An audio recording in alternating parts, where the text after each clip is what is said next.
A fragment of skull bone set in gold traveled around Europe for centuries as one of the most valuable objects a church could own. Pilgrims paid to kneel near it. Kings detoured their journeys to see it.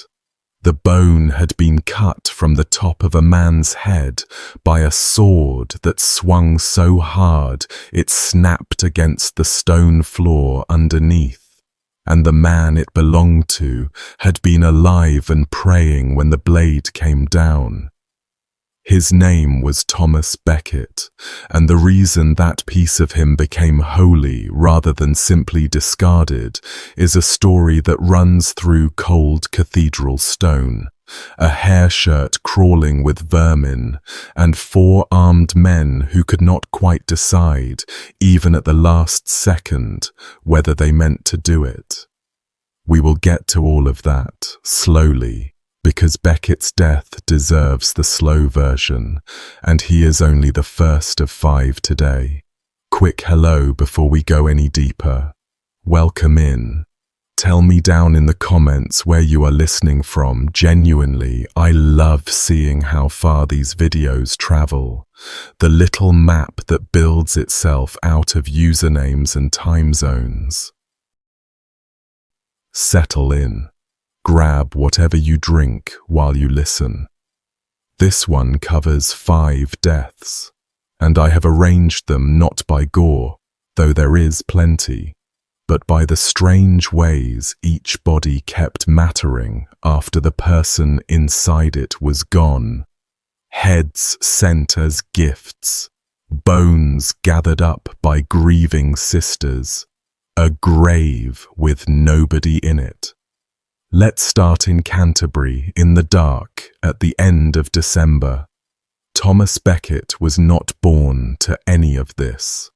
His father was a London merchant, a man named Gilbert, comfortable enough but not noble. And Becket climbed the way clever men climbed in the 12th century, through the church and through sheer usefulness, through being the most capable man in any room.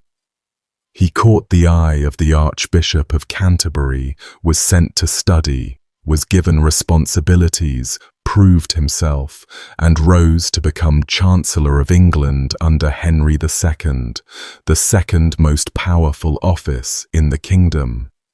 And in that role he became something more than a minister to Henry.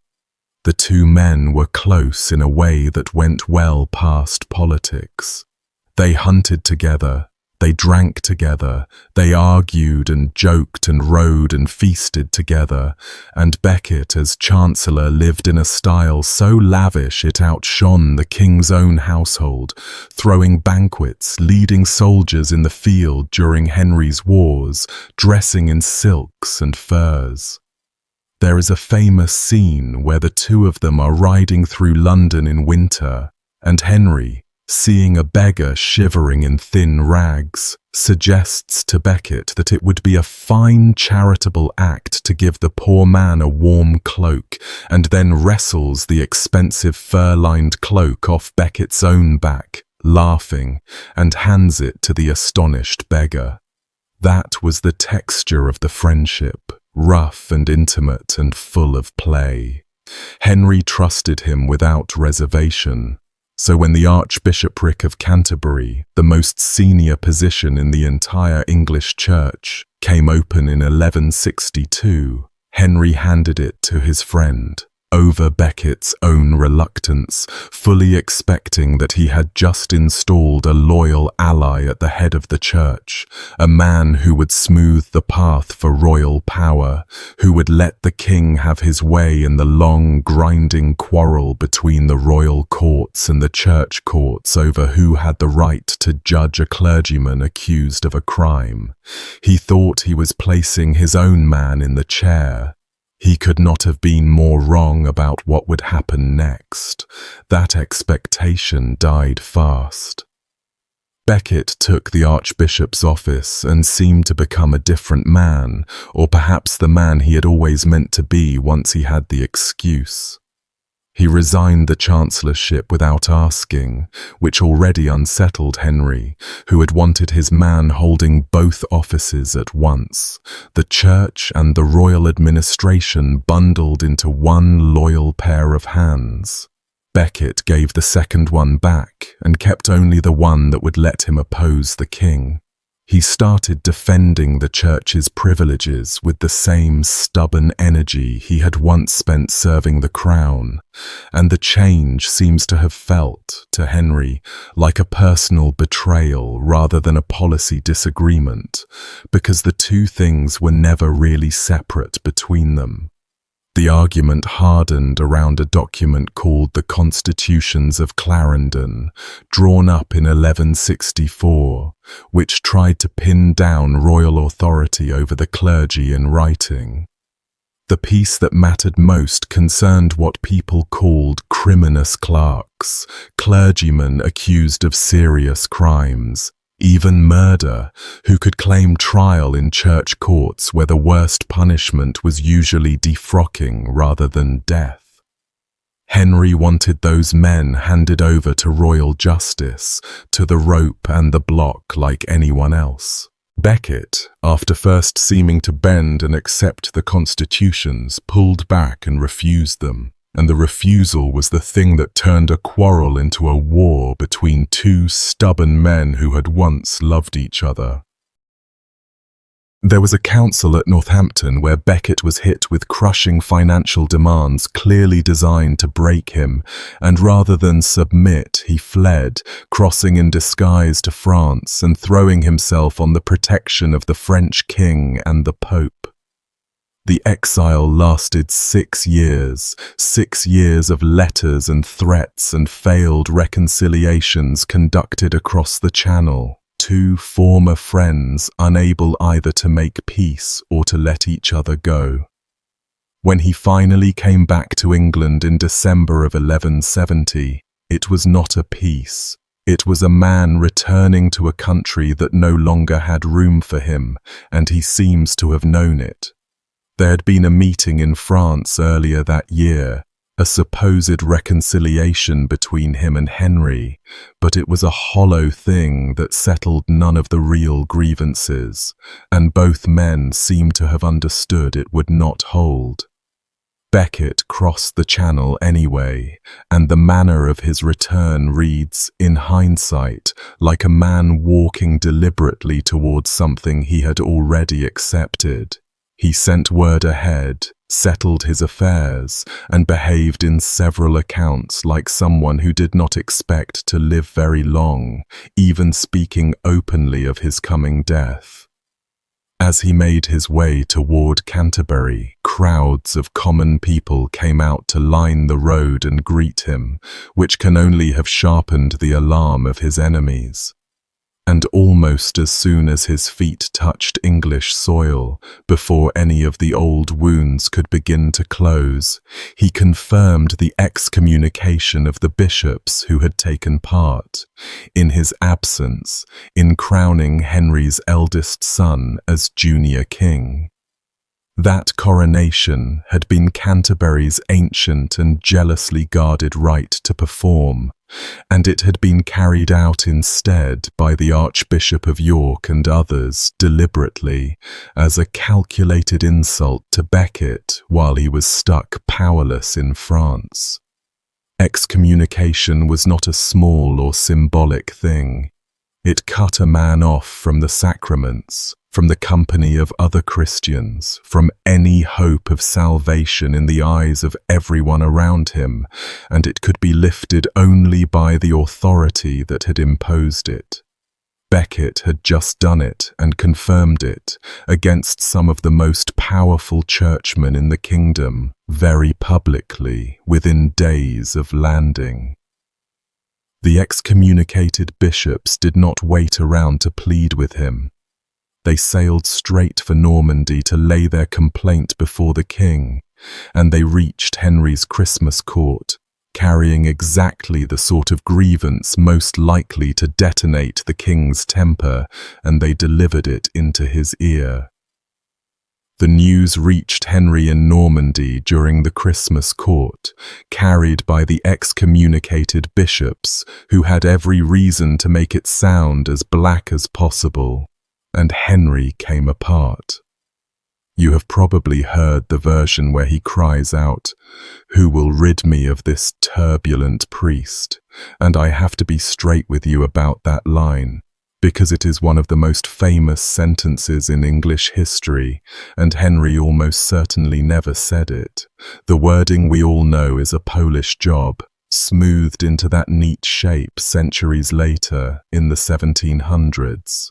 The men who were actually present recorded something rawer and angrier and far less quotable.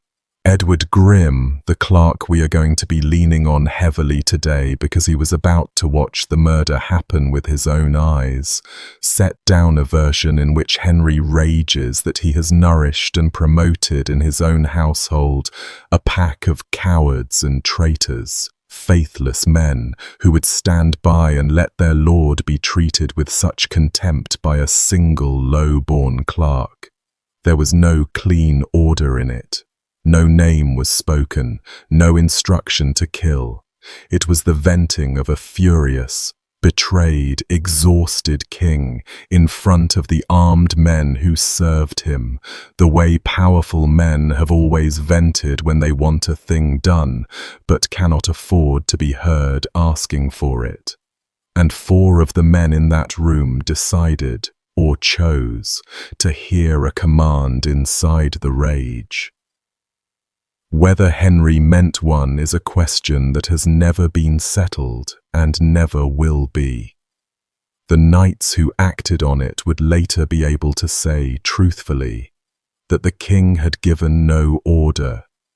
The king would be able to say truthfully that he had commanded nothing. And a man would still be dead on a cathedral floor.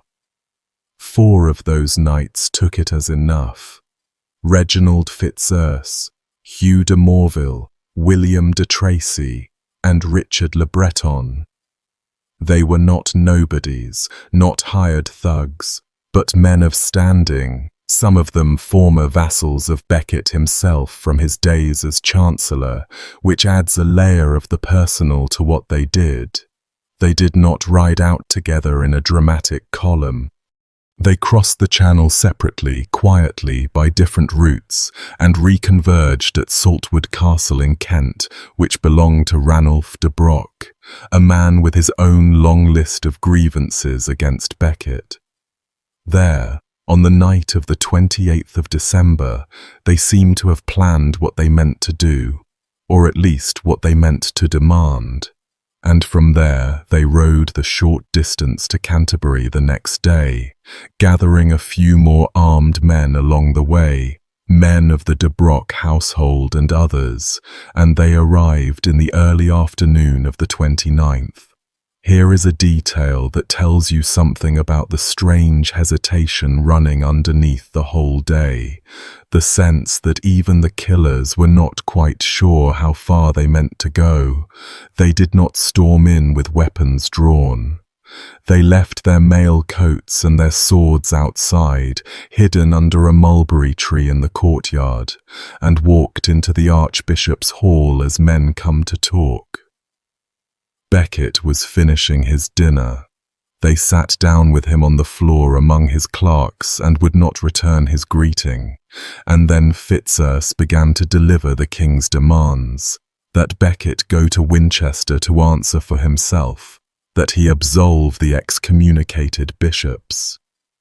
Becket refused, and as the exchange went on, his refusals grew sharper and the knights' threats grew louder until the room was full of shouting, the knights warning him and Becket telling them he did not fear their swords, that he had not come back from exile to run again. The knights sprang up, told the monks present to guard the archbishop and keep him from fleeing, and stormed back out to arm themselves, Fitzurse calling out the old Norman war cry as he went. Whatever they had told themselves on the boat over, the line had been crossed now, and everyone in that hall knew it. It was getting toward dusk, and the monks around Becket were frantic, trying to move him into the cathedral for the Vespers service, partly out of routine and partly, you suspect, in the desperate hope that the sanctity of the great church might shield him where words could not. He resisted at first, unwilling to look as though he were fleeing, and they half pushed, half carried him through the cloister and in through a side door as the knights came back armed, in mail now, swords drawn, with an axe among them taken up to break down doors if they had to. The monks tried to bar the heavy door of the cathedral behind them. Becket would not allow it. He turned and ordered the door opened, and the line he is supposed to have said, recorded by more than one of the witnesses, is that it is not right to make a fortress out of a house of prayer, that the church should not be barred like a castle. The door came open. The knights came through into the dim, half-lit transept in the failing winter light, calling out for the traitor, Fitzurse, shouting into the gloom, "Where is Thomas Becket, traitor to the king and the kingdom?" And out of the shadows Becket answered them, came down a few steps from the stair toward the altar rather than hiding, and said, "Here I am, no traitor to the king, but a priest of God." He could have hidden. The cathedral was a warren of crypts and side chapels and dark corners, and the monks were begging him to hide. He walked toward the voices instead. What happens next we know with a level of detail almost unheard of for the 12th century, because 5 separate eyewitnesses wrote accounts, and several of them were standing within arm's reach of the killing. Edward Grimm, the visiting clerk, was the closest. William Fitzstephen, who had served Becket for years and wrote one of the fullest lives of him, was there in the cathedral. John of Salisbury, the great scholar, was nearby. Between them they preserved the scene almost minute by minute, and the accounts agree on the essentials in a way that makes the whole thing unusually solid for the period. The knights did not kill him immediately. They first tried to seize him, to drag him out of the cathedral, because even now there seems to have been some idea of arresting him rather than butchering him on consecrated ground, or perhaps of killing him outside so the murder would not pollute the church. They laid hands on him, tried to hoist him onto Fitzurse's back or shoulders to carry him out, and Becket, who was a big, strong man, fought them. He grabbed Fitzurse, shoved him back, called him a pander, a pimp, told him he owed him fealty, and in the struggle nearly threw one of the armoured knights to the floor. He would not be moved. He clung to a pillar, set his feet, and refused to be carried out of his own cathedral, bowing his head and commending himself to God and Saint Denis and the saints of the church. And it was that refusal, that immovable resistance, that seems to have tipped the knights from manhandling into killing. If they could not take him out, they would do it where he stood. Edward Grimm was the only one who did not flee or shrink back when the swords finally came up. He had only arrived at Canterbury a few days earlier, a clerk from Cambridge come to visit the famous archbishop. And when the first blade swung, he did something most people would not have the nerve to do. He threw his own body and his own arm into the path of the sword to shield Becket. The first blow was aimed at Becket's bowed head. Grimm threw his arm up into its path. The sword sheared into Grimm's arm between the elbow and the shoulder, very nearly severing it. An injury that would trouble him for the rest of his life. and the blade continued on with enough remaining force to slice into the crown of Beckett's head, drawing the first blood, cutting the tonsure, the exact place that had been anointed with holy chrism at his consecration as archbishop. Becket did not fall. He felt the blood run down over his face and eyes, and he wiped it away with his forearm, and when he saw the red on his sleeve, he is recorded as saying that he commended himself and the cause of the church to God, to the Blessed Mary, and to the patron saints of the cathedral.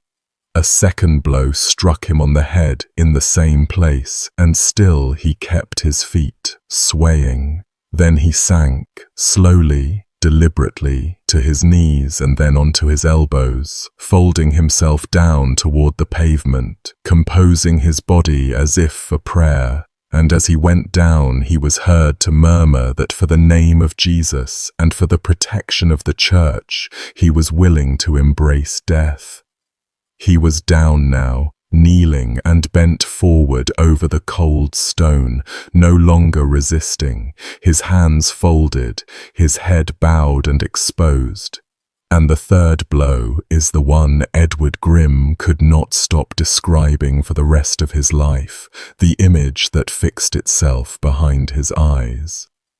One of the knights, generally identified as Richard Le Breton, struck Becket's lowered head so violently that the sword sheared clean through and continued down and shattered against the stone floor beneath him, the blade snapping in two on the pavement, the force of it that great. The whole upper portion of Becket's skull, the crown that had been anointed when he was made archbishop, was severed and came away. And Grimm, a clerk reaching for language to hold something that should never have to be held, wrote the line that has carried down through 8.5 centuries. He wrote that the blood, white with the brain, and the brain, no less red with the blood, stained and reddened the floor of the cathedral, that it painted the pavement with the colours of the lily and the rose, the white of the lily and the red of the rose. A man who had just watched his archbishop's brains spread across the stones, standing there with his own arm half cut through and bleeding, found in the middle of his horror a phrase about flowers, about the white and the red. People remember that sentence not because it is beautiful, though it is, but because it is the sound of a human mind trying to survive what the eyes have just shown it, reaching instinctively for something ordered and lovely to lay over something that has no order and no loveliness in it at all. That was not quite the end of the desecration. A fifth man had come into the cathedral with the knights, not one of the four, but a clerk who had attached himself to them, a subdeacon named Hugh of Horsia, remembered by the bitter nickname Hugh Morclerk, which means something like Hugh the bad clerk, Hugh the evil cleric. He stepped up to the body as it lay there. He set his foot down on Becket's neck, planting it on the neck of the man whose blood and brains were still spreading across the floor, using the corpse as a brace, and he put the point of his weapon into the opened skull and deliberately scraped and scattered the brains out across the pavement, scooping them onto the stones so that nothing whole would remain to be gathered. And as he did it, he called out to the others that they could leave now, that this one would not be getting up again, would not be rising. Then the knights turned and went, and on their way out of the precinct they did not flee in horror at what they had done. They looted.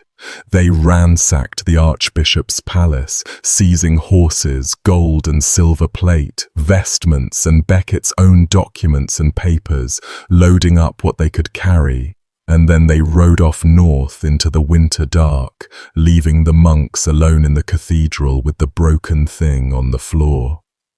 The monks were left with the body, and what they found when they came to prepare it changed everything. Becket's reputation up to that moment, even among many churchmen, was that of a proud, worldly, difficult politician who had picked a fight he could have avoided. The monks undressed him for burial, and under the fine outer vestments of an archbishop they found layer after layer of clothing, growing rougher as they went down, and at the very bottom, worn directly against his skin, a hair shirt of coarse goat hair. And the hair shirt was not empty of life. As the body cooled, the lice and vermin that had been living in the garment, feeding on him, began to crawl out of the seams in such numbers that a chronicler describes them seething and boiling over the edges of the cloth, like water boiling over the rim of a pot. The monks watching apparently broke into a kind of helpless weeping and laughing at the same time, an awful overflowing of feeling, because here in front of them was the evidence that this proud man had been secretly mortifying his own flesh, punishing his own body in private, the entire time they had judged him.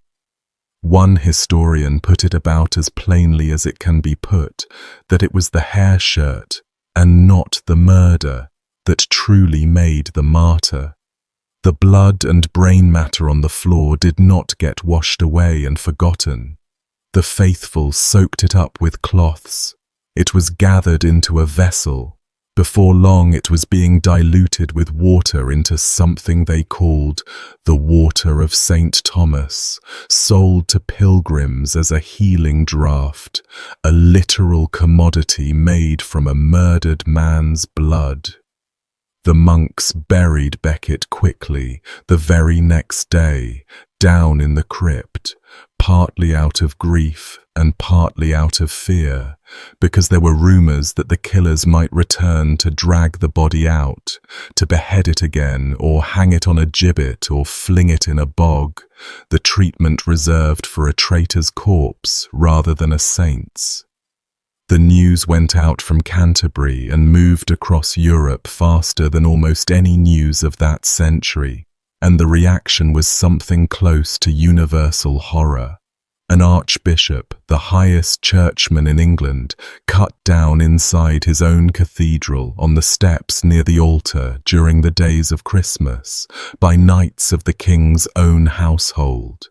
It violated every protection the age believed in at once, the sanctuary of the church, the sanctity of a priest, the truce of the holy season. Churches across England were said to have stopped their services, their bells silenced, their altars stripped, until the pollution of the murder could be cleansed and the cathedral reconsecrated, because blood had been spilled on holy ground and the place was considered defiled until it was purified. The Pope, when word reached him, was said to have shut himself away for days and refused to speak to any Englishman. Henry II, the king whose anger had set the whole thing moving, understood at once the scale of what had landed on him. He had not, by his own account, ordered the killing, and the distance between a furious outburst and an explicit command became the hinge his entire defense would hang on. He shut himself up and fasted and wept, partly from grief for the friend, and partly from sheer political terror, because the most dangerous thing imaginable had just been done in his name. The miracles started almost at once. Within roughly a decade, the monks of Canterbury had recorded over 700 of them attributed to Becket. Cures of blindness and paralysis and leprosy and madness, drownings reversed, the dying called back, and the 2 monks who kept the official registers, Benedict of Peterborough and William of Canterbury, could barely keep up with the volume of people arriving to swear out their stories. Benedict's collection alone runs to hundreds of cases from the first 2 or 3 years. The water of St. Thomas, that diluted blood, was carried away in small lead flasks called ampullae, stamped with the saint's image, and these became the badges pilgrims wore to prove they had made the journey. A whole industry of pewter and faith built on the contents of that basin. The speed of his canonization is genuinely startling for the period. He was made a saint by Pope Alexander III in February of 1173, a little over 2 years after the murder, when the wheels of Rome usually ground far slower than that. The murder had handed the church the most useful martyr imaginable, a man killed inside his own cathedral by the agents of a king who had tried to subordinate the clergy, and the church made full use of him. The 4 knights were excommunicated and, after a period in which they sheltered at Hugh de Morville's castle in the north while the country's horror settled over them, were sent on a 14-year penance to the Holy Land. The records of what became of them are thin and tangled, but the tradition that hardened around them is that none ever came home, that they died abroad in the dust of their penance, and Fitzurse in particular is generally said to have ended his days far from England. Their names became a byword. To be descended from one of Becket's killers was a thing families either hid or, strangely, sometimes claimed. And Henry II, the friend who had ranted in that room in Normandy, the man whose words 4 knights had chosen to hear as a command, eventually made his own pilgrimage of a very different kind. In the summer of 1174, with his sons in revolt against him and his reign seeming to come apart, he came to Canterbury, dismounted before he reached the cathedral, and walked the last stretch barefoot through the streets as a penitent, his feet cut on the stones. At the tomb he knelt, confessed, and bared his back, and the monks and bishops of the cathedral each took a turn, striking him with a rod, blow after blow, while he prayed at the grave of the man he had helped to kill. We have several accounts of this from Fitzstephen and others, and whatever mixture of genuine remorse and hard political calculation drove it, the image is its own kind of strange, a king of England scourged at the tomb of his murdered archbishop. A whole economy of pilgrimage grew up over the spot where the brains had been scraped from the floor, an industry of inns and badges and relics that sustained Canterbury for centuries. 200 years later, Chaucer's pilgrims are still riding toward that exact place, telling stories to pass the miles. All of it grows out of one bad temper. 4 armed men who first left their swords under a tree, and a sword that broke on the floor of a church. Becket's killers at least meant to leave a recognizable body behind. The next man on our list was not granted even that, because the people who killed him set out, very deliberately, to make sure there was no whole body left to bury at all. Simon de Montfort, Earl of Leicester, gets remembered now mostly for the respectable part of his career. He summoned commoners to a parliament, an early step on the long road toward representative government, and there are statues of him and plaques bearing his name, and his face once looked down from the wall of the United States House of Representatives as one of history's great lawgivers. Strip away the later admiration, though, and put him back in the heat of the summer of 1265, and he is something far simpler and more dangerous. The losing side of a brutal civil war, a man whose enemies had decided that merely defeating him was not enough, that he had to be unmade, obliterated, removed from the world so completely that there would not even be a body left to honor. The name itself carried weight and menace before this Simon ever set foot in England. His father, also Simon de Montfort, had been one of the most feared crusading commanders of the age, the military leader of the Albigensian Crusade against the heretics of southern France, a campaign remembered for its massacres, and he died with a stone from a siege engine crushing his skull beneath the walls of Toulouse. The son inherited the father's iron will and the father's certainty that he was doing the work of God, and he carried both to England, where he pressed a claim to the earldom of Leicester through his grandmother, charmed and forced his way into the confidence of King Henry III, and then married the king's own widowed sister, Eleanor, in a secret ceremony that scandalized the court and broke a vow of chastity she had taken. For years he was the king's brother-in-law, an intimate of the royal family, sometimes favoured and sometimes furiously at odds with Henry over money and lands and command. He served as the king's governor in Gascony, where his harshness generated a flood of complaints. He was, by every account, brilliant, rigid, devout, abrasive, physically and morally fearless, a man who inspired fierce loyalty in some and pure hatred in others, with very little space in between. He had risen high, and he had made bitter enemies on the way up, which matters for understanding what was done to his corpse. Montfort was not even English by birth.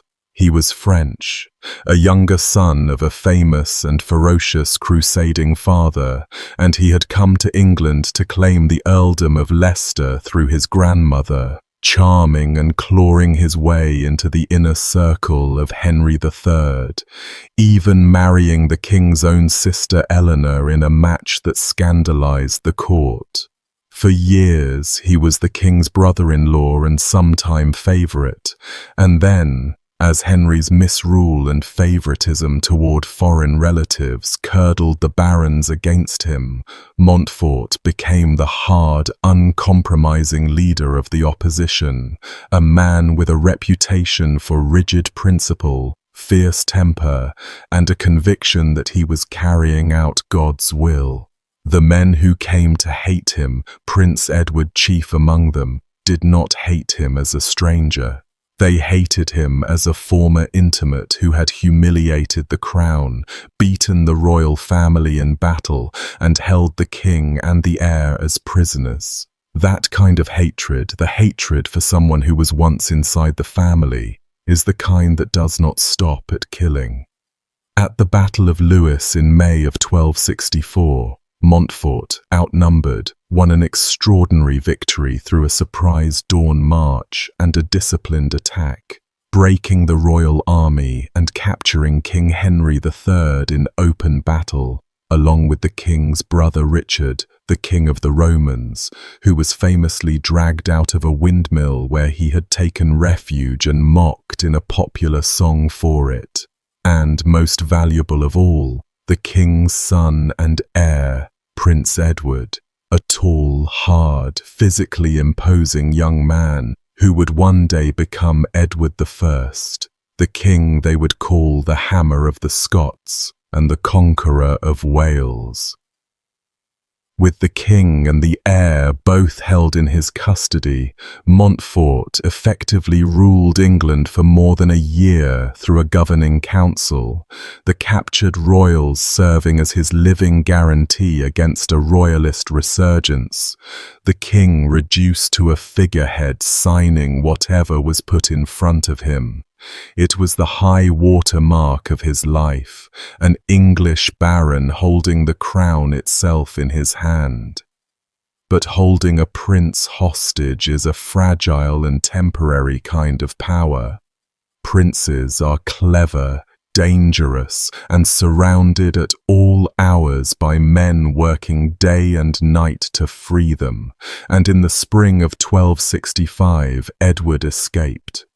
The story, and it has the ring of the prince's own cleverness about it, is that during one of his permitted rides under guard, he asked to try the paces of his keeper's horses one after another, racing each mount in turn until every animal was blown and exhausted, and then, at the agreed moment, swung up onto a fresh horse that had been held in readiness and simply rode away to allies waiting at the edge of the field, leaving his winded guards unable to follow. The escape plan is often credited to the wife of a powerful marcher lord named Roger Mortimer, a woman named Maud de Brioz, and I want you to hold that name lightly for now, because she is going to come back into this story near the end of it in a way you will not enjoy. With Edward loose, the royalist cause came roaring back together. Allies peeled away from Montfort. His own son, also named Simon, was caught off guard with part of the army at Kenilworth. His men surprised and scattered or captured while some were reportedly bathing, an embarrassment that crippled the reinforcement Montfort was counting on. And on the 4th of August, 1265, the elder Montfort found himself near the town of Evesham, hemmed into a tight loop of the River Avon, with the only bridge out of the loop at Bengeworth, blocked by Mortimer's men, facing a royal army roughly twice the size of his own. He had also been deceived in the cruelest possible way. Edward's forces had captured the banners of Montfort's son at Kenilworth, and they came marching up under those very banners, so that Montfort and his lookouts at first believed the relief column had arrived, and only realized as the troops drew close and the wrong faces resolved under the familiar flags that they were looking at their own deaths dressed in the sun's colors. A storm was gathering over the field as the armies closed, the sky going dark in the middle of the day, thunder and a sudden rain, and several chroniclers noted the unnatural blackness of that morning, as though the weather itself had turned out to witness what was coming. Montfort was a professional soldier to the marrow, and he read the field that morning for exactly what it was. There was no false hope left in him once the banners resolved. Looking out at the disciplined royal advance closing the mouth of the loop, the formation tightening to pin his smaller force against the river at its back, he is supposed to have said, half in bitter professional admiration and half in resignation, that they had learned that order of battle from him, that the very formation now closing in to kill him was his own teaching turned against its teacher. And then, more quietly, that they should commend their souls to God, because their bodies belonged to the enemy now. He had perhaps a few hundred knights and a body of Welsh foot, many of them tired and short of supply, against a royal host roughly double his strength and full of men with personal scores to settle. He was also dragging the captive King Henry along with his own army, the old king he had held for over a year. And in the chaos of the fighting, Henry, dressed in borrowed armor and unrecognized, would be wounded and nearly cut down by Edward's own men before he managed to cry out who he was and be hauled to safety. When word reached Montfort that his son Henry, fighting at his side, had fallen, the old man is said to have asked whether it was certain, and on being told it was, simply answered that then it was time to die, and turned back into the press on foot to meet what was coming. He did not run. There was nowhere to run to, with the river at his back and Mortimer on the bridge. But the accounts agree he did not even try, that he went down fighting in the centre of his men. What made Evesham different from an ordinary medieval battle, where a wealthy nobleman was usually worth far more captured and ransomed alive than killed, was a decision Prince Edward made beforehand. He selected a squad, around 12 men according to an eyewitness account that survives in the records of the College of Arms, and gave them a single assignment: cut through the fighting, ignore everyone else, find Simon de Montfort, and kill him. Not capture, kill. The man who recorded it wrote that these men knew they were to slay the Earl of Leicester and to break through by force until they reached his person. This threw out the unwritten rules of war between noblemen, the whole system of ransom and chivalric restraint, and it turned the battle into something closer to a targeted execution carried out inside a massacre. The fighting itself was short and lopsided, perhaps 2 hours from start to finish, and something like 4/5 of Montfort's army died on the field, a casualty rate that puts Evesham well outside the normal arithmetic of medieval battle, where the losing side usually broke and ran and lived. Here they were hunted. A chronicler, Robert of Gloucester, wrote that such was the murder of Evesham, for battle it was none. He reached for the word murder deliberately, and once you know what the squad did when they finally cornered him, you understand the choice. They got to Montfort in the thick of the fighting, where he had dismounted to fight on foot among his men once his horse was gone. The squad cut their way through to him, and they brought him down and they killed him, and which hand struck the fatal blow is one of those things the sources genuinely disagree on. The Mortimer family tradition gives the kill to Roger Mortimer himself, the great Marcher lord whose wife had helped engineer Edward's escape, and who had every personal reason to want to be the one. Robert of Gloucester, writing close to events, names a man called William Maltravers as the one who actually did the butchery, the one whose blade finished him and began the work on the corpse. I will let both names stand side by side, because the disagreement is old and real and unresolved, and I would rather hand you an honest uncertainty than a tidy lie. What is not in doubt is that this was an execution and not a battlefield death in the ordinary sense.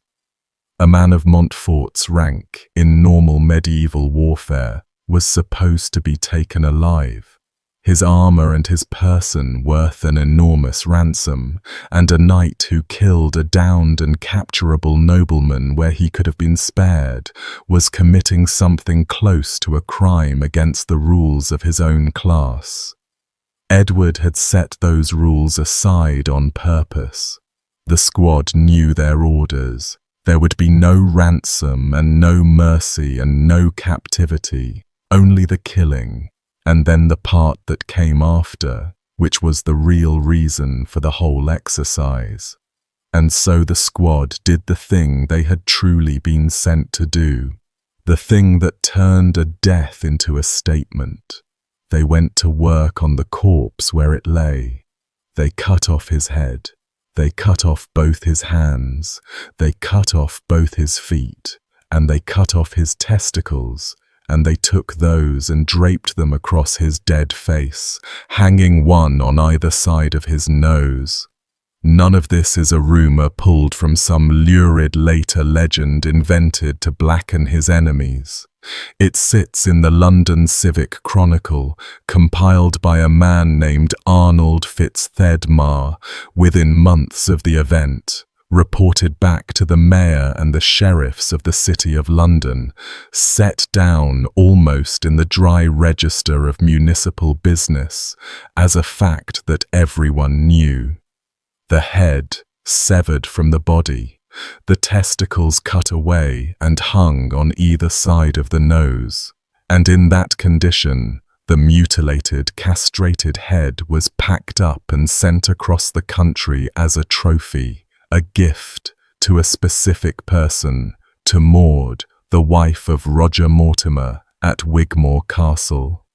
A second account has the testicles stuffed into the dead man's mouth rather than hung across his face.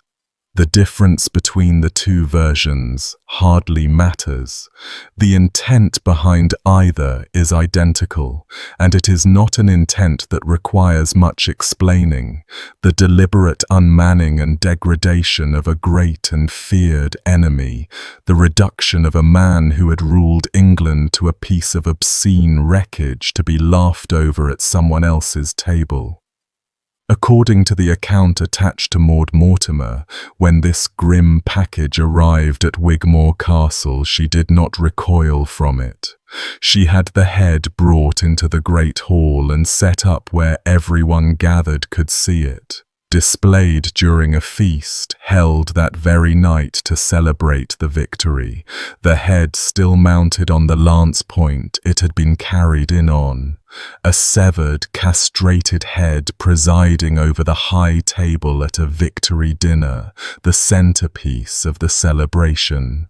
Robert of Gloucester's line about the head being sent to that foul woman, Maud the Mortimer, carries a contempt that survives the 7.5 centuries between his pen and your ears, and it is worth remembering that Maud was not some marginal figure, but the wife of one of the most powerful lords in England, a noblewoman of the first rank, and this was understood by her and by everyone at that table as a fitting and even honourable trophy of war.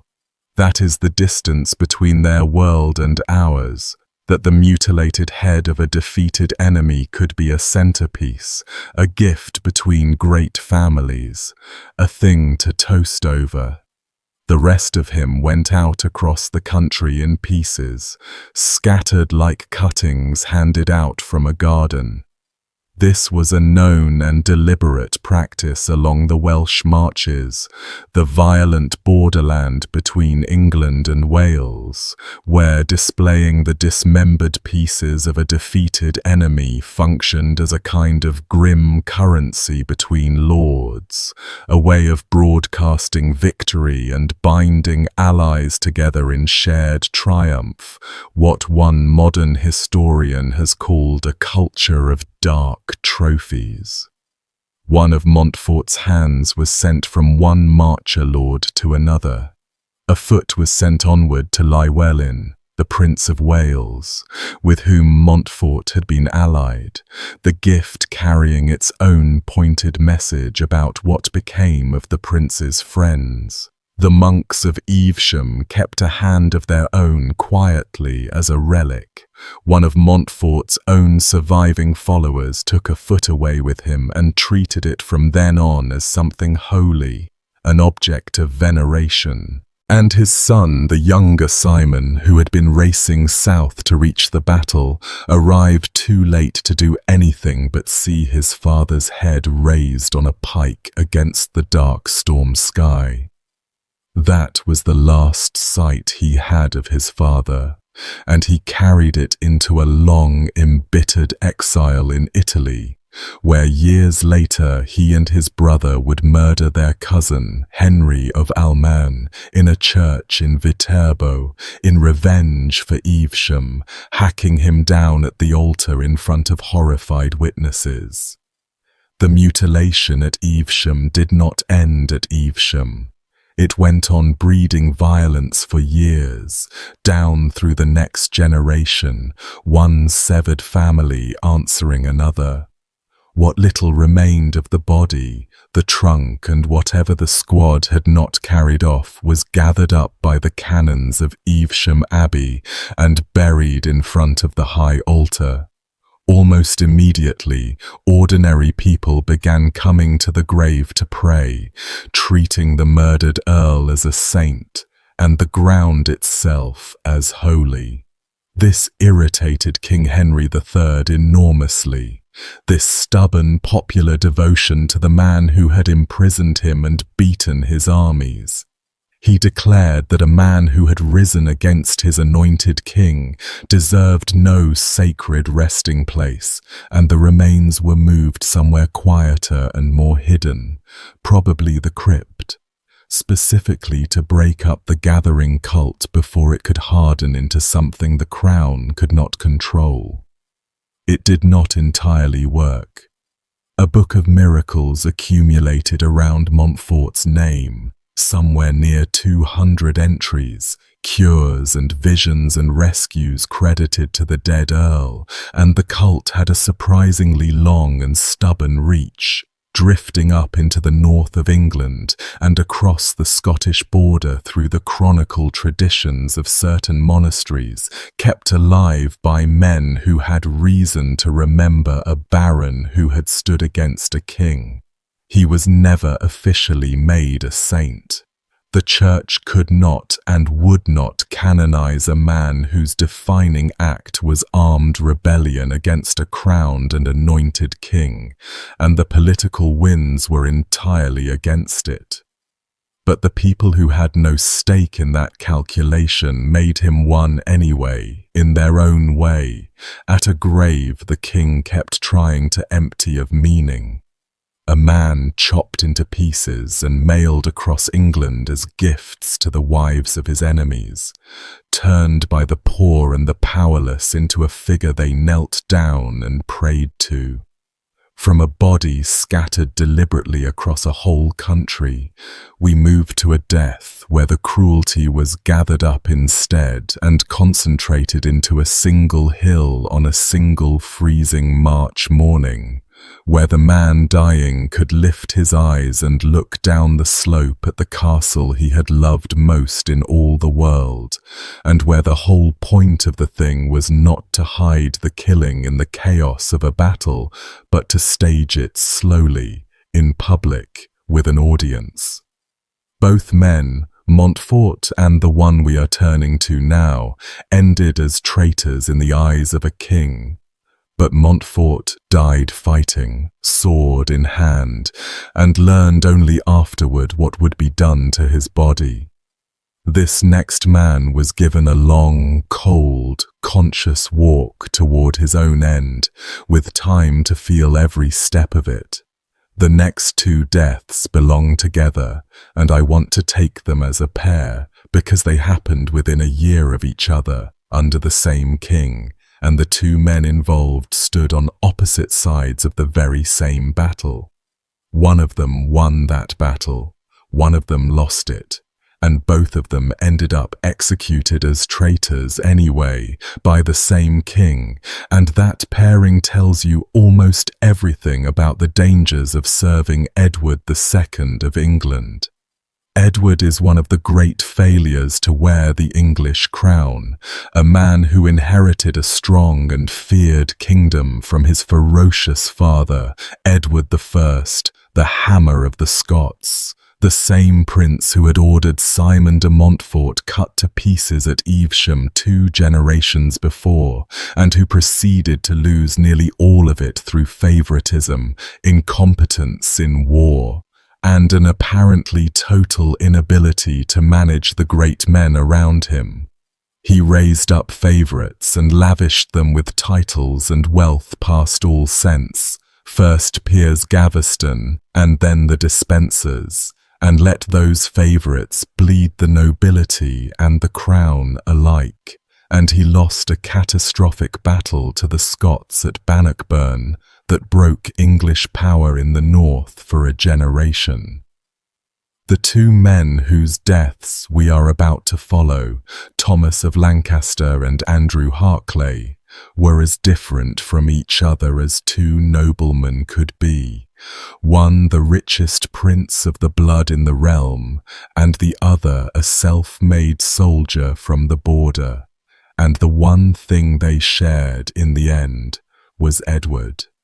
Both of them, at different moments and for opposite reasons, found themselves on the wrong side of the king's anger, and the king's anger in the early 1320s had finally been given the power to express itself in full. Start with the man who lost because he died first. Thomas, Earl of Lancaster, was the single wealthiest nobleman in England, the holder of 5 separate earldoms, Lancaster and Leicester and Lincoln and Salisbury and Derby. lands and castles and revenues that made him the richest subject in the realm by a wide margin, and first cousin to the king himself, grandson of King Henry III, with royal blood on both sides of his family. For a time, in the years when Edward II's incompetence and favouritism had turned the baronage against the crown, Lancaster was the most powerful man in England after the king, and arguably more powerful than the king in practice. He led the baronial opposition. He pushed through reforms meant to restrain Edward, and he was the man most directly responsible for the killing, in 1312, of Piers Gaveston, the Gascon knight Edward had loved and showered with titles and favour past all reason and all political sense, the favourite whose arrogance had made him loathed by the entire nobility. Gaveston's death was itself an ugly business that fed directly into Lancaster's own. Captured by the barons after a siege, Gaveston had been promised his life, held under a kind of guarantee, and then Lancaster and his allies seized him, gave him a hasty mockery of a hearing in which he was not allowed to speak in his defence, and had him run through and beheaded on Blacklow Hill, on Lancaster's land, with Lancaster watching. Edward never forgave it. And he was not a man who let a grievance like that soften with the passing years. He nursed it for a decade. Through the 1310s, the relationship between the king and his over-mighty cousin decayed from rivalry into something close to two armed camps occupying one kingdom, neither able to destroy the other, the realm half paralyzed between them.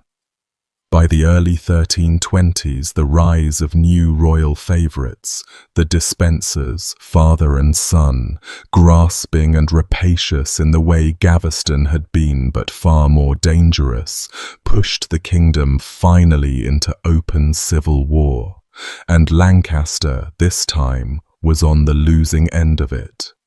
His rebellion went badly from the start, marked by hesitation and half measures that did not match his enormous resources, as though the richest man in England could not quite believe it had come to actual war or could not bring himself to commit fully to it. He marched north, possibly hoping to link up with the Scots, a hope that would later be turned into the treason charge that killed him, and at the Battle of Boroughbridge on the 16th of March 1322, his force was caught at a crucial crossing over the River Ure, the bridge and the ford held against him. The man holding it was Andrew Harclay, the northern knight we are coming to next. And Harclay had packed the narrow bridge and the ford with dismounted men-at-arms and spearmen and archers in the tight schiltron formation he had learned from years of fighting the very Scots who had been humiliating English armies with it. Lancaster's attempt to force the bridge collapsed in blood. The Earl of Hereford, one of his chief allies, leading the assault across the planks on foot, was killed in a particularly grisly way. A Scottish-style spearman hidden beneath the bridge thrusting a long spear up through the gaps between the boards and into his body from below, and he died there on the bridge. The cavalry charge at the ford was broken by the arrows. Lancaster, his attack shattered and his nerve gone, pulled back into the town for the night and agreed to a truce until morning, and during the night much of his army simply melted away into the dark, his men slipping off rather than face the next day. He was taken the following morning, almost without resistance, and brought under guard to Pontefract Castle, which was his own. His favourite of all his many residences, the place he had poured fortunes into building up, the seat of his power in the north, and which had been seized by the king's men while he was off losing his war. There is a specific and deliberate cruelty in being condemned to death inside the walls of the home you loved best, made to die looking at your own castle. And the evidence suggests that Edward, after 10 years of swallowing his hatred, savoured every single hour of it. They put Lancaster on trial, if you can dignify it with that word, in the great hall of his own castle, before a tribunal stacked entirely with men who hated him, including the king himself, the 2 dispensers, the Earl of Arundel, and others who had every reason to want him gone. And the central feature of the proceeding was that Lancaster was given no chance to speak. He was not permitted to answer the charges read against him. He was not permitted to have anyone speak in his defense. He was not allowed counsel. He simply stood and listened as his death was pronounced. This was a deliberate and exact echo of the rough, lawless way Gaveston had been put to death a decade before. The same denial of any voice, a mirror held up so that Edward could repay the old injury measure for measure, 10 years late and with interest. The charges piled up, treason chief among them, the rebellion itself, the levying of war against the king, and the damning evidence of secret correspondence with the Scots. Letters in which Lancaster had apparently corresponded with the enemy and used a code name for himself, calling himself King Arthur in his dealings with James Douglas, which to the court looked exactly like a man plotting to seize the throne. The sentence was the full traitor's death, to be drawn through the streets behind horses, hanged and beheaded. And then, because Lancaster was of royal blood, the king's own first cousin and the queen's uncle, the drawing and the hanging were set aside as beneath a man of his rank, and they left only the beheading. A small mercy folded inside an enormous cruelty, a recognition of his blood that came one breath before they spilled it.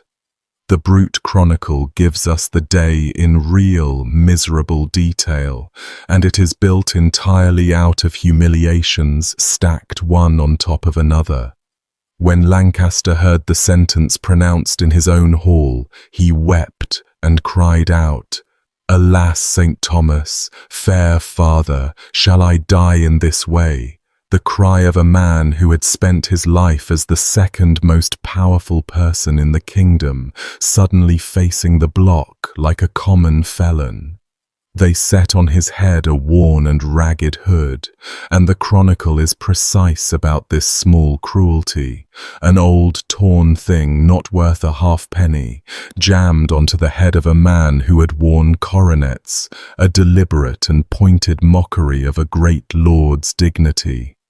They stripped away his fine clothing.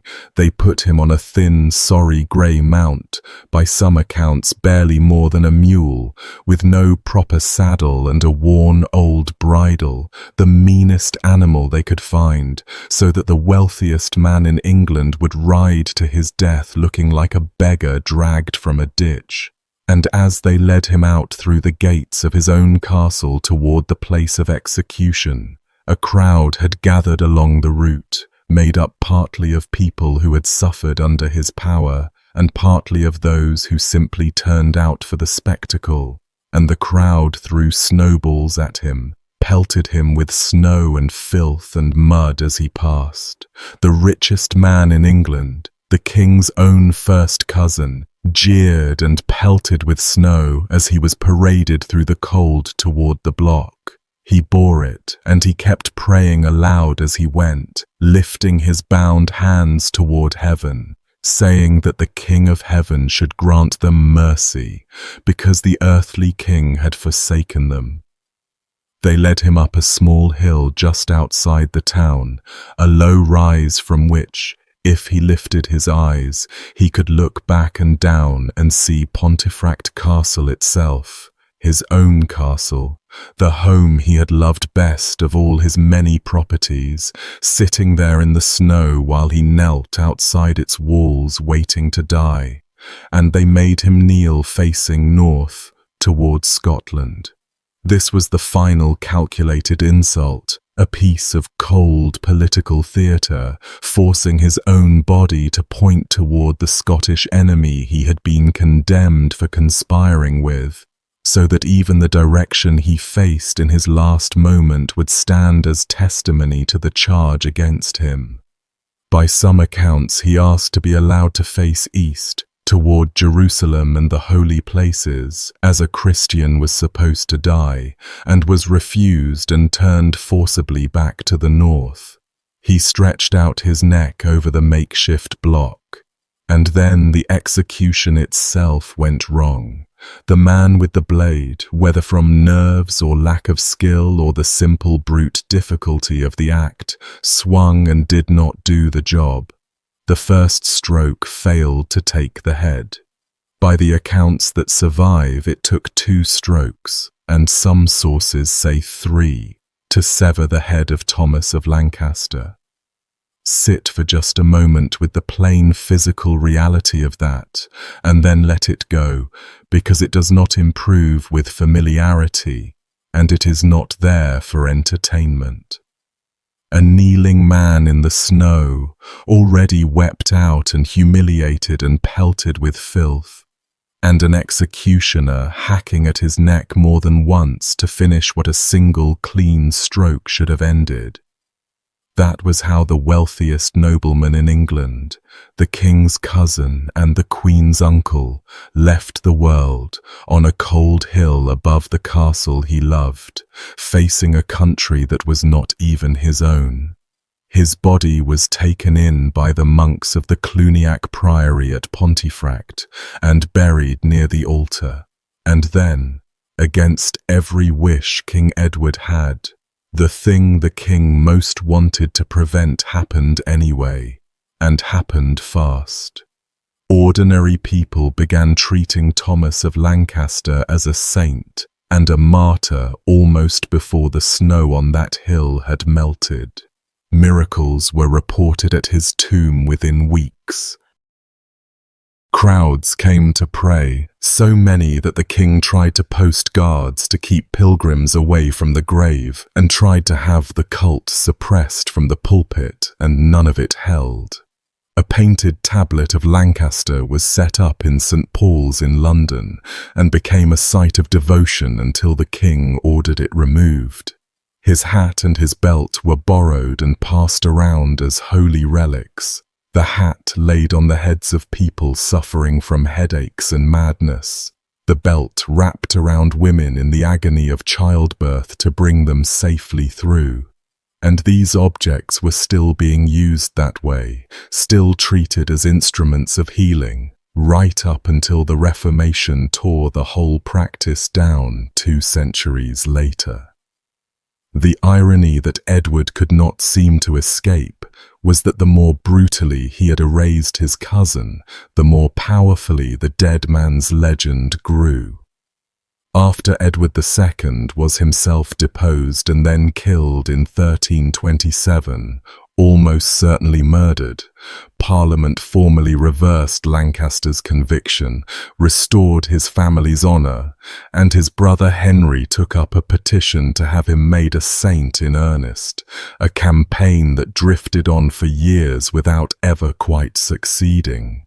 The king had staged that scene on the hill outside Pontefract to crush a rival and wipe him from the world, and it curdled, almost in the very moment of the axe falling, into a shrine that outlasted the king himself. Lancaster's death did not happen in isolation, and it is worth seeing what surrounded it, because it tells you what kind of moment this was. His execution opened the floodgates. In the weeks after Boroughbridge, Edward and the Despensers hunted down the lords and knights who had followed Lancaster into rebellion, and they killed them in numbers and with a savagery that shocked even a hard age accustomed to political violence. Somewhere around 20 or more of Lancaster's supporters were executed across the country in a coordinated wave, hanged and drawn and quartered, their bodies left swinging in chains at the gates of cities from London to York to Bristol, deliberately distributed so that no part of the kingdom could miss the lesson. Some of the corpses were left hanging for 2 and 3 years, rotting in their chains, because Edward forbade their burial.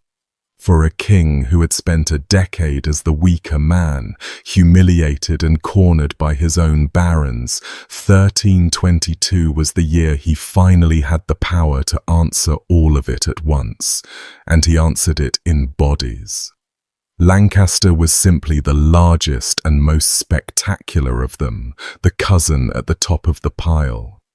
That is the climate Andrew Harclay was living in when he made his own fateful decision. A kingdom where the king had just demonstrated, in the most graphic possible terms, exactly what happened to a great man who crossed him. Harclay knew all of this. He had helped make it happen, and he crossed the king anyway. There is one more thing worth holding about Lancaster before we leave him, because it shows how little the king's brutality actually bought him. Edward had killed his cousin precisely to erase him, to end his influence and his name, and instead the killing created something the king could not kill at all. Within weeks of the beheading, people were walking to that hill outside Pontefract and to the priory where the body lay, kneeling, leaving offerings, claiming cures. The king's response was to treat the dead man's cult as a public order problem. He posted guards. He had the gates of the priory watched. When pilgrims kept coming, he leaned on the clergy to preach against the false veneration of a convicted traitor. When a painted panel honoring Lancaster appeared in St. Paul's in London and crowds began to gather before it, Edward had it taken down. None of it worked.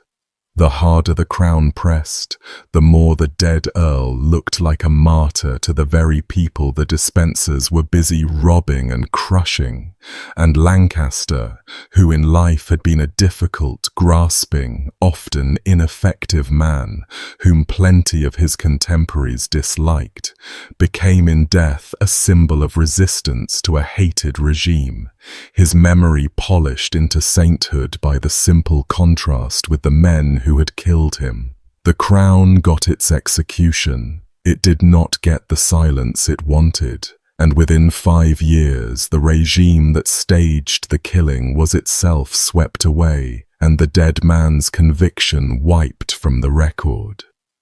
The cult that grew at Lancaster's tomb has its own grim irony folded into it, because the man being venerated as a holy martyr had himself put Piers Gaveston to death a decade earlier with the same denial of a defense, the same summary contempt that was now used on him.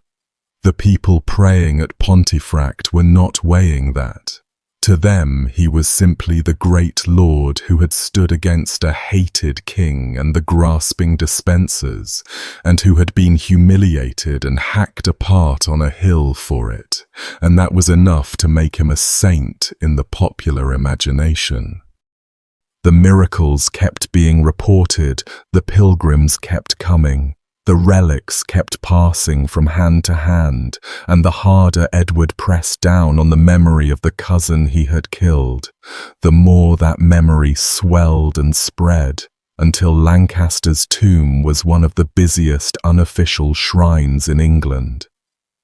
The dead man was winning the argument that the living one had lost.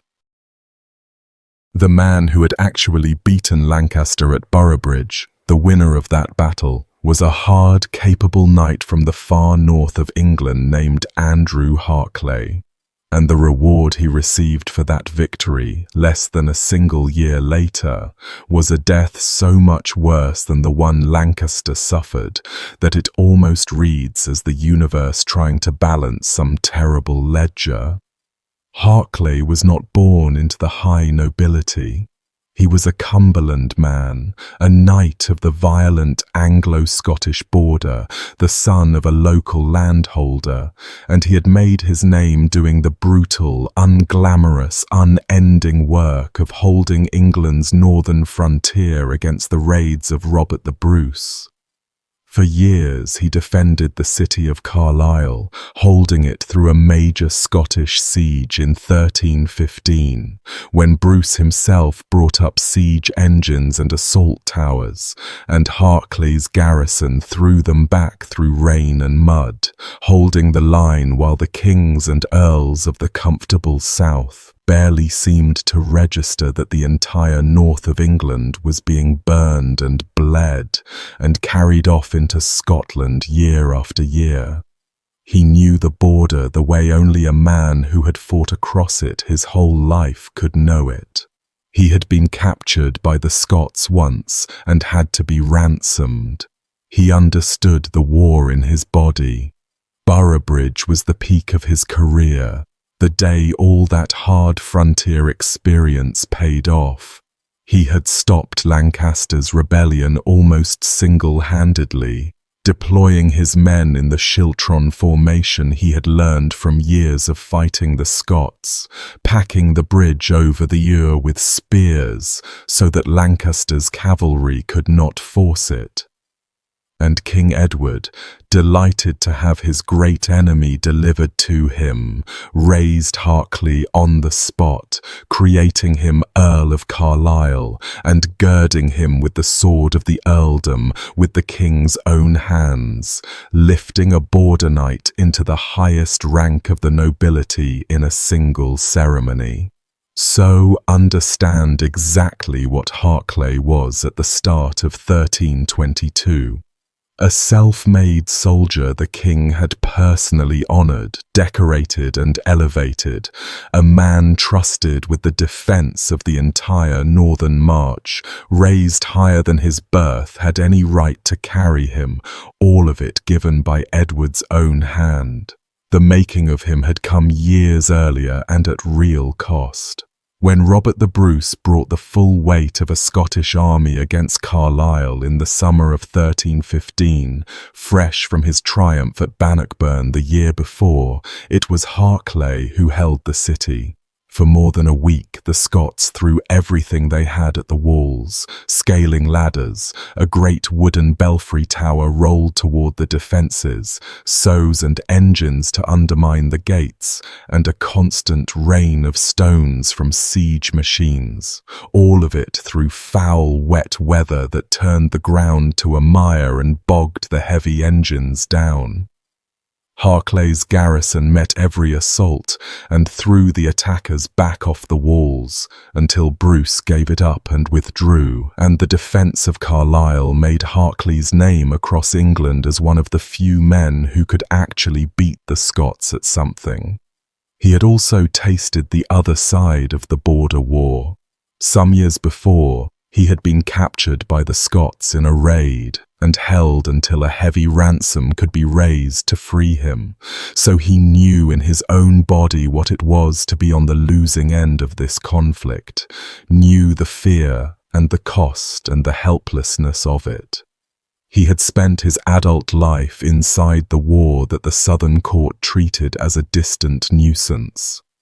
He had bled for it, paid for it, and watched the North suffer for it year after year, and that long, intimate, physical knowledge of the war is precisely what would lead him, in the end, to the decision that killed him.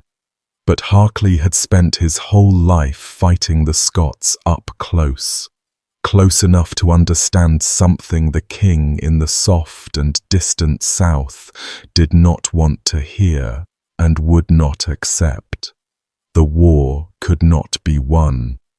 Not under Edward II, not with a crown either unwilling or simply unable to actually defend its northern subjects, not after the catastrophe at Bannockburn and the long, grinding string of defeats and raids that followed it year upon year.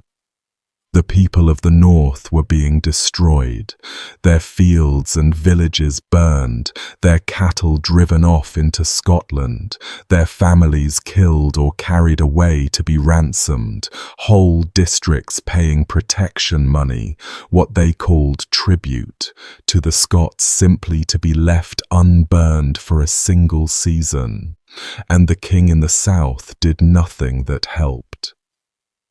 The final straw came late in 1322. Edward led a great campaign into Scotland that achieved nothing, found the country stripped bare before him so his army starved.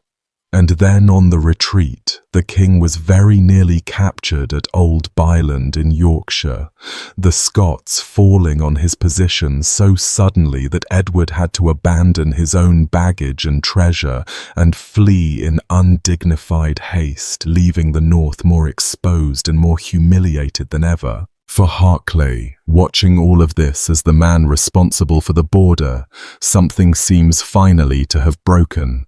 He reached his conclusion, and at the very start of 1323, on his own authority and without asking anyone's permission, knowing exactly what it would look like, he rode to Lochmaben and sat down with Robert the Bruce and negotiated a peace, recognizing Bruce as the rightful king of an independent Scotland in exchange for a firm end to the raids and the burning and the bleeding of his people. He was a soldier choosing the welfare of the living over the pride of a crown, and he must have known, even as he set his seal to it, that he was very likely signing his own death warrant along with the treaty. To Harclay, it was the only sane and humane thing left to do, an act of mercy toward the people he had spent his life protecting. To Edward, it was treason, flat and naked and unforgivable, a great noble going behind the king's back to deal directly with the enemy, to recognize the very Scottish independence the crown had spent decades and fortunes and rivers of blood denying. It did not matter that Harclay was right. It did not matter that within a year the crown itself would sign a truce on almost identical terms. A subject had usurped the king's own authority to make war and peace, and for that there was only one answer. A local rival of Harclay's, Sir Anthony de Lucy, arrested him by a trick, walking in among Harclay's men inside Carlisle Castle with armed followers and concealed weapons, and seizing the Earl while he sat in his own great hall dictating letters, taken without a chance to reach a weapon. And on the 3rd of March, 1323, what they staged for him was not really a trial at all. It was a ceremony of unmaking, scripted and public, designed above all to be watched and remembered. They told him plainly, to his face, that he was a traitor to the king, and that the king's will was that he be reduced to nothing, his rank and his honour stripped entirely away, so that other knights of lesser degree, watching or hearing of it, would see what came of a man who set his own judgment above the crown's and would be afraid to do the same. And then they took him apart in stages, deliberately, narrating each step aloud as they performed it, a piece of ritual theatre carried out in front of an assembled crowd. The degradation of a knight was its own established ceremony, the formal reversal of everything that had been done to raise him up, and they ran through all of it. They hacked the gilded spurs from his heels, the spurs being the very emblem of knighthood, struck off rather than removed. They took his knight's sword and broke it over his head, and this was the same sword, or stood for the same sword that the king had girded on him with his own royal hands barely a year before, when he made him Earl of Carlisle, the gift now smashed across the skull of the man who had received it.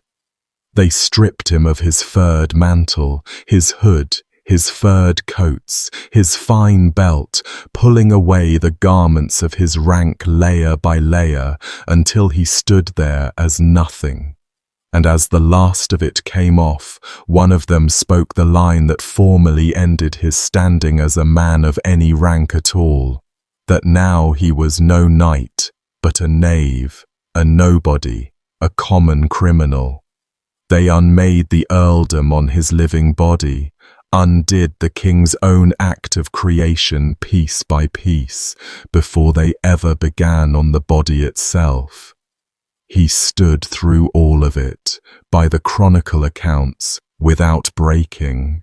And then came the part that Lancaster, by royal blood, had been spared, the full and unmerciful traitor's death in every one of its stages. He was stripped to a shirt, tied to a hurdle and dragged by horses through the streets of the very city he had defended for years, past the people he had kept alive through siege and raid, out through the gates to the place of execution traditionally placed at Harrowby, a low hill just south of Carlisle. The man who had held this town for the crown against everything Robert the Bruce could throw at it was now dragged across its cobbles in the dirt as the crown's worst enemy. What followed was the standardized horror that English law reserved for traitors, refined over the previous decades into a sequence designed to inflict the maximum of pain and degradation while keeping the condemned conscious for as much of it as possible.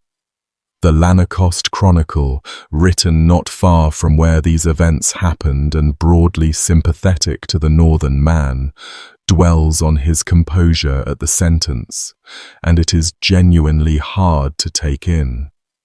Hearing what was about to be done to his body, the disemboweling and the burning and the quartering, Harclay is recorded as answering without apparent fear that they might divide his carcass among themselves as they wished, and that he commended his soul to God.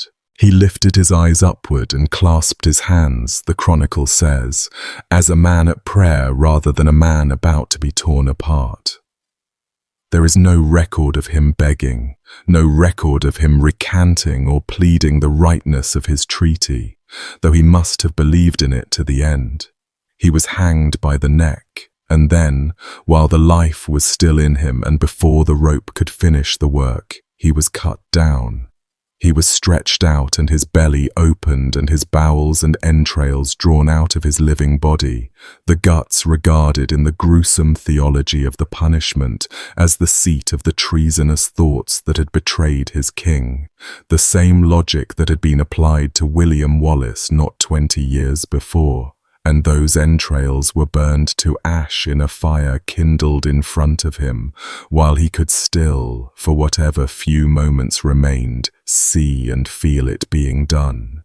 Then he was beheaded, and then, the man finally and mercifully dead, his body was hacked apart into 4 quarters, butchered like a carcass on a block. And then they distributed him in the same fashion Simon de Montfort had been distributed 2 generations earlier, except that now it was carried out as cold, recorded, official procedure rather than the hot improvisation of a battlefield. His head was sent first to the king, so that Edward could look upon the face of the man he had raised and then destroyed, and from there it was carried to London and set up on a pole on London Bridge, where it remained, exposed to the weather and the birds and the eyes of every traveller entering the city, for 5 years. The 4 quarters of his body were dispatched under guard to 4 towns across the kingdom to be displayed as warnings, nailed up where the most people would pass them. The official records, the parliamentary writs, name the destinations precisely: Carlisle and Newcastle and York and Shrewsbury, though some accounts substitute other towns, so that the man who had given his life to defending the north now hung rotting in pieces across that same north as a lesson to anyone tempted to mistake their own judgment for the king's. 5 years that Head looked out over London Bridge. It was not until 1328, after Edward II had himself been deposed and murdered, and his young son Edward III sat on the throne, that Harclay's sister, a woman named Sarah de Leyburn, was finally granted royal permission to go and collect the scattered pieces of her brother, to gather the 4 quarters down from their 4 towns, and take the weathered skull from London Bridge, and to bring them together at last for Christian burial. The practical reality of that errand sits heavily once you let it settle. A woman travelling the length of the country, town by town, to retrieve the rotted quarters of her own brother from 4 sets of city gates and a bridge, 5 years after they were nailed up, and carry them home. She buried what she could recover in the parish church at Kirkby Stephen, in Westmoreland, near the land the family came from. His conviction for treason was never formally reversed, even after his nephew petitioned for it.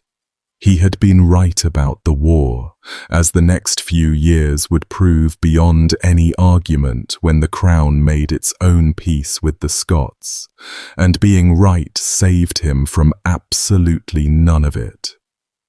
The last of our 5 takes us out of England entirely, across the Channel and the breadth of Europe, down into the dukedom of Bavaria, and the whole texture of the story changes when we get there. No battlefield this time. No rebellion, no army, no treason against a crown. The 4 men we have followed so far were all players in the great game, archbishops and earls and rebels, men who had taken their chances in the violent contest for power and lost, and whatever was done to them was done within that brutal logic, the logic of kings destroying threats. The last of them was none of those things. She held no office, commanded no soldiers, threatened no throne in any way she chose. Her entire crime, the whole of what she had done to earn what was done to her, was to be loved by a young man whose father had decided that love was an inconvenience to be drowned. A young woman who loved the wrong man, and a father-in-law who concluded that the cleanest available solution to that love was a river in autumn. Agnes Bernauer was born somewhere around 1410, and almost everything about her early life is uncertain in a way that the later legend papered over with confident invention.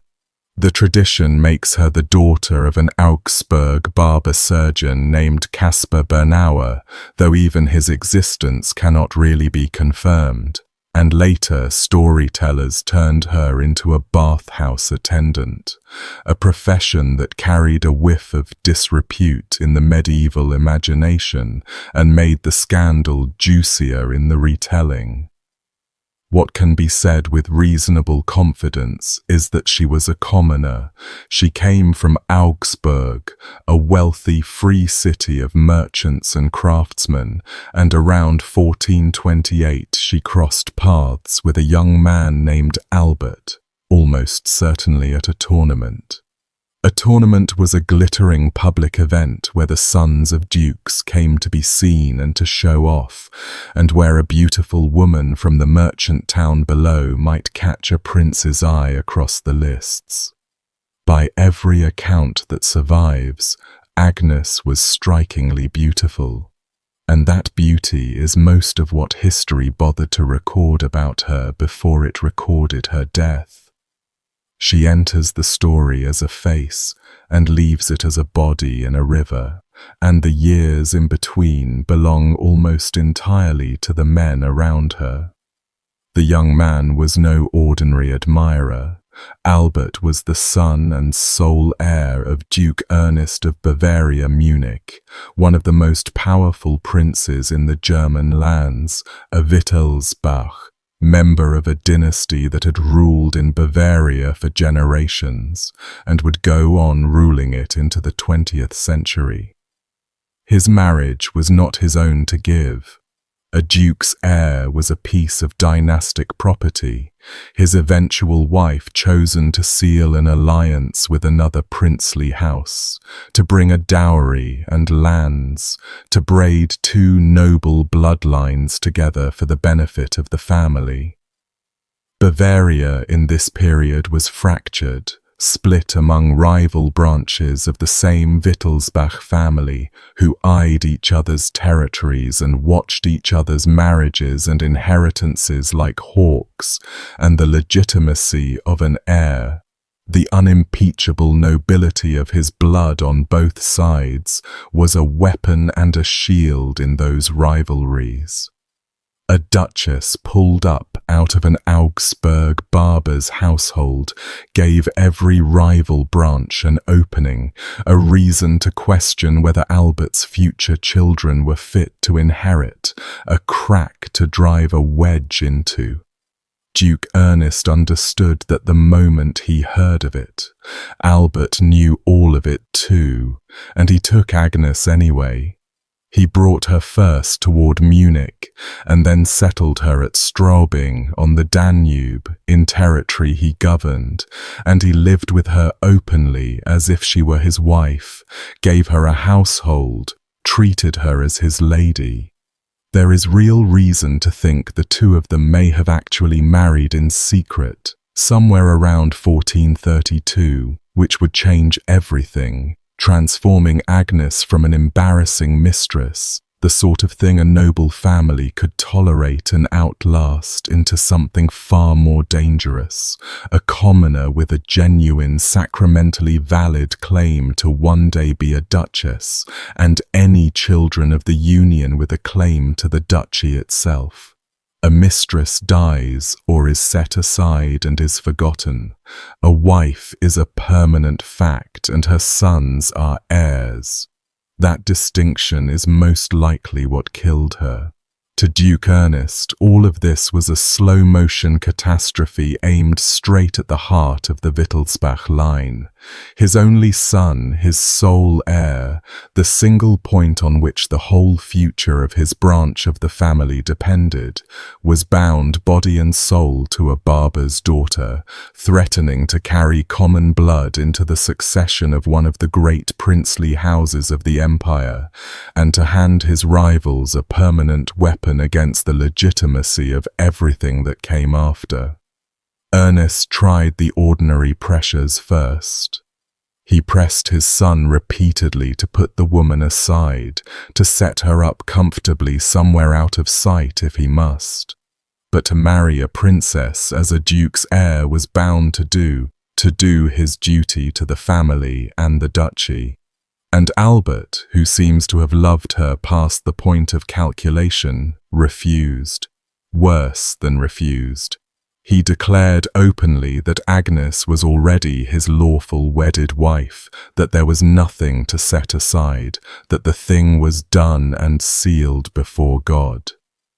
With that declaration, the situation became, in Ernest's eyes, impossible to manage through any normal means. A son could be argued with, a mistress paid off, a youthful infatuation waited out. A marriage, a sacrament, a wife with a claim could not be wished away or negotiated around. There was, as far as the old Duke could see, exactly one solution left that would actually solve the problem at its root, permanently and beyond appeal. If the marriage could not be undone by persuasion, then the marriage could be ended the only other way a marriage ends. The wife could be removed entirely. He waited until his son was safely out of the way. A hunt was arranged, conveniently far from Straubing, drawing Albert off into the field with companions for days, long enough for the thing to be done before he could possibly hear of it and ride back. Some accounts hold that the neighboring Duke, Henry of Bavaria Landshut, helped arrange the hunt as a favor to Ernest, keeping the young man occupied and distant. With Albert gone and unable to interfere or protect her, Duke Ernest moved. He had Agnes seized. The charge they fixed on her was witchcraft, and the precise shape of the accusation matters, because it was the only charge that could make her killing look like justice rather than murder. The claim was that she had used sorcery to ensnare the young prince, that no natural woman of her low station could possibly have drawn the heir of Bavaria into so binding and unreasoning a love by ordinary means, and so it must have been magic, a spell, a bewitching, an unnatural craft. Set aside for a moment that this was almost certainly a fiction invented to fit a sentence already decided in the Duke's mind. The accusation of witchcraft was the standard, reliable, legally usable instrument across medieval and early modern Europe for transforming an inconvenient woman, a woman a powerful man needed to be rid of, into a criminal who could be lawfully condemned and put to death, and it worked precisely because it could almost never be disproven. How does a woman prove she has not enchanted a man who plainly loves her? The very strength of Albert's devotion became, in this twisted logic, the evidence against her. There is little sign that any real trial, anything resembling a fair hearing where Agnes could answer the charge or call anyone to speak for her, ever took place. The conclusion came first, and the proceeding, such as it was, came after. The sentence was death by drowning, a method with old and deliberate associations to witches and to the disposal of women, and on the 12th of October 1435 they carried it out from the bridge over the Danube at Straubing. And here the record gives us something far more harrowing than a clean sentence quietly carried out. The chronicler Andreas von Regensburg, writing close to the event, set down what actually happened when they threw her from the bridge. Her hands and her feet had been bound for the drowning, the standard way of ensuring a condemned person could not save themselves, but one foot had either worked loose in the struggle or had never been fully tied in the first place. And with that single free foot, Agnes managed to do what no one watching can have expected. She swam, bound in the cold grey October water of one of the great rivers of Europe, the current pulling at her. She fought her way back toward the surface and kept herself up and worked herself toward the bank, kicking with the one foot she had. And she was crying out the whole time, calling for help in a voice the chronicler describes as hoarse and miserable and broken, the voice of a person drowning slowly and not yet dead and still, against all reason, hoping. She got close to the shore, close enough to be seen clearly, close enough that for a moment it must have looked as though she might actually live. And the executioner who had pushed her from the bridge saw her nearly reach the bank, and he did not feel relief or mercy. He felt fear, because the one thing in the world more dangerous to him than drowning this woman was failing to drown her, was having to go back to Duke Ernest and report that the witch had swum free in front of a crowd. So he ran. He ran along the riverbank, keeping pace with her in the water, and he caught up a long pole, one of the poles used to push boats, and he reached it out over the water and worked the end of it down into her long hair, where it would catch and hold, and he twisted it tight, and then he used that pole to force her head back down beneath the surface of the river, and to hold it there, leaning his weight on it, pinning her under the water while she struggled at the end of her own hair, until at last the struggling weakened and slowed and stopped, and Agnes Bernauer drowned a few feet from solid ground. Let me separate what is solid here from what the centuries added, because Agnes's story did not stay in the 15th century.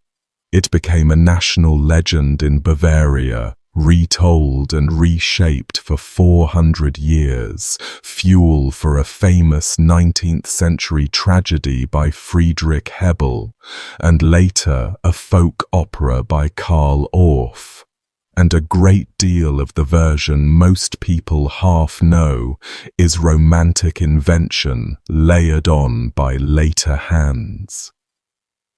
The bathhouse girl, the elaborate love scenes, the tender speeches between the prince and his commoner bride, the noble defiance, the changeling rumors, those belong to drama and not to the record. What stands on documented ground is leaner and in its way worse for being so plain. The relationship itself is real. Albert's refusal to give her up is real. Duke Ernest's order to kill her while his son was away is real. The pretext of witchcraft is real, and so is the absence of anything resembling a fair trial. The drowning from the bridge over the Danube at Straubing on the 12th of October, 1435, is real, recorded close to the time by more than one chronicler. And the most harrowing detail of all, the free foot, the desperate swim back toward the bank, the cry for help, the pole twisted into her hair to hold her under, comes not from the romantic legend at all, but from Andreas von Regensburg, a chronicler writing within living memory of the event. And that is exactly why it earns its place in the account when so much else has to be set aside. The legend softened her death into tragedy and gave her last words and noble dignity.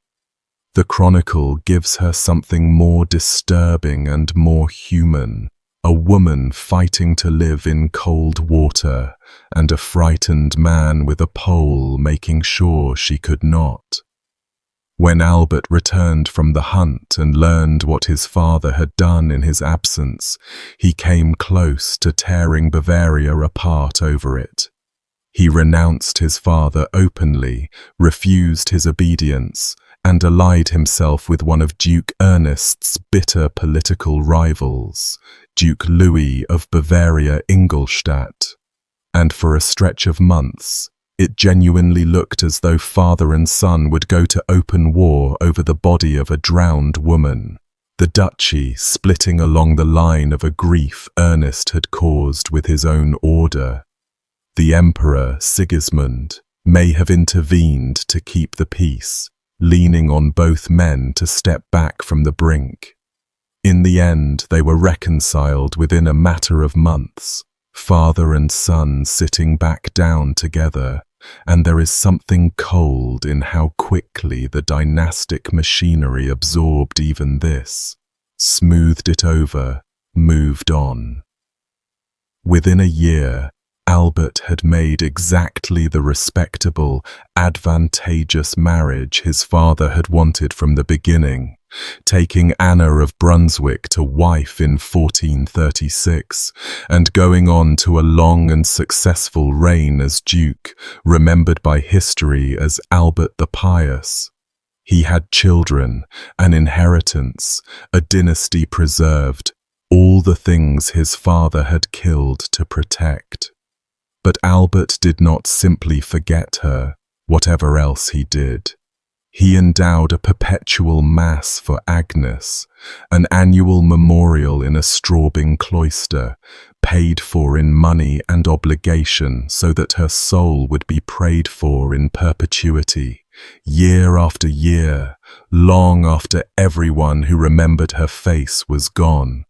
And Duke Ernest, the man who had given the order, the man whose fear of common blood had put her in the river, paid to have a chapel built for her in the cemetery of St. Peter's in Straubing as an act of expiation, a quiet admission carved in stone that something had been done that needed atoning for, though he never called it murder and never stood trial for it. Dukes did not stand trial. The chapel still stands today, and people visit it.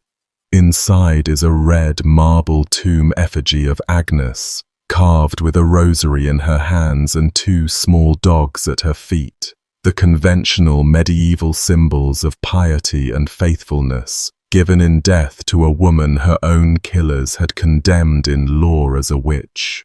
Her actual body was never recovered from the river. The Danube kept that part, carried it off downstream, and never gave it back. So the grave the Duke paid for marks a death rather than a burial, a fine carved monument with no one underneath it, raised by the very man who had made certain there would be something to atone for, over a woman whose only recorded crime was being loved by the wrong man and being born too low to be allowed to keep him. That is where I will leave it. 5 people, 5 deaths, and the strange thing they have in common, that the people who did the killing so often could not leave the bodies alone afterward, kept needing to do something more to them, or with them, or about them. Thank you for sitting through all of that with me, genuinely.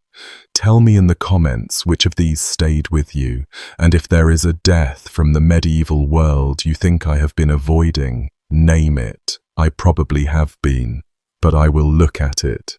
Take care of yourselves, and I will see you in the next one.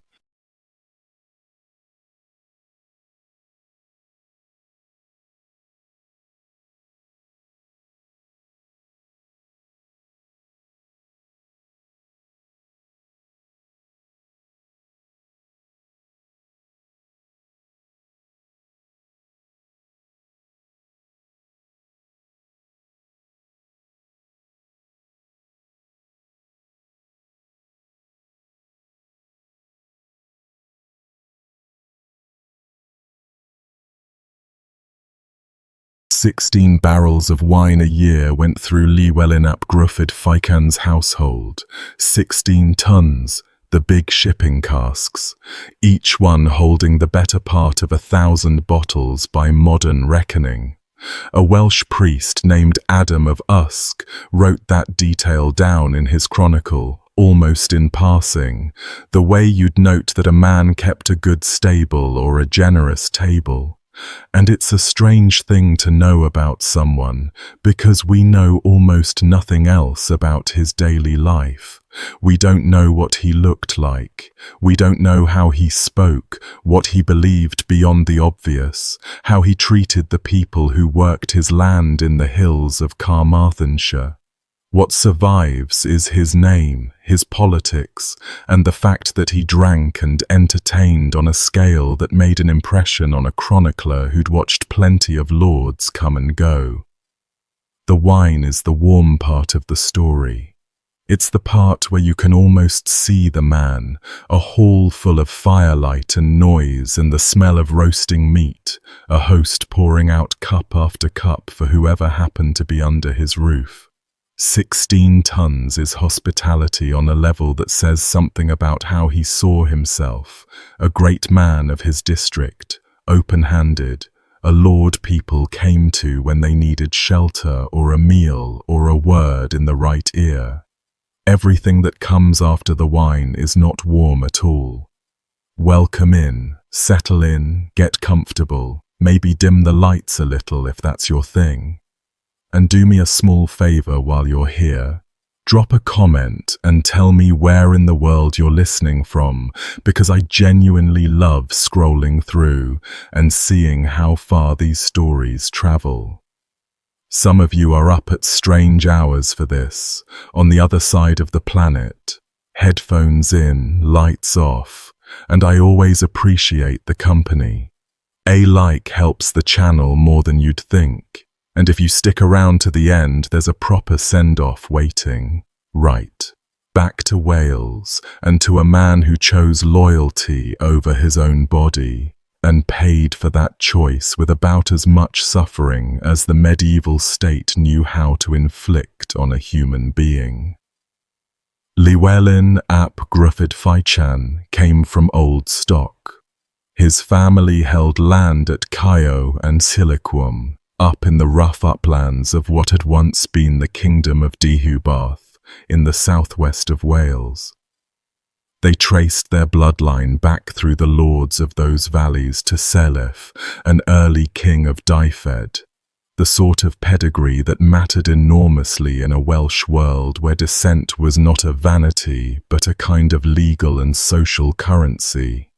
In Wales, who your great-great-grandfather had been could decide what land you held, what claims you could press, what marriages were open to you, where you sat at a feast, and who had to give way to you on the road.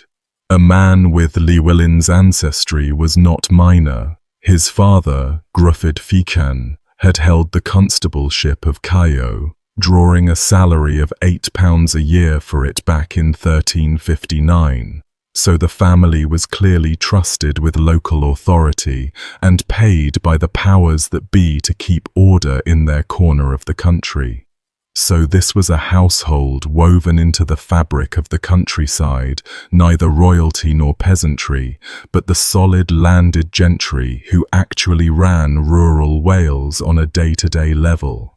The men who collected the rents, settled the disputes, raised the local levies when a lord called for fighting men, and decided, when the time came, which way a whole district would lean. The kind of men a rebellion absolutely needed on its side, and the kind a nervous king very much wanted to keep quiet and obedient. His wife, according to the Welsh genealogist Lewis Dwen, was a woman named Sioned, a daughter of the Scudamore family of Kent Church. That marriage tie turns out to matter more than a footnote, because the Scudamores of Kent Church were also the family that Owain Glyndwr's own daughter Alice married into. So Llywelyn was not some random hillside landowner who got swept up in events bigger than himself. He was connected, by blood and by marriage, to the very heart of the revolt that was about to consume Wales. The lines on the family tree run straight toward Owain. He had sons, several of them, and tradition holds that 2 of them were riding with Glyndwr's forces when everything came apart. Hold on to that closeness as the story moves, the sons in the rebel ranks, the daughter's family bound up with the prince's own, because it makes sense of a decision that otherwise looks almost like a man walking willingly and clear-eyed into a fire. He had everything to lose by betraying Owain. His own children's lives for a start. His name, his lands, the standing his family had built over generations.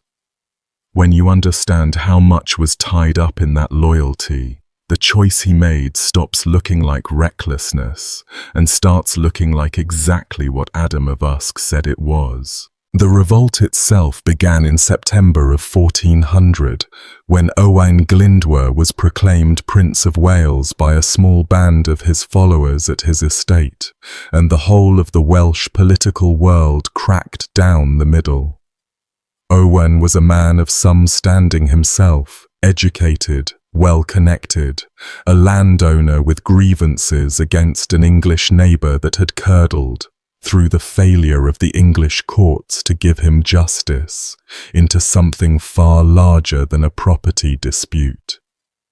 A quarrel over a stretch of land became, over a few short years, a war for the soul of a nation.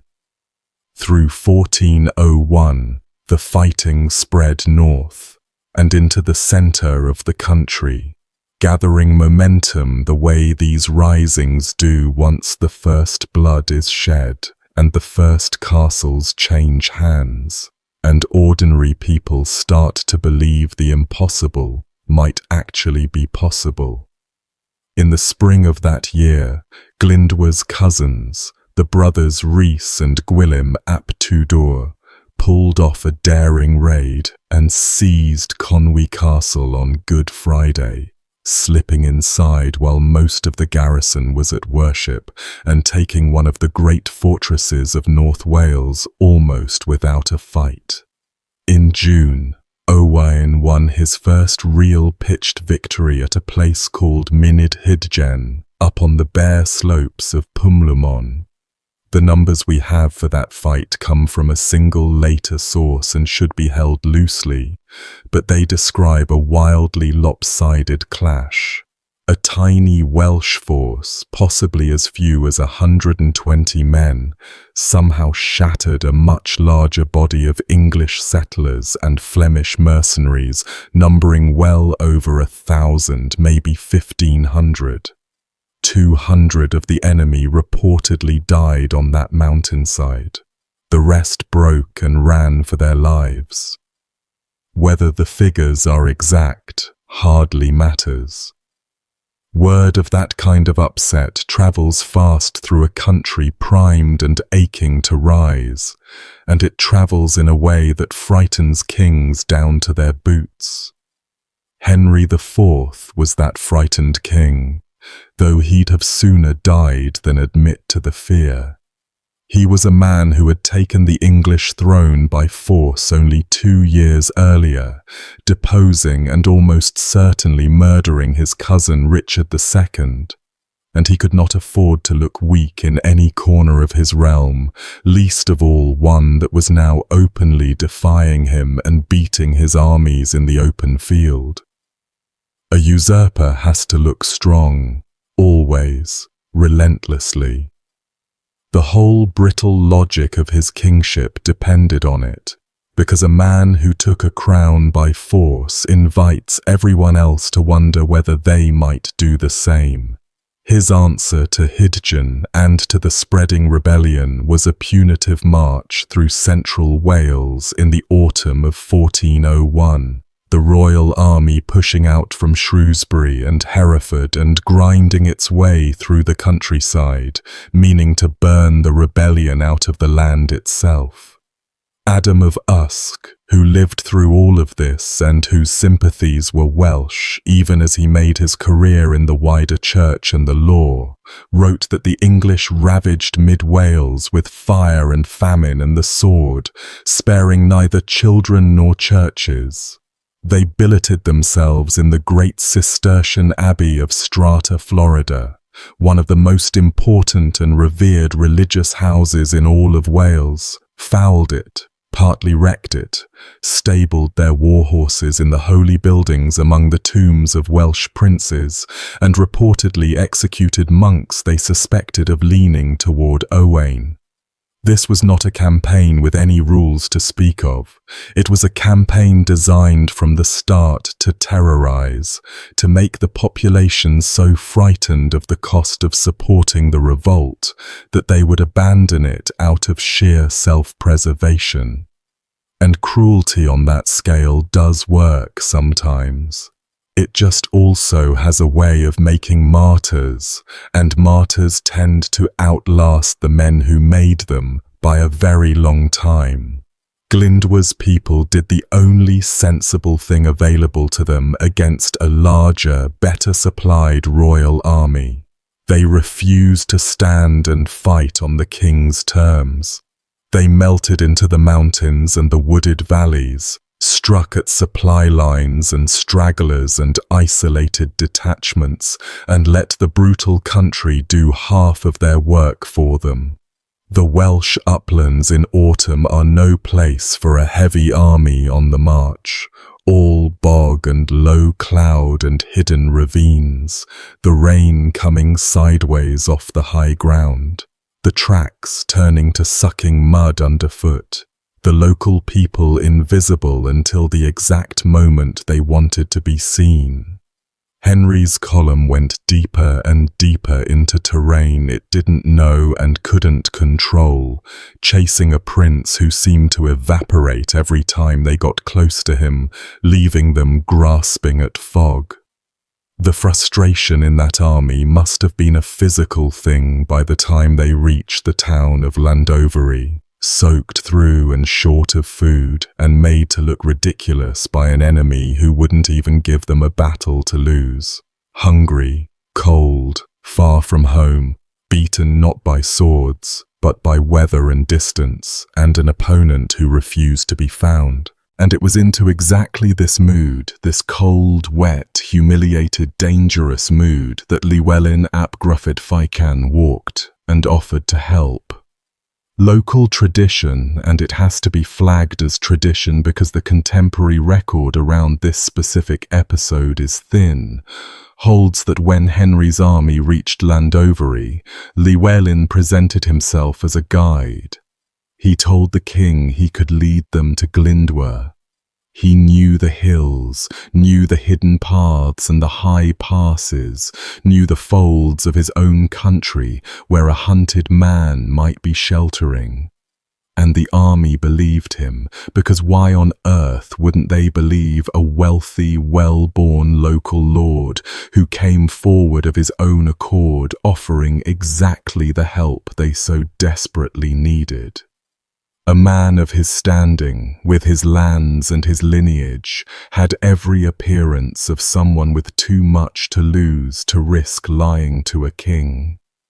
So they followed him, deeper into the uplands of Deheubarth, day after day, the column trudging through valleys and over ridges and along tracks that led, in the end, precisely nowhere. He walked them in circles. He led the king's exhausted army on a long, deliberate, draining wild goose chase through some of the hardest country in all of Wales, burning up the short and precious autumn days one by one, while Owain Glyndwr quietly and steadily put miles between himself and the men hunting him. With 2 sons in the rebel host and his daughter's family knotted to Owain's by marriage, Llywelyn had every reason in the world to send those soldiers the wrong way, and from the way it all played out, not the slightest intention of doing anything else. He had decided, somewhere in himself, that he would spend his own life to buy his prince time. He simply hadn't shared that decision with the English yet. Think for a moment about what that long march actually cost the men in it, because it sharpens what Llywelyn was doing to them. An army on campaign in hostile Welsh country in October was a fragile, hungry thing. The supply train could only carry so much, and once the local population had driven off its cattle and hidden its grain, as the Welsh did everywhere Henry went, the soldiers were living on what they'd brought and what they could seize, and there was less to seize every day. Horses went lame on the stony tracks. Men sickened in the wet. The chronicles of this whole campaign are full of references to terrible weather, storms so fierce that some in Henry's own circle muttered that Glyndwr had conjured them by magic, that the Welshman commanded the very sky. The king's tent was reportedly blown down on him in one of those storms, so the army Llywelyn was leading in circles was not some invincible war machine. It was a cold, soaked, increasingly desperate column of men who needed this chase to end quickly and successfully, and every extra day he spun out made their situation worse and their tempers shorter. He was not just wasting time, he was grinding down the very men who would, when they understood, turn their full fury on his body. He had to have known that. A man who has decided to die for a cause tends to understand exactly who will be holding the knife, and the country he led them through was his own. These were his hills, his tenants, his neighbours and kin, watching from the high ground as the English army stumbled past below, chasing a guide who was steering them away from everything they wanted. There's a particular kind of nerve in that, in standing at the head of a king's army that has the power to gut you on a word, day after day, smiling and pointing toward the next empty valley, knowing the whole time how it has to end. Welsh tradition held on to his name for exactly that reason. He became, in the memory of his own people, the man who fooled a king of England to his face and paid the full price for it without flinching. Eventually, Henry understood what had been done to him. You can almost feel the temperature drop in that camp when the realization finally landed, the king having spent precious, irreplaceable days of his campaign being walked in circles by a man he had thought he'd already won over with a bit of trust and the promise of safety. Every hour Llywelyn had stolen was an hour Owain had used to get clean away into the mountains. No question of mercy remained after that. The betrayal was too pointed, too personal, too humiliating, and Henry had a whole kingdom watching to see whether he was strong enough to hold Wales, or whether he'd be made a fool of by hillmen. Under the Treason Act of 1351, the law that defined betrayal of the crown and laid out its punishment in cold detail, Llywelyn was condemned as a traitor, and the punishment for high treason in that era was not a clean death. It was not meant to be, not in any sense.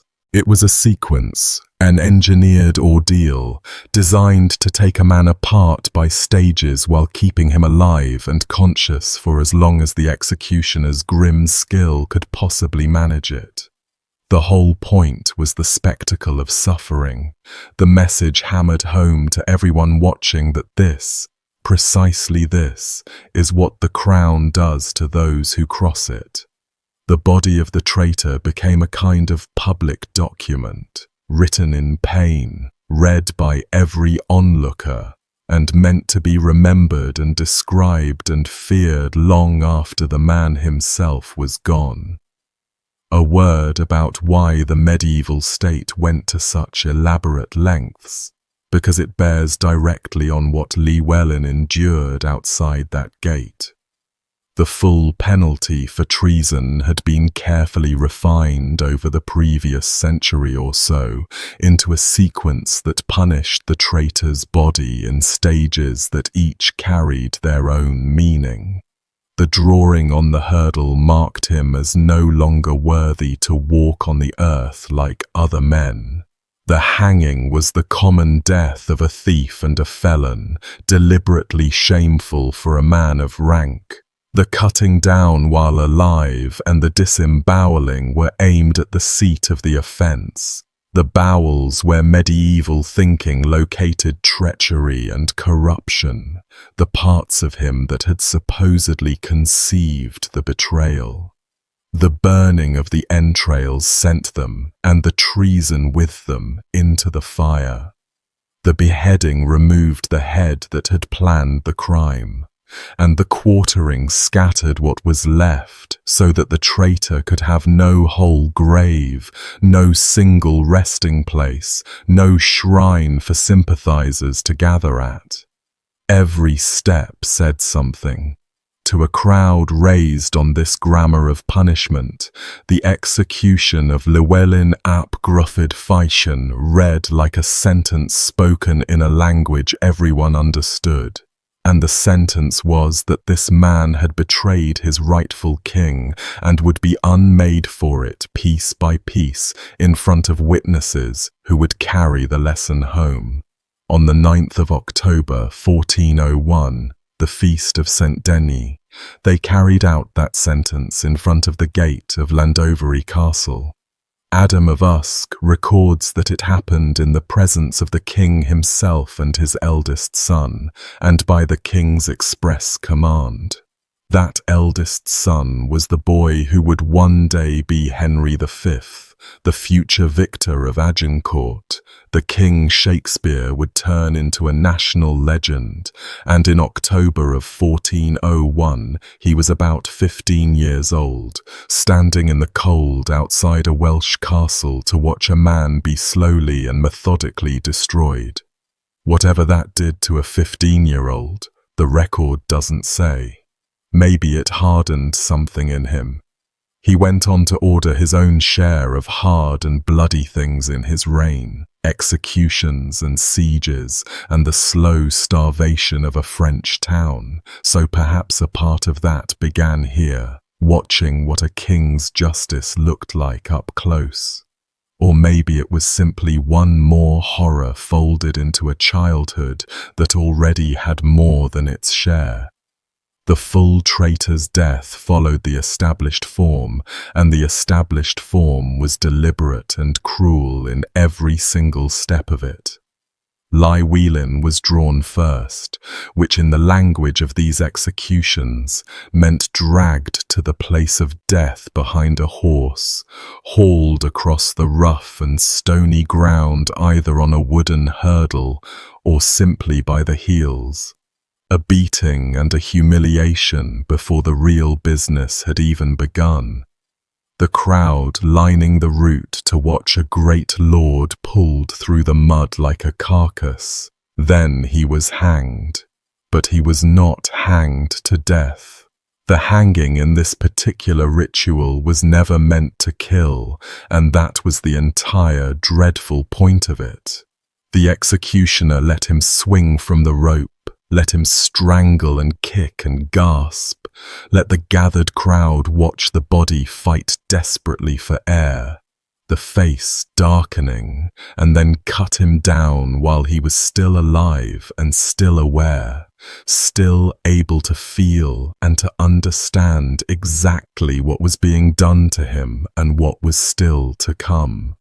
That preserved awareness was the cruel genius at the center of the whole thing. A quick death would have spared him the rest, and sparing him was the last thing anyone intended. What came next is the part the medieval state most wanted remembered, and it's the part that's genuinely hard to say aloud.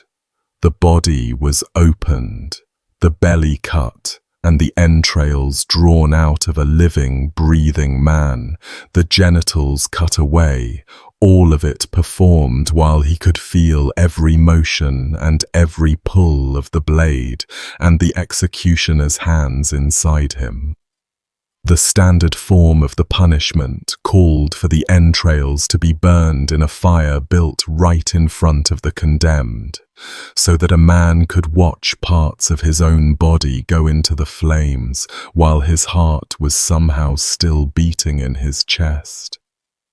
Only after all of that came the beheading, which by that point would have arrived as something close to mercy, the single clean cut that finally ended the awareness the rest of the ritual had so carefully and deliberately preserved. And then, last of all, the quartering, the headless trunk hacked into 4 pieces with axe and cleaver until there was no longer a man there at all, just parts to be salted and carried off. Now, a careful word about a detail you'll find attached to this story in a great many retellings, because it matters to tell it straight. The popular version says that the English cut out his stomach and cooked it in front of him before the hanging even began, and that his salted quartered pieces were then sent off to be displayed in towns across Wales as a warning to others. Pull those strands apart honestly. The salting and the distribution of the quarters fits the standard practice of the period exactly. Heads and quarters of traitors were routinely preserved with salt against rot and sent off to be spiked up over town gates and bridges across the country, the body broadcast like a proclamation, and there is nothing whatever implausible about Llywelyn's remains being scattered that way, even though the contemporary record doesn't name the specific towns that received them. The stomach cooked before his living eyes, though, is a touch that lives in tradition and in modern dramatized accounts, rather than in Adam of Usk's actual surviving text. It may well have happened. The entrails were certainly burned in front of these victims as a matter of grim routine, so the leap from burning to cooking isn't an enormous one. But it's a vivid, grisly specific of the sort that accretes onto a story like this over 6 centuries of retelling, each generation adding a turn of the knife. And I'd rather set it down honestly as probable embellishment than dress it up and sell it to you as confirmed fact. What we can stand behind from the source is appalling enough on its own. A man drawn through the streets, half-hanged, cut open and gutted while still alive, his entrails burned before him, then beheaded and chopped into 4 pieces, on a saint's feast day, outside a castle gate, in full view of a king and a 15-year-old prince, for the crime of walking some tired soldiers in circles so that his lord could slip away into the hills. Adam of Usk added a single line about him that has kept the man's name alive for 6 centuries now. He wrote that Llywelyn willingly preferred death to treachery. That's the entire eulogy, and it's enough because it tells you the choice was real and that the chronicler understood it as such. He could have actually guided them to Owain. The paths were there, the prince was somewhere out in that country, and a man who knew the hills as well as Llywelyn did could have delivered him. He could have bought his own life and his lands and his sons' futures with his prince's capture. He chose instead the long route through the hills that led nowhere, knowing with perfect clarity where that road ended for him personally. Owain Glyndwr, the prince he died protecting, was never captured and never betrayed. Not in all the long years the revolt flickered and flared and finally guttered out. He simply vanished from the record sometime after 1412, his fate unknown to this day, never handed over for any reward, never seen swinging from any gibbet, never dragged before any king. In a world this brutal, to simply disappear, unbroken and unbought, counts as a quiet kind of triumph. Glyndwr got away. The man torn apart at Landovery is part of the reason he did, and Adam of Usk at least made sure somebody wrote that down. One last thread before we leave him, because it's the sort of turn that history likes to spring on you when you least expect it. One of Llywelyn's own sons, a man named Rhys, later turned up fighting as a man-at-arms in the army of Henry V, the very prince who as a boy of 15 had stood and watched his father be torn apart outside Landovery Castle on the Agincourt campaign of 1415. The boy who witnessed the execution and the son of the man executed ended up serving on the same field in France a little over a dozen years later, fighting under the same banner. The wheel turns in ways nobody plans and nobody could have foreseen. The son of a Welsh martyr drawing English wages from the household of the prince who watched his father die. And in the year 2001, near the ruins of Llandovery Castle where the whole terrible thing had happened, they raised a memorial to Llywelyn, a stainless steel figure some 16 feet tall, made deliberately as an empty cloak and helmet, with no body at all inside the armor. The hollow shape was the entire point of it.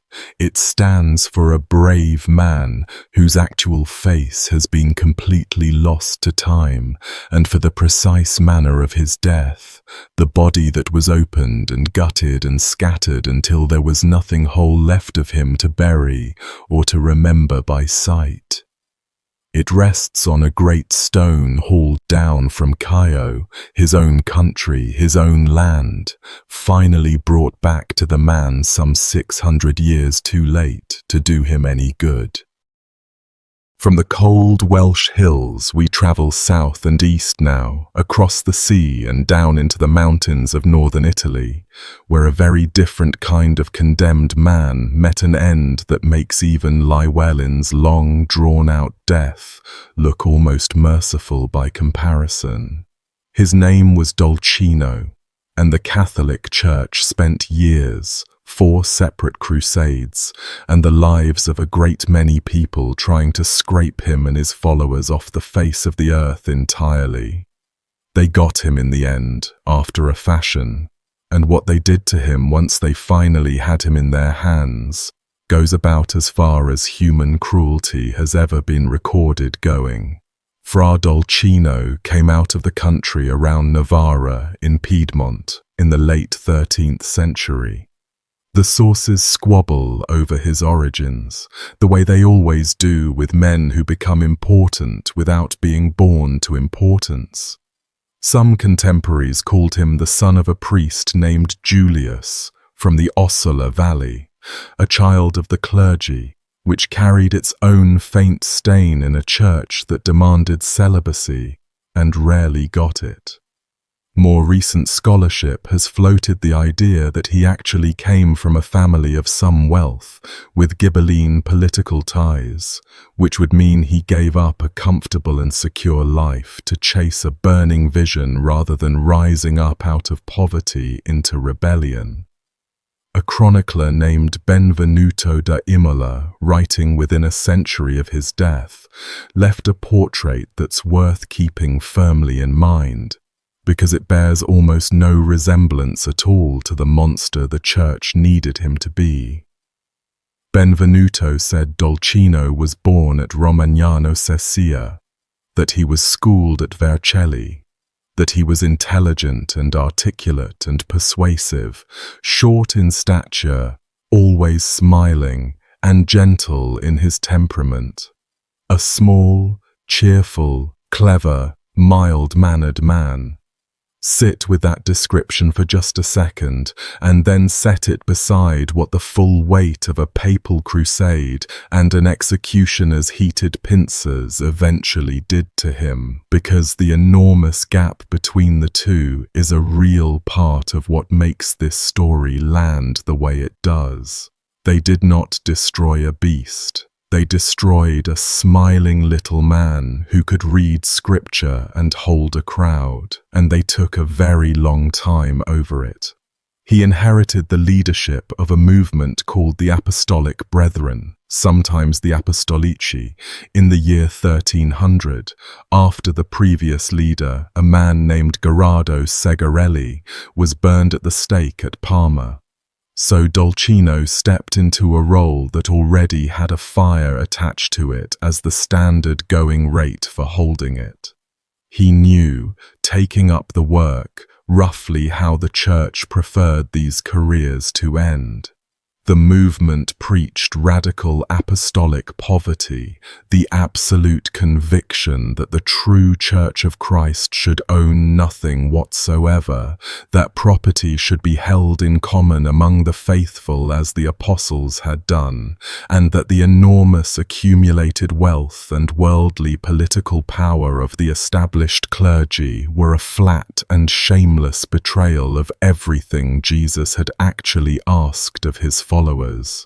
To a population that watched fat bishops and gilded abbeys grow ever richer while the poor around them starved in bad years, this was electric, dangerous, irresistible.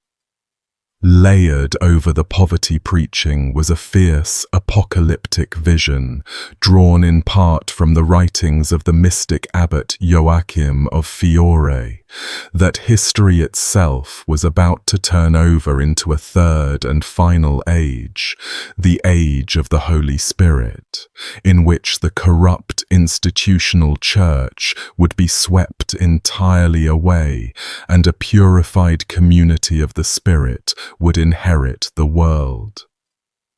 Dolcino taught that this age was imminent, that the great cleansing was coming very soon, and possibly that he and his own followers were meant to be its vanguard, the first wave of the new world. To a poor, taxed, tithed, lorded over population grinding through hard times, the promise that the whole rotten, oppressive order was about to be overturned by God's own hand landed like a thunderclap on dry ground. By one account in the New Catholic Encyclopedia, Dolcino's eloquence and his agreeable manner and his real skill with scripture drew him something close to 4,000 followers. Treat that number gently, since medieval sources inflate crowds the way fishermen inflate the size of the one that got away. But the movement was unmistakably large enough and committed enough to genuinely terrify the men who ran the church and the lords who ran the land. Beside Dolcino, through all of it, stood a woman, Margarita of Trent. In a letter he wrote in December of 1303, Dolcino named her as his beloved above all others, his cherished companion in the work and the faith. The Inquisitor Bernard Gui, who was very much not a friendly or a fair witness, called her his concubine and his lover, La Bella, the beautiful one, and made a whole string of lurid accusations about the nature of their relationship, including the inflammatory claim that Dolcino taught the Holy Spirit itself had made her pregnant. Coming from an inquisitor whose entire professional purpose was to paint heretics as depraved and blasphemous and sexually corrupt, those specific charges deserve to be held well at arm's length, weighed for what they were meant to do. What comes through from the less hostile angles is that Margaret was a woman of beauty and of some wealth, possibly from a comfortable background like Dolcino's own may have been, who threw her entire life into this man and this movement without reservation, and who would, at the very end, be offered every chance to walk away and save herself, and would refuse each and every one of them. She is a harder figure to see clearly than Dolcino, because the sources spend so much less ink on her, treating her as an appendage to him. But everything about the manner of her death says she was every bit as immovable as he was, and possibly more so, because she had even more on offer to tempt her into recanting and turned all of it down. The church did not negotiate with people who taught that it should be stripped of its wealth and swept off the earth. Pope Clement V authorized an outright crusade against the Dulcinians, the same legal and spiritual war machine that was usually pointed at Muslims in the distant Holy Land. now turned and aimed at a community of poor Christian radicals up in the Italian Alps. It took 4 separate crusading campaigns, led by the Bishop of Vercelli, with armed contingents tied to the powerful Visconti family of Milan and assorted local lords who had their own reasons to want the sect gone, to grind the movement down. That figure is worth pausing on properly. Not one expedition. 4. A small religious community of believers in apostolic poverty held off the organized military power of the Church and its noble allies for years on end, retreating ever higher into the Valsesia, into the brutal high country where the Crusaders' advantages mattered less, fortifying mountain positions, and finally digging in for the last stand on a peak called Monte Rubello, sometimes recorded as Monte Zabello, above the town of Biella. The hostile chroniclers blamed the cornered sect for raids and arson and killings down in the surrounding valleys, and some of that is probably true enough, because several thousand people driven up into the mountains with crusaders steadily closing the ring around them will raid the lowlands for food when the stark alternative is watching their children starve, and starving is exactly what they were doing. The accounts of cannibalism that appear in those same hostile sources, the claim that through the killing winter the trapped Dulcinians ate the flesh of their own dead to survive, come from witnesses with every motive in the world to make these people sound like animals deserving of extermination, so they hang under a heavy and permanent question mark. The starvation itself, though, was real, and it was lethal, and it did far more to defeat Dolcino in the end than any crusader's sword ever managed. It's worth slowing down on what those years on the mountain actually involved, because the endurance of Dolcino's people is half of what makes the ending so hard. The sect had not simply wandered up into the hills to hide.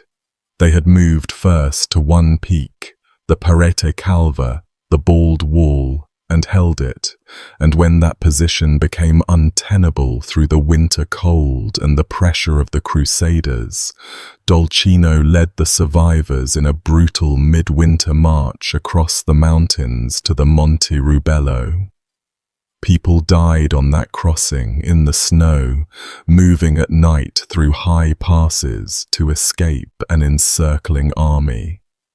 The ones who made it dug in on the new peak and built fortifications, ramparts and ditches and wooden defenses, and from there they raided down into the Valsesia for the food that kept them alive one more week at a time. For something close to a year, they held that position against everything the Bishop of Vercelli could throw at them, beating back assaults, enduring bombardment, watching their numbers thin from cold and hunger and the steady attrition of the fighting. These were not soldiers. They were weavers and farmers and laborers, and their families who had followed a preacher into the mountains because he promised them a cleaner world, and they fought off a crusade for a year. Whatever you make of their beliefs, the sheer physical stubbornness of it is staggering, and it meant that by the time the end came, the people on that mountain had already been pushed past the limits of what bodies are supposed to survive, which is part of why the final assault went so quickly. Almost nothing remained of them to break. The winter of 1306 into 1307 broke them completely, blockaded on the mountain, burned out of their lower positions, cut off from any supply. The community endured cold and hunger that killed them by slow and steady degrees through the dark months.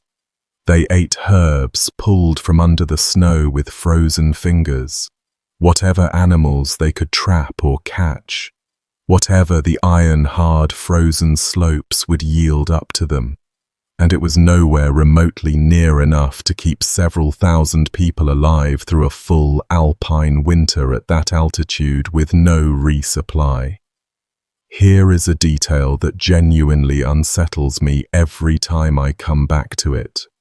The poet Dante Alighieri actually wrote Dolcino into the Inferno during these very months, while the man was still alive and still freezing on his mountain. In the 28th canto, among the sowers of discord and schism whose punishment is to be endlessly cut and split apart, the shade of the Prophet Muhammad, learning that Dante is a living man who will return to the world above, sends a message back through him. He tells Dante to warn Fra Dolcino, if the friar ever hopes to follow Muhammad down to that circle soon, to arm himself well with supplies, so that the press and weight of the snow will not hand an easy victory to the men of Novara. Dante was composing that passage at almost exactly the moment the real Dolcino was freezing and starving on Monte Rubello, with the snow piling up around his fortifications and the men of Novara and Vercelli waiting patiently below for hunger to do their work. And the snow was, in literal and historical fact, about to hand his enemies absolutely everything. A poet, hundreds of miles away, wrote a doomed and useless warning into a poem about a man who was, at that very moment, running out of the days the warning was meant to buy. It's one of the strangest collisions between literature and lived reality in the whole of the medieval record, and Dolcino himself almost certainly never knew he'd been written into the greatest poem of the age as he died. On the 23rd of March, 1307, the Crusaders finally stormed the mountain. After years of stubborn resistance and a whole winter of slow death thinning the defenders, the assault itself was over quickly. The people on the peak were too weak, too starved, too few left standing to hold the walls. Dolcino was taken alive, along with Margaret and a close companion named Longino of Bergamo, and the three of them were brought down out of the mountains to Biella, and there the Church's careful machinery turned to the deliberate question of how precisely to end them. The Inquisition examined them at length. The secular authorities then pronounced the actual formal sentence, because the Church much preferred to keep its own hands ritually and theologically clean, and let the state carry out the bloody work of killing on its behalf, a useful fiction everyone involved understood perfectly well. A date was fixed. The 1st of June, 1307, near Vercelli, on the banks of a river called the Cervo, and the manner of death they designed specifically for Dolcino and Longino was not burning, or at least not only burning, and it was not quick. It was meant from the first to be the longest, most public, most agonizing death the assembled authorities of that place could possibly engineer for a human being. A punishment whose entire purpose was to make an example so terrible that no one would ever follow Dolcino's road again. What happened on that day is recorded in a contemporary account, the Historia Fratris Dulcini, written by someone close enough to the events to be either a quiet sympathizer or a local eyewitness, and the description is specific in a way that is genuinely hard to take in. Dolcino and Longino were bound hand and foot and placed up on carts, raised high enough that everyone in the great assembled crowd could see them clearly, could see every moment of what was coming. In front of them, on the carts themselves, were set vessels full of burning fire. The fire was not there to burn the men, not at first. It was there to heat the iron. Executioners took pincers, iron pincers heated until they glowed red and then white in the flames, and with those pincers they began to tear the living flesh off the two bound men, piece by piece by piece, gripping a fold of skin and muscle with the searing iron and ripping it bodily away and throwing each torn piece into the fire, and then reaching in and doing it again and again and again. And then the carts were rolled forward. The whole grim procession began to move cart by cart through street after street after street of Vercelli, so that the punishment would be drawn out for as long as humanly possible, and the torment made as public and as prolonged as the entire town could be made to witness. At each new place along the route, the carts halted, and there was more of the heated iron. More flesh gripped and torn loose and burned, the smell of it hanging over the crowd, the wounds cauterizing even as new ones were opened so that the men could not simply bleed to death and escape. The entire design was built around duration, around making it last. The authorities did not want these men to die. Not soon, not yet. Not for a long while.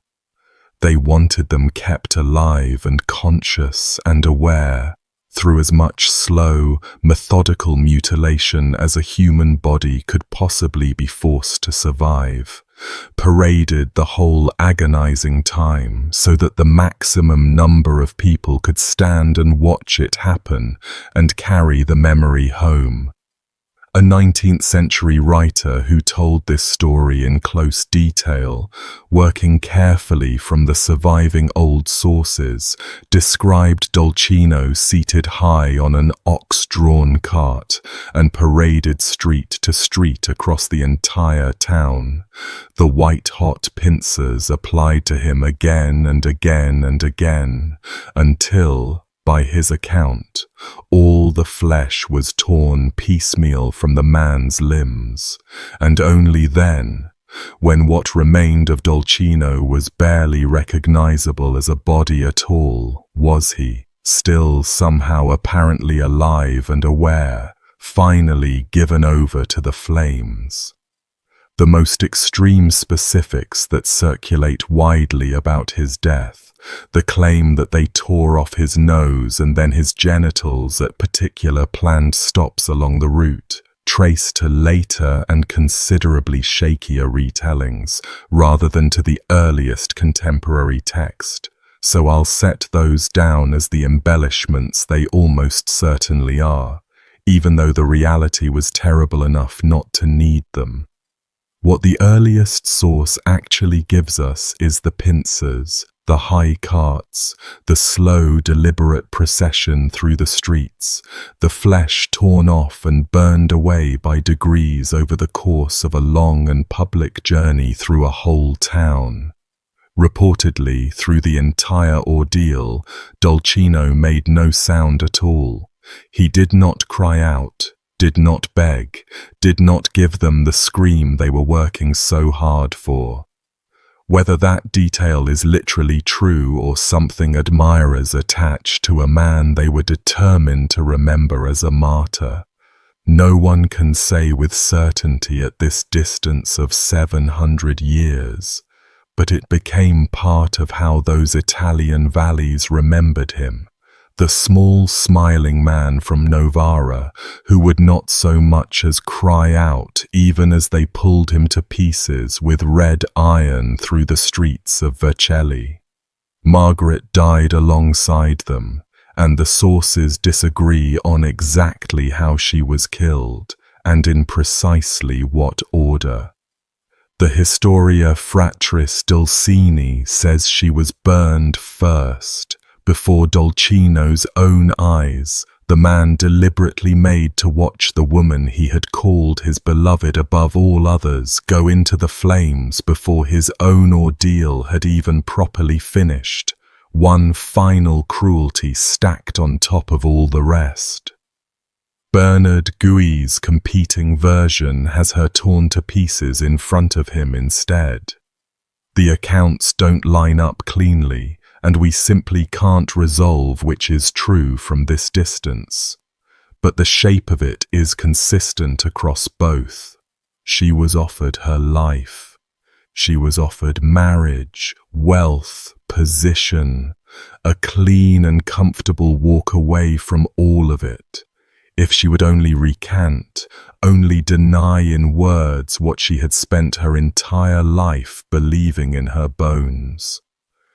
And every single time the offer was made, she said no. She went to her death rather than disown the cause, and she did it knowing in full and exact detail what the alternative on offer actually was, having presumably seen or heard what they intended to do to Dolcino. She tends to get a handful of lines in the histories where Dolcino gets pages and chapters, which is its own small, quiet injustice, because by every account that survives, she was as unbreakable as he was, and she had a great deal more reason and more opportunity to break, and didn't. The movement effectively died there on that riverbank near Vercelli, on the 1st of June. The 4,000, whatever the real figure had ever truly been, scattered or recanted or simply went silent and melted back into ordinary anonymous life, never to be heard from again under that name. But the memory of Dolcino lingered in those Italian valleys for centuries afterward, passed down, the cheerful little man from Novara, who held a mountain through a winter that killed his own people around him one by one, and who was then driven through a town on a cart while they tore him apart with heated iron, and who, if the oldest story is to be believed, would not give them so much as a single cry for all their patient and terrible effort. The valleys around Biella and the Valsesia did not forget him, and that's a real and slightly strange afterlife for a condemned heretic. Centuries later, local memory still attached his name to the mountains where he'd made his stand. The peak itself and the long ridge carried associations with him, and the story of the sect that starved and fought up there became part of the landscape's own folklore. Much later still, in the modern era, he was claimed and re-read by people who saw in his preaching about common property and the corruption of the rich an early ancestor of their own ideas, and monuments and obelisks went up in the hills to mark where the Dulcinians had fought and died. The radical friar reinvented as a kind of mountain martyr for causes he could never have imagined. Whether any of those later readings would have meant a thing to the actual man, the smiling, scripture-quoting preacher who thought the age of the Holy Spirit was about to dawn, is anyone's guess. But it says something that an execution designed specifically to erase a man, to tear him to pieces so completely that nothing whole remained and no grave could hold him, ended up doing the opposite. They turned him into exactly the sort of figure they were trying to prevent. The pincers and the carts and the long procession through Vercelli were meant to be the final word on Fra Dolcino. They became, instead, the reason anyone still says his name at all. We stay in the 14th century for the next one, but we cross back to the west, into France, where the very lowest orders of society, were about to do something so shockingly violent that the chroniclers could barely make themselves write it down, and where the one man who tried to give that violence some shape and discipline was undone, in the end, by a piece of ordinary human courtesy that he extended to people who had no intention on earth of returning it to someone like him. Guillaume Cal was a peasant from Mello, near Beauvais, in the country north of Paris. You'll find his name written half a dozen different ways across the sources: Cale, Carl, Caille, Calais, the spelling sliding around the way names always did before anyone thought to fix them in place on paper.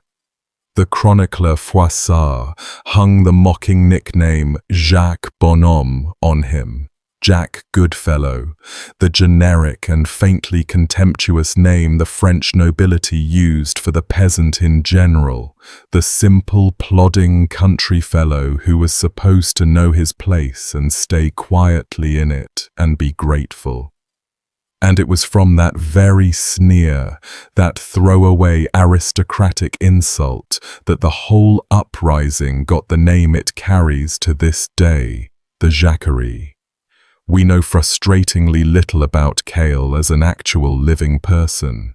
His exact age, his family, his face, the sound of his voice, all of it gone, swallowed by the centuries. What even the openly hostile chroniclers concede about him is that he was a strong and capable man, a Picard with a natural gift for eloquence and some genuine prior experience of war, a man who could stand up in front of a screaming, grieving, half-mad crowd of armed peasants and actually organize them into something resembling a force, instead of merely shouting along with them until everyone involved got slaughtered. That is a genuinely rare ability in any century, in any kind of man. He had it. And for a few short weeks in the summer of 1358, it very nearly changed the whole shape of France. The revolt erupted at the very end of May in 1358. And to feel the true size of the fury behind it, you have to feel everything France had been put through in the years leading up to it.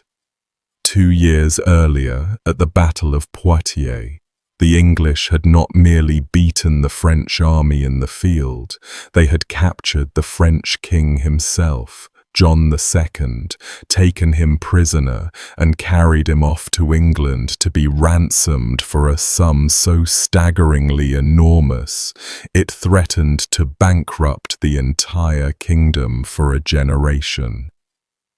With the king gone across the sea and the realm effectively leaderless, the unpaid mercenary companies that had been fighting the long war roamed loose and lawless across the countryside, robbing and burning and raping and killing more or less as they pleased, because there was no longer an enemy left to fight in any organized battle, and no authority anywhere strong enough to rein them in. The Black Death had swept through less than a decade earlier and butchered the population, leaving far fewer hands to work the land under demands that had not shrunk to match. And on top of every other crushing burden, the peasants were still expected to repair and rebuild the stone castles of the very same nobles who had so spectacularly and shamefully failed to protect them at Poitiers, and to help fund the colossal ransom of the king those same nobles had managed to get captured. The accumulated weight of all of it, the defeat and the brigands and the plague and the taxes and the forced labor and the bottomless contempt, finally caught light in the Oise Valley at the tail end of May. And once it caught, It spread like a grass fire across a dry field in the height of summer, faster and further than anyone watching could quite believe was possible. The peasants fell on the manor houses and the castles, more than 150 of them by some counts, and the violence that poured out of them was the particular and frightening kind that years and years of swallowed humiliation produce in ordinary people when the lid is finally and suddenly torn off. The chroniclers Jean Le Bel and Jean Froissart, both of them aristocrats writing for an aristocratic audience, and both of them genuinely and personally horrified by what they were describing, recorded atrocities that you absolutely have to read with their heavy bias held right up in front of your eyes the entire time, because men of that class were temperamentally and completely incapable of being fair about peasants rising in arms against their betters. Le Bel wrote of a knight seized and killed by the peasants, then spitted whole on a roasting pole and turned slowly over a fire, while his wife and his children were forced to watch every moment of it. The woman afterward raped by many of the men in turn, and then made to eat the roasted flesh of her own murdered husband before she and the children were all killed too. Froissart took stories like that one and repeated them and heightened them and lingered over them with what reads, frankly and uncomfortably, like a certain dark fascination. Modern historians treat the very worst of these accounts as exaggerated and weaponized, as deliberate propaganda designed in large part to justify the savage and disproportionate reprisals that were about to follow, and they point out pointedly that the official letters of amnesty, later issued by the Crown itself, are far more measured in tone and actually reserve a good deal of their criticism for how the nobles had behaved. So you have to hold the whole thing carefully and honestly. Something genuinely brutal absolutely did happen in those weeks, a real and bloody and furious settling of generations of accounts. Peasants doing terrible things to the lords they had every accumulated reason in the world to hate. But the precise, lurid catalogue of horrors, the spitted knight and the forced cannibalism and the rest, owes a great deal to the imagination and the agenda of frightened, vengeful noblemen. And it probably tells you nearly as much about their nightmares and their guilty consciences as it does about the actual documented events. Cale, to his very real and genuine credit, was not trying to run a massacre. He was trying to turn a mob into an army, which is a far harder and a far more genuinely dangerous thing to even attempt. He organized a proper council. He appointed captains and lieutenants and imposed a chain of command on men who in their whole lives had never obeyed anyone but a lord and a parish priest. He had his people forge real weapons out of their farm tools, scythes and billhooks, straightened and reshaped and bound to long poles, until they were something that could actually punch through armor and kill a mounted knight, and he had them improvise crude protective gear of their own out of boiled and hardened leather. He adopted Montjoie as a battle cry, which was the old French royal war shout itself, and he put the fleur-de-lis, the royal flower, on his banners. That last choice was pointed and deliberate and clever. By flying the royal flower and shouting the royal cry, Cale was signaling clearly that this was a revolt aimed at the nobility specifically, at the lords who had failed and oppressed them, and not at all against the captured king himself, a careful distinction that mattered enormously to Cale, even though it was completely and contemptuously lost on the nobles he was actually fighting against. He reached out toward Paris, where a powerful and ambitious merchant named Etienne Marcel was leading a parallel rising of the city's townspeople, and Cale tried to stitch the rural revolt and the urban one together into a single coordinated movement that the crown and the assembled nobility could not simply crush one isolated piece at a time.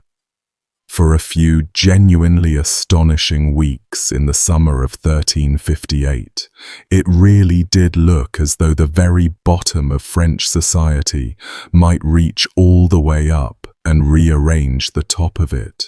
Sit with how unlikely Cale's whole position was for a moment, because it makes what the nobles did to him land all the harder. Here was a man with no rank, no land, no formal training in command beyond whatever rough soldiering he had picked up somewhere, and within the space of a couple of weeks, he had several thousand armed men actually answering to a structure he had built up out of nothing at all. He had sent word to the towns. The men of Paris under Etienne Marcel sent help, supplies, even some trained crossbowmen, because Marcel saw in the rural rising a useful source of pressure on the same nobility he was busy fighting in the capital. Cale's people pulled down or blockaded fortified houses across a wide stretch of country between the Oise and the Seine. For those few weeks he was, in everything but name and official recognition, a genuine commander running a genuine campaign. The nobility's terror in this period was not entirely manufactured for the chronicles afterward. They really did believe, for a short stretch of that summer, that the natural order of things might come apart in their hands, that the men who ploughed their fields and repaired their walls might actually rise up and pull them down for good. That fear is exactly why the reprisal, when it finally came, was so wildly out of proportion to anything the peasants had actually managed to do. You do not kill 20,000 people to punish a few burned manor houses. You kill 20,000 people because for 2 weeks you were genuinely and personally afraid, and the fear has to be answered afterward with something total. The man who personally ended that possibility was Charles II of Navarre, a French prince with a real and serious claim to the throne and a reputation for treachery so thoroughly and richly deserved that history simply remembers him as Charles the Bad. Around the 10th of June, near Mello, Charles brought up a force of somewhere between 1,500 and 2,500 mounted knights and professional men-at-arms, hardened soldiers in full harness, and he faced Cale's much larger, but vastly and hopelessly worse-equipped peasant host across the field. And here Cale showed once again that he genuinely had a real head for war on his shoulders.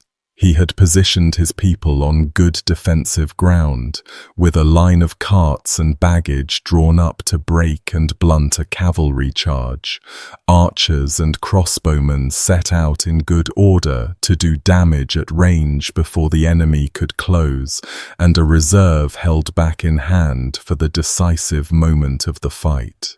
He had done, in short, about as competent and professional a job of preparing a battlefield as an entirely untrained farmer leading other entirely untrained farmers could conceivably have done, and Charles the Bad, looking across the field at that well-prepared position and at those large numbers, decided that he did not actually want to throw his precious and irreplaceable armoured knights straight into the teeth of it, even with every advantage of training and equipment and breeding stacked on his own side.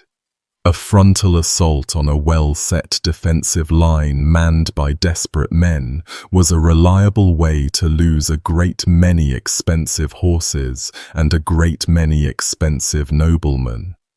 So Charles chose not to fight. Instead, he sent word inviting Cale to come and talk, to parley, the ordinary and ancient courtesy that commanders extended to one another before, or in place of, a pitched battle. And right here is the exact point where Cale's entire understanding of the world and his own new place in it betrayed him utterly and fatally. He had come, over those heady weeks, to genuinely believe that he was a legitimate commander now, a captain general at the head of a real army, and that the established customs of war, including the ancient and near-sacred safe conduct of a parley between leaders, applied to him exactly as they would apply to any other commander of armed men anywhere. So he walked into Charles's camp under that fatal assumption. He brought no hostage with him to guarantee his own safe return, took no bodyguard, and trusted entirely in the conventions of chivalry that were supposed to govern how men of war treated one another, even in the middle of a conflict. And the nobles in that camp seized him the very instant he was within their reach, because in their eyes, in the eyes of every armored man there, those conventions simply did not extend to him and never had for a moment. A low-born man, a peasant, was not a belligerent owed the courtesies of honorable war. He was an animal who had grotesquely and offensively overreached his God-given station, a beast of burden pretending to be a captain of men, and the entire code of chivalry that protected a parley simply did not cover such a creature, any more than it covered a horse or a dog. The good faith that Cale extended that day, the simple human assumption that his honor would be met and answered with honor, ran headlong into a solid wall of men who had decided in advance, before he ever arrived, that a peasant possessed no honor at all for them to bother respecting. He was a fool to ever trust them, the chroniclers more or less conclude with satisfaction.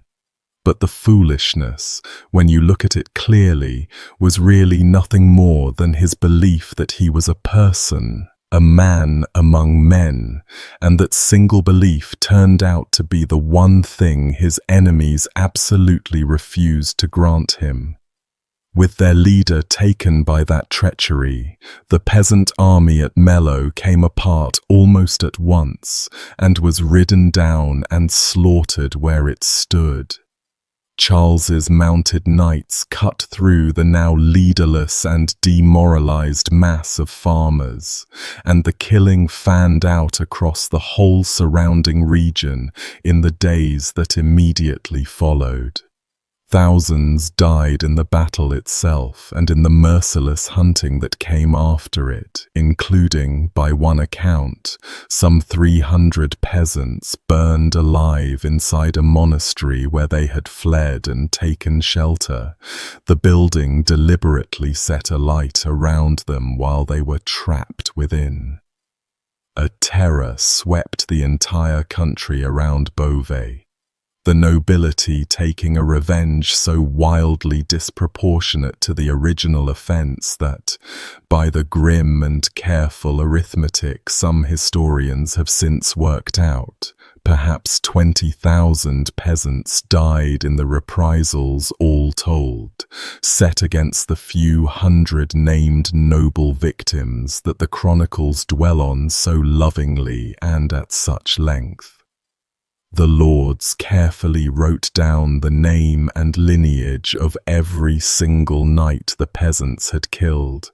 The peasants who died by the thousand in return are mostly just a round number, a footnote, an estimate. And Cale himself, he was tortured and then he was beheaded. The single most famous and most repeated detail attached to his death is the mock coronation. The story goes that before they finally killed him, his noble captors crowned him as King of the Jacques, King of the Peasants, with a circlet or a tripod of red-hot glowing iron pressed down hard onto his living head, in savage and deliberate parody of the kingship they had accused him of secretly reaching for. That particular detail comes down to us through later writers rather than the very earliest sources, including the historian Barbara Tuchman, who was careful and honest enough to frame it as something reportedly done to him rather than as fully confirmed fact, and the very same grotesque trope of the burning iron crown shows up around other executed peasant leaders elsewhere in Europe. Most famously of all, it attaches to György Dózsa in Hungary a century and a half later, who was quite genuinely seated on a throne of red-hot iron and crowned with a glowing iron crown, and made to suffer a list of horrors beyond even that. So the red-hot crown for Cale sits in that uncertain and frustrating middle ground, a vivid and entirely possible and entirely period-appropriate horror that the earliest sources don't quite manage to pin down for certain. It may well have happened to him precisely as the story tells it. It may also have drifted onto his story over time from the wider grammar of how the powerful like to humiliate and unmake the rebels who had frightened them, the burning crown being just about the perfect mocking punishment for a man accused of trying to crown himself king. The treachery that took him under a false parley and the beheading that finally finished him are solid historical ground. The crown of glowing iron is the part to hold a little more loosely in the hand, but solid or not, confirmed or merely reported, the heart of the whole thing remains exactly the same. Guillaume Kell, who tried against all odds to give a leaderless, grieving, furious peasant rage some discipline and some shape and some genuine honor, died in the end because he extended a basic human trust that his enemies had already privately and contemptuously decided he was simply too low-born ever to deserve. Across the Channel, in the very same brutal and disordered era, another great popular rising was building steadily toward its own bloody ending, and at the very heart of it stood a man who fought not with scythes and billhooks, but with words alone. A wandering preacher whose single most famous line had already been rattling around inside English heads for years before the country finally and spectacularly exploded. John Ball had been preaching for roughly 2 full decades before the Great Peasants' Revolt of 1381 gave him his moment in the sun and, very soon afterward, his death. He described himself as a sometime priest of St. Mary's in York, and he later settled down in Colchester, but his real pulpit, the place he actually did his work, was wherever ordinary common people could be gathered together to listen to him. He was excommunicated again and again, going back to the mid-1360s, formally and repeatedly banned from preaching by the church authorities and thrown into prison more than once because the things he stood up and said terrified the men who ran England right down to their deepest foundations.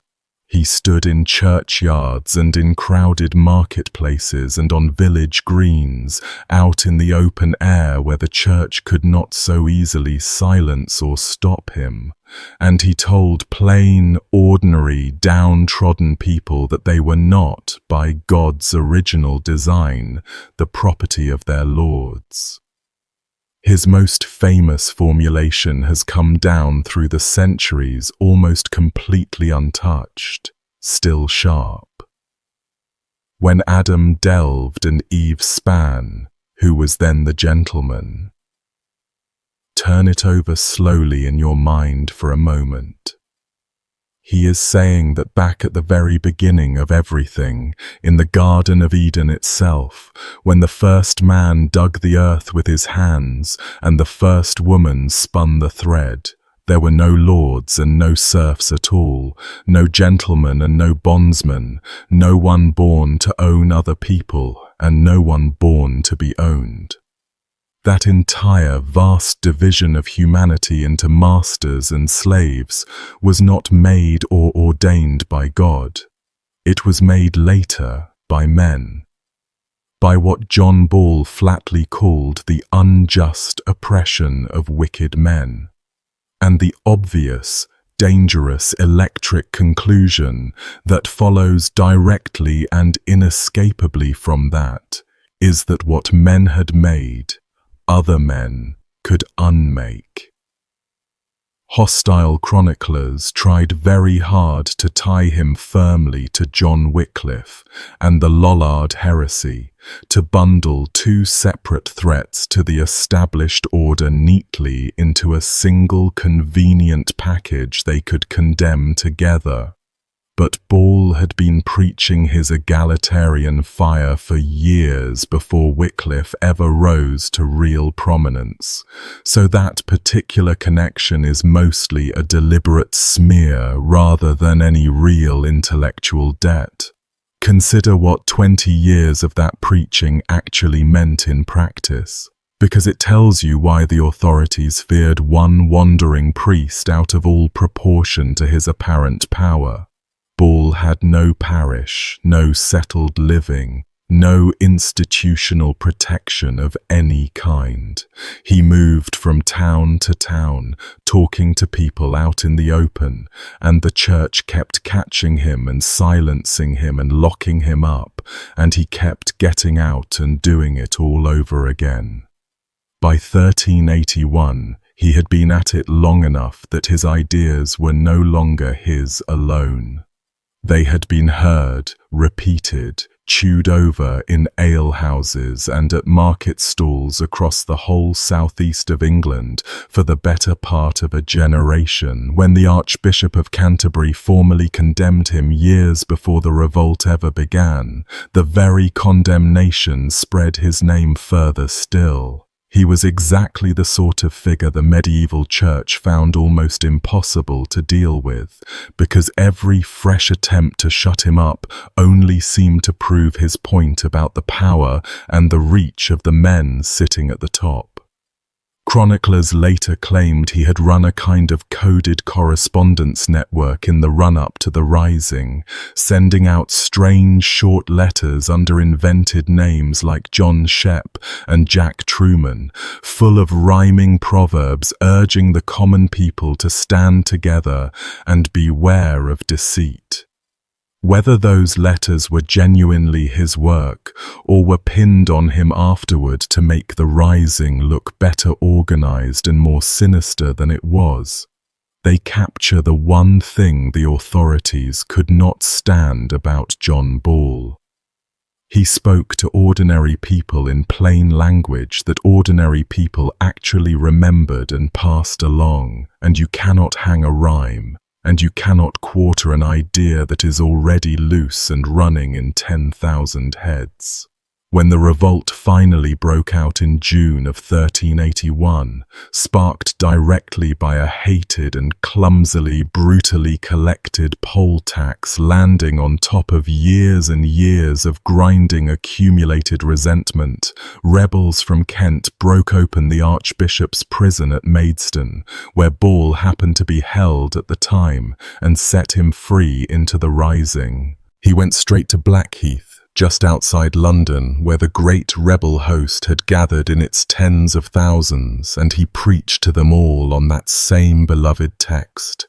And by the account of the Anonymala Chronicle, he urged them onward and upward, to kill the lords and the great fat churchmen, to cut out the rot at the very top of society, root and branch, and have done with it. For a few genuinely extraordinary days, the rebels held London itself in their hands. They dragged the Archbishop of Canterbury, Simon Sudbury, who was also the King's own Chancellor and one of the single most powerful men in the entire realm, bodily out of the Tower of London. And they hacked his head clean off on Tower Hill, an act that would have been almost literally unthinkable to anyone just a single month earlier. It reportedly took several clumsy blows of the blade to finally finish the Archbishop off. A botched and messy and prolonged killing of a senior churchman by a furious, untrained crowd, his head taken off in pieces rather than a stroke. And John Ball stood there among the very leadership of it all, alongside Wat Tyler and Jack Straw, in that brief, astonishing window of days when the entire ancient old order of England genuinely trembled on its foundations and looked, for a moment, as though it might actually fall. And then it collapsed, the way these great risings nearly always did in the end. Wat Tyler was killed at Smithfield, struck down treacherously during a parley right in front of the 14-year-old King Richard II himself, and the leaderless rebel host, suddenly frightened and without its captain, lost its nerve and its direction and its momentum all at once, and began to melt away back toward the villages it had come from. And the Crown, recovering its balance and its courage with remarkable speed, set about methodically and coldly, hunting down every single man who had helped to lead the rising against it. Ball fled, but they ran him down at last at Coventry and brought him under guard to St. Albans, where the King's Chief Justice, Sir Robert Tressilian, was holding the trials that would punish the revolt and put the proper fear of the Crown back into the bones of the country. Ball was given something fairly unusual for a condemned heretic and traitor, an actual chance to speak at his own trial, and he used that chance not to plead or to beg for his life, but to calmly and openly confirm absolutely everything they accused him of. He admitted every charge freely and without flinching or evasion. He stood squarely by every word he had ever preached over 20 years. He did not repent, and he did not for a moment pretend to repent. Thomas Walsingham, the St. Albans chronicler who recorded all of this in such close detail, wrote that on Saturday, the 13th of July, after hearing the full account of Ball's scandalous and openly confessed crimes, Tressilian sentenced him to the full traitor's death, the drawing and the hanging and the beheading and the disemboweling and, in Walsingham's own careful phrasing, to use the common everyday words for it, the quartering. The Bishop of London, William Courtenay, then stepped in and secured a delay of 2 days, specifically and explicitly so that the priest might have a little time at the end to repent his sins and save his immortal soul before the end came for his mortal body. John Ball took those 2 granted days and used them to do precisely and pointedly nothing of the kind. He went to his death exactly as he had lived his life, unrepentant, certain, and entirely unbroken to the last. On the 15th of July, 1381, St. Swithin's Day, at St. Albans, in the direct presence of King Richard II himself, the sentence was carried out upon him. The boy king, still only 14 years old, watched the man whose preaching had helped to set his entire kingdom alight be drawn through the streets of the town behind a horse, then hanged from the gallows, then taken down again still living and beheaded. Then his body opened up and cut apart into 4 quarters. Walsingham records the whole thing plainly enough, without flinching. Ball was drawn and hanged and beheaded before the king, and his body was then divided into 4 quarters and sent off to 4 separate cities of the kingdom. His severed head was carried down to London and set up high on a pike on London Bridge, the traditional and very deliberately public spot reserved for the heads of traitors, where it would have looked blindly out over the river alongside the blackening, rotting heads of whoever else had crossed the Crown that bloody summer season. The 4 quarters of his body were dispatched to 4 different towns to be put on open public display, the standard barbaric advertisement of exactly what the Crown did to any man who dared to challenge the natural and God-given order of things. As it happens, and there's a strange bleak fitness to it, the records don't actually preserve which 4 towns received the quartered pieces of John Ball. So the priest who spent his entire life passionately insisting that all men were born equal under God was scattered, in the very end, across 4 anonymous places that history itself didn't even trouble to write down by name. There's a small detail from the immediate aftermath at St. Albans that tells you a great deal about the cold mood of the authorities once they had finally and firmly regained the upper hand. Other local leaders of the rising, men like William Grindcob, who had led the rebels in the town of St. Albans itself, were hanged at around the same time as Ball.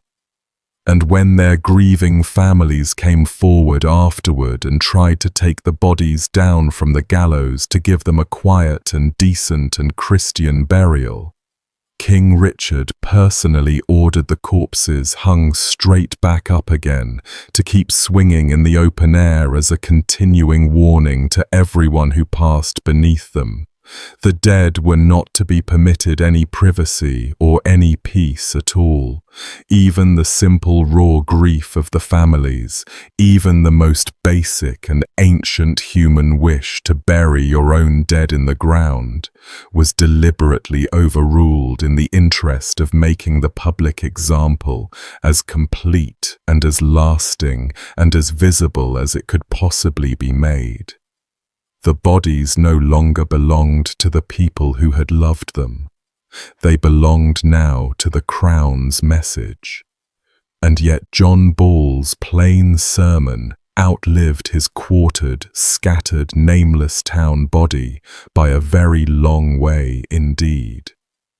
That single line about Adam delving and Eve spinning kept right on echoing down through English history for centuries, quoted and re-quoted and carved onto banners by reformers and rebels, and ordinary frustrated people pushing back against the powerful, long after the priest who first made it famous had been hacked into 4 pieces and sent off to 4 forgotten towns. They could scatter the man easily enough.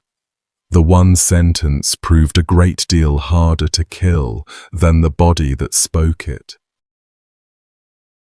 We end this one back in France, in Paris, in the blood-soaked year of 1418, with a man whose entire profession was the killing of other people on the state's behalf, the official, sanctioned, salaried killing, and who discovered, the way that such men occasionally and instructively do, that the blade is ultimately loyal to no one at all, and does not particularly care whose neck it happens to find itself pointed at when its master changes his mind. Capeluche was the chief executioner of Paris, the master of the high works, as the grim old official title went, the man who personally carried out the city's death sentences from around the year 1411 onward. He served under King Charles VI, the king history remembers as Charles the Mad, whose long and recurring bouts of genuine insanity left France effectively leaderless at the very worst possible moment in its history. The throne occupied by a man who sometimes during his episodes believed that he was made entirely of fragile glass and might shatter into pieces if anyone so much as touched or jostled him. With the king lost inside his own broken mind for long stretches at a time, two great rival noble factions, the Armagnacs and the Burgundians, tore the whole country apart between them in a bitter civil war that was laid directly on top of the ongoing grinding war against England. Capeluche was the city's headsman, the professional who did the actual cutting and the hanging for wages, but in the swirling chaos of those particular years, he became something far more dangerous than a mere functionary of the courts. He became a leader of the Paris mob, tied closely to the powerful butchers' faction, the men of the slaughterhouses and the markets who actually controlled the streets of the capital whenever royal authority dissolved into nothing, as it so often did. And the executioner started making the law himself, out in the open street, with the roaring crowd at his back and his axe in his hand. A man whose entire social position and identity had always depended completely on doing exactly and only what the state told him to do, suddenly deciding all on his own who would live and who would die. The year 1418 was when the city of Paris drowned in its own blood. At the very end of May, through the treason of a man who unlocked a gate in the dark and let Burgundian troops slip quietly into the sleeping city, the Burgundian faction seized control of Paris and took the mad king himself into their keeping. And then, the killing began in deadly earnest. In the middle of June, a mob fell upon the Armagnac prisoners being held in the city's various jails and butchered them right where they were caged and helpless. Among the dead were some of the very greatest men in all of France, including the Count of Armagnac himself, who was at that time the Constable of France, the single highest military officer in the entire kingdom, and the Chancellor of France, the keeper of the King's seal, along with bishops and learned scholars dragged from the university. The estimates of the total dead in that June massacre run anywhere from around 1,000 all the way up to as many as 5,000 souls, with a figure somewhere around 2,500 being the one that historians tend most cautiously to settle on. The chroniclers describe indiscriminate, frenzied butchery, people pulled bodily from their cells and cut down in the streets and in the prison courtyards with no trial whatsoever, no sentence pronounced, no mercy of any kind shown to anyone. One single image from those June killings, recorded by the chronicler Juvenal des Ursins, has refused absolutely to leave readers' minds in the 6 centuries since. A pregnant woman was stripped naked and murdered in the open street, and her killers stood and mocked the desperate movements of the dying child still inside her opened body, jeering at it as it stirred and struggled. Capeluche rose to power inside exactly that atmosphere, that very air. a city in which the entire ancient machinery of law and justice had been completely replaced by the raw and bottomless appetite of the crowd, and in which a professional killer with a strong arm and a famously steady hand could climb right to the very top of the growing heap of corpses. To grasp how startling Capeluche's rise really was, you have to know what an executioner actually was in that society, because the whole shock of his story rests on it. The headsman occupied a strange and contradictory place in the medieval world. He was a public official, paid by the city, essential to the daily working of its justice.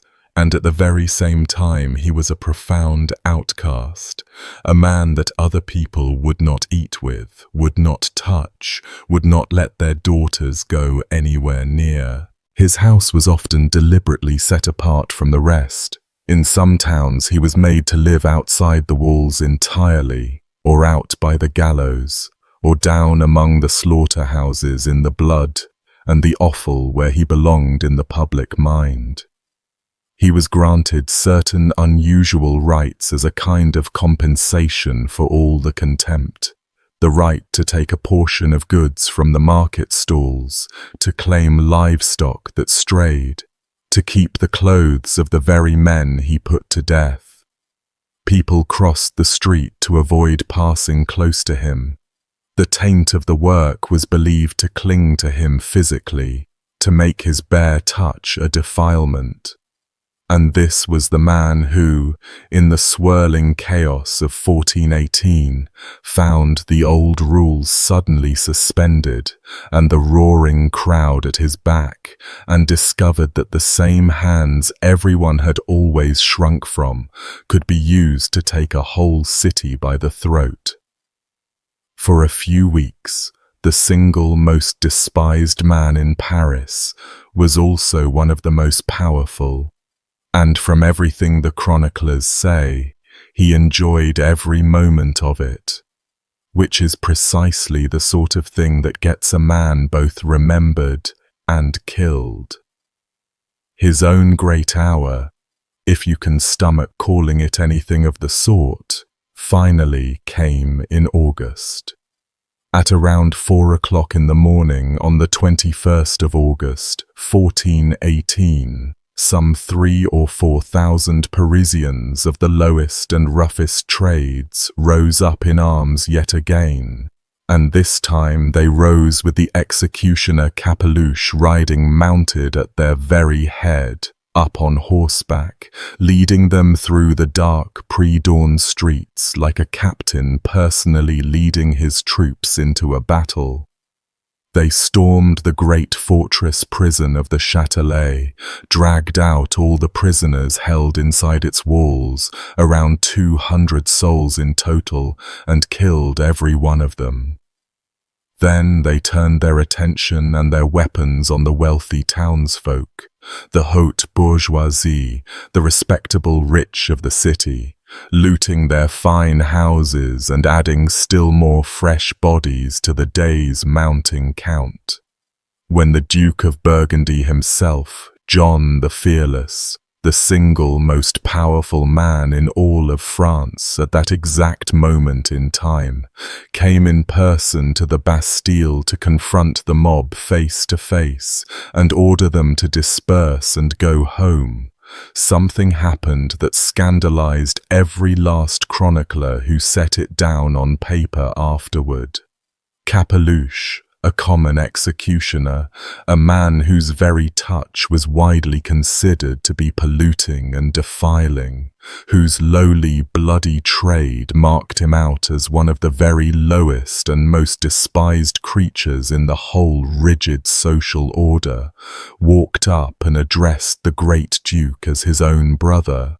He called him beau-frère, brother-in-law, kin and equal. And then he reached out and took the Duke's own hand and shook it man to man, sealing a bargain struck between the two of them over which of the captured prisoners would be spared and which would die. A headsman clasped the bare hand of a prince of the royal blood and called him family to his face, and he did it, as Juvenal des Ursins wrote afterward with evident open disgust, as boldly and as easily as if he himself were a great lord born to it. And then, having struck that bargain hand to hand, Capeluche promptly broke it, going right ahead and beheading the prisoners anyway, sparing only a single one of them, and that one only because the crowd around him specifically and loudly demanded that particular life be spared. The sheer staggering inversion of the proper order of the entire world, a defiling common executioner treating a sovereign Duke of France as his equal and his kinsman in the open street, seems to have unsettled and frightened the chroniclers very nearly as much as all the cooling bodies stacking up in the gutters did. John the Fearless decided coldly that the mob had to be broken, and being a clever and an utterly ruthless man, he chose to break it with a well-aimed lie rather than with a pitched battle in his own capital that he might very well lose. He put out the word through the city that an Armagnac army was secretly massing at Montlhéry, just outside the walls, a deadly and immediate threat that needed meeting at once with force, and he called upon the armed rabble to march out of the city and crush it before it could strike. Around the very end of August, some 7,000 of them streamed out through the gates of Paris, weapons in hand, to go and confront an enemy army that did not exist and never had existed anywhere except in the Duke's calculating mind. And with the mob conveniently gone from the streets, drawn off into the empty, quiet countryside chasing a phantom, the Duke moved against them fast. Capeluche was quietly arrested in a tavern in the Halles quarter, the great central market district he knew so well, tried with a remarkable speed that tells you plainly the verdict had already been decided well in advance behind closed doors and sentenced to death. Crossbowmen and armed loyal citizens took up careful positions at the crossroads of Les Halles to make absolutely certain that no remaining remnant of the crowd could rush in at the last moment and rescue their captain. And the chief executioner of Paris was led out to be executed in the very heart of the same district where he had so very recently held bloody court over so much killing of other men. The man who had cut off so very many heads in his career was about to find out, in the most direct and personal way it is possible to find out anything, exactly what the whole business felt like from the other side of the block. And this is the precise point where the story turns into something almost impossible to sit quietly with, and I want to be completely and absolutely clear with you that this part is not some later legend dressed up and embroidered for dramatic effect. It comes straight and direct out of a contemporary source, the journal kept faithfully by an anonymous Parisian all the way through these terrible years, the work we know today as the Journal d'un Bourgeois de Paris, written by someone who was actually living right there in the city as all of this unfolded around him in the streets. The man brought in to behead Capeluche was brand new to the trade entirely. He was Capeluche's own designated successor, an inexperienced novice, very possibly his former valet or his assistant, who had quite simply never done this particular work before in his life, and had no real idea at all how to go about doing it properly and cleanly. And Capeluche, standing there at the block in the last minutes of his life, his own hands untied at his own specific request, did the one thing that defined his entire strange and bloody existence. He instructed the man. He calmly and patiently explained to the nervous, fumbling new executioner exactly how the job was to be done right, the proper professional manner of cutting off a head in a single clean stroke. He arranged the wooden block himself with his own hands, positioning it just so for his own neck and his own face, getting the angle and the height exactly right by long habit. And then, the journal records. He took an unhurried moment to trim some wood away from the handle of the axe and from the edge of the knife, adjusting and preparing the very tools of his own imminent death, making absolutely sure that every instrument was exactly as it should be for the work ahead. The journal states plainly that he did the whole of this precisely as if he meant to perform the office on someone else entirely, as if it were just another ordinary working day, and there were some other condemned man's neck waiting on that block instead of his own, at which sight everyone gathered around to watch was left utterly and completely astonished. And only when he had finished setting the entire stage of his own death properly and professionally, like the consummate craftsman he had always been at his terrible trade, did he finally cry out aloud to God for mercy upon his soul, and bend his own neck willingly down onto the wood, and let the trembling green novice he had just personally trained take his head off. A 19th century historian named Sismondi later retold that whole scene in words that still get quoted to this very day, and for a long time afterward readers naturally assumed that he must have been embellishing it, gilding the lily for effect, because surely no man could really coach his own killer step by step through the work of killing him. But Sismondi was not inventing or embroidering anything at all. He was simply and faithfully paraphrasing the contemporary journal that lay in front of him. The anonymous bourgeois of Paris really did write it all down in his own time, very nearly as it happened, the executioner calmly instructing his own replacement at the block. Now, it does rest entirely on that single witness, and it's only fair and honest to note that clearly.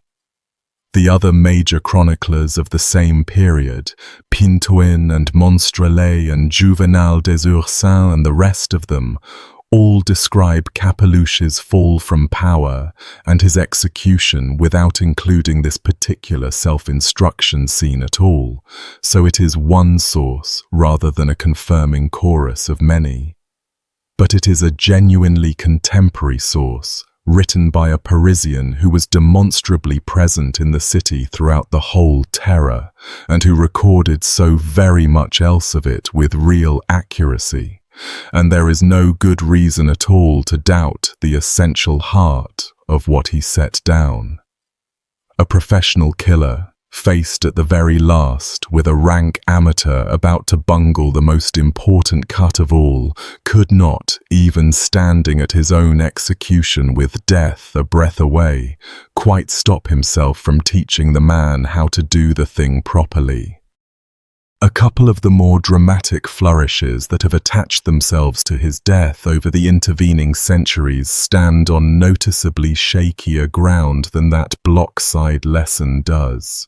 You will read in a number of places that they first cut off his hand, the very hand that had dared to reach out and clasp a prince of the blood, and call him brother as an equal, as a piece of pointed and fitting symbolic punishment for the offence, and that his headless body was afterward hung up by the armpits at the great Montfaucon gibbet on the edge of the city, where the corpses of executed criminals were strung up in rows to rot slowly in the wind as a long warning to all. The hand-cutting detail reads a good deal more like a meaningful, poetic, satisfying flourish of the sort that gets added to a story by later tellers than like something firmly and plainly recorded in the earliest contemporary text.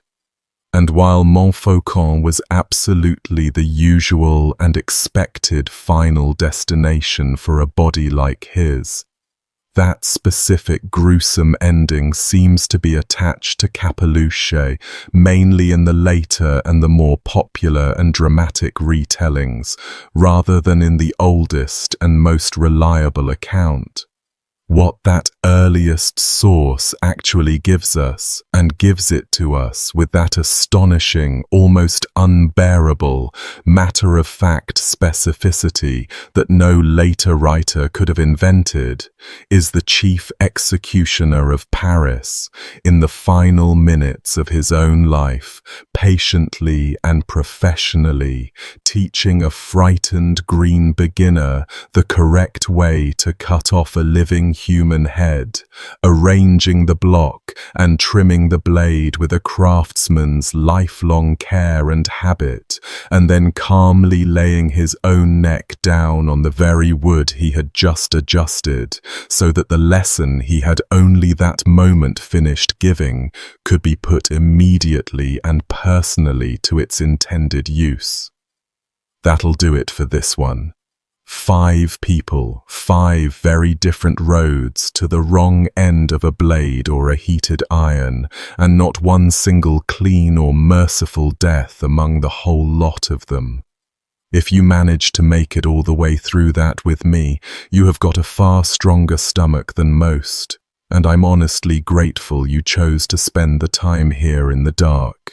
The single most genuinely useful thing you can do for the channel, if you've got a spare second before you go, is to tap that like and hit subscribe, because that really is the thing that quietly shoves the next video out in front of fresh eyes. I also keep a Patreon ticking along, where everything lands early and stays completely free of ads, if you ever feel like wandering a little deeper into all this. But mostly, I'm just glad you came along and sat with these 5 for a while. None of them got much of a kind send-off in their own century, so a few thousand strangers paying close attention to them now, 600 years on, feels like a small and fair and decent thing to do. Tell me down in the comments which one of them is going to be following you to bed tonight. I'll see you in the next one.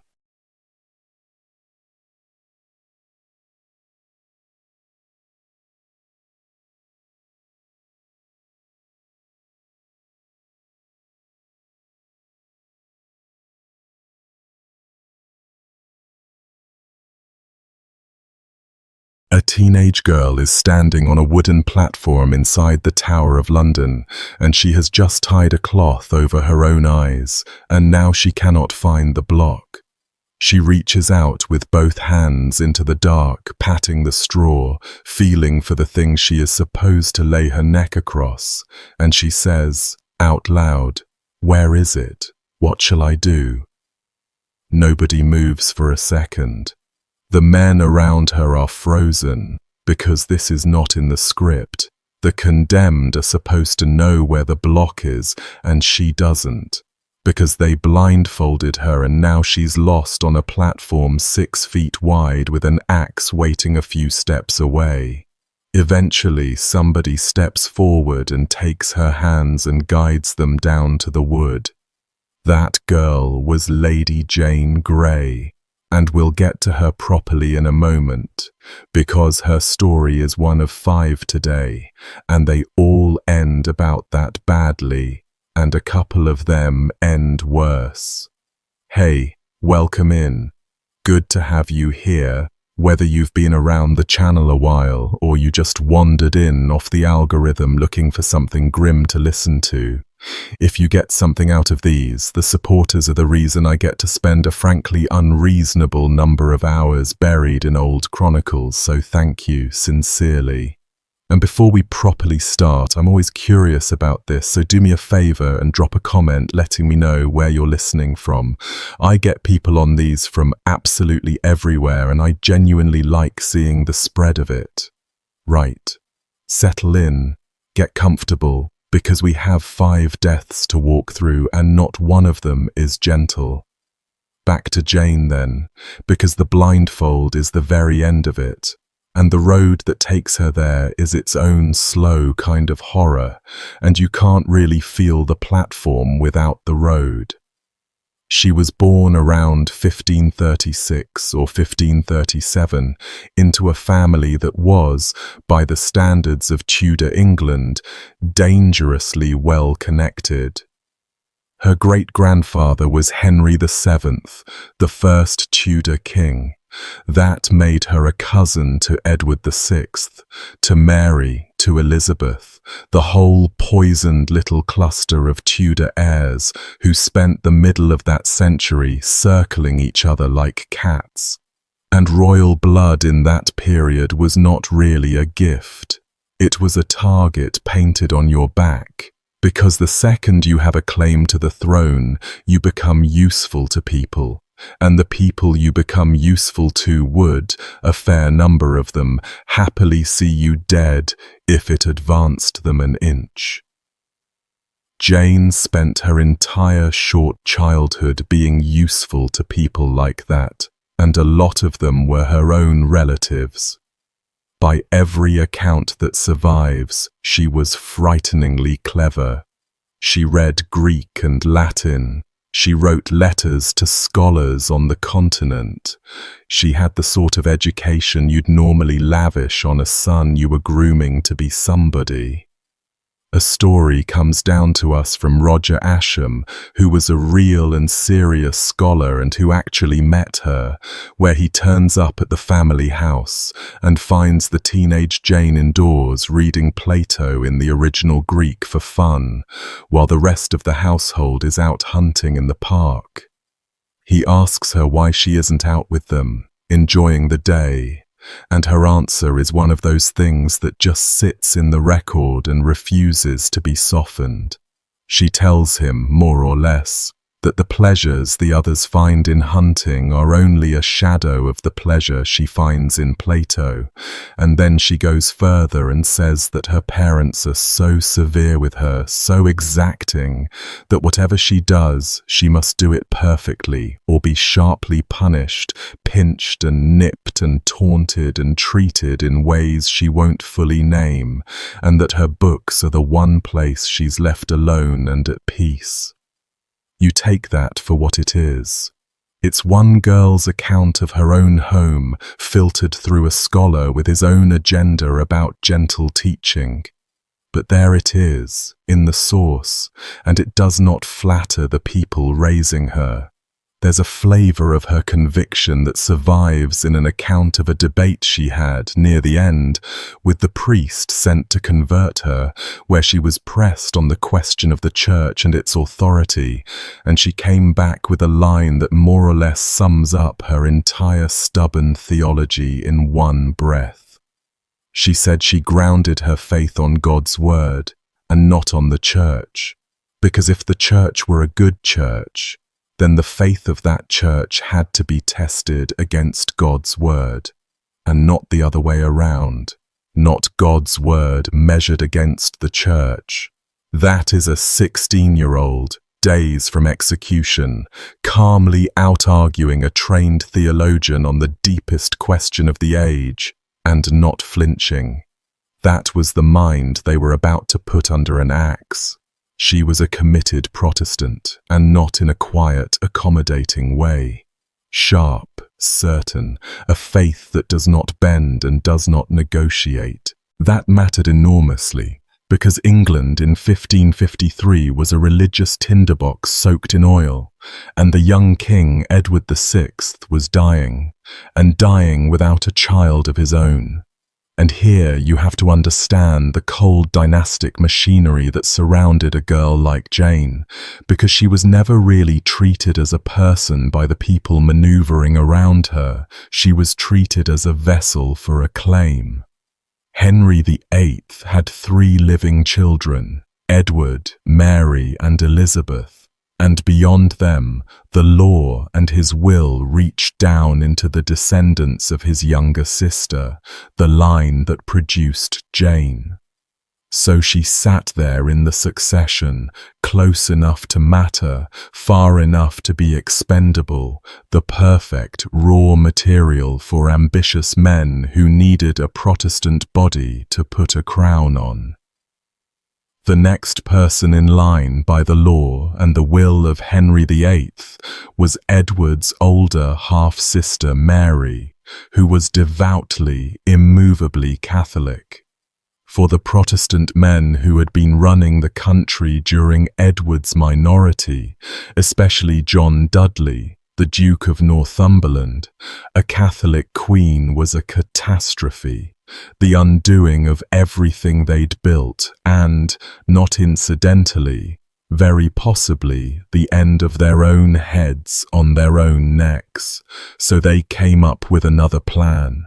They would simply skip Mary. They would put Jane on the throne instead, a young, malleable, impeccably Protestant girl with a thread of royal blood. To bind her into the scheme, they married her off. In May of 1553, she was married to Guildford Dudley, one of Northumberland's sons, and by most accounts, she did not want this marriage in the slightest. She seems to have considered herself already promised to somebody else, and she had to be, depending on which account you trust, heavily pressured or flatly bullied into going through with it. She was around 16, married to a boy she had not chosen, by a father-in-law who looked at her and saw a rung on a ladder he intended to climb. Edward died on the 6th of July, 1553. Jane was informed she was queen on the 10th. And the thing about Jane's 9 days as Queen of England, the detail that makes the whole episode so much sadder than the textbook version, is that she apparently didn't want the crown either, not for a second. The account goes that when they came to her and told her she was now the monarch of England, she wept, and she said the crown was not rightfully hers, and that Mary was the true queen, and she had no business taking it. And they told her to wear it anyway. So she did. A teenage girl weeping, crowned in the middle of a coup she never asked to lead, married to a husband she never picked, made sovereign of a country that was already, even as the proclamation was being read out, beginning to turn against the men who'd put her there, because it came apart fast. Mary had support, real support.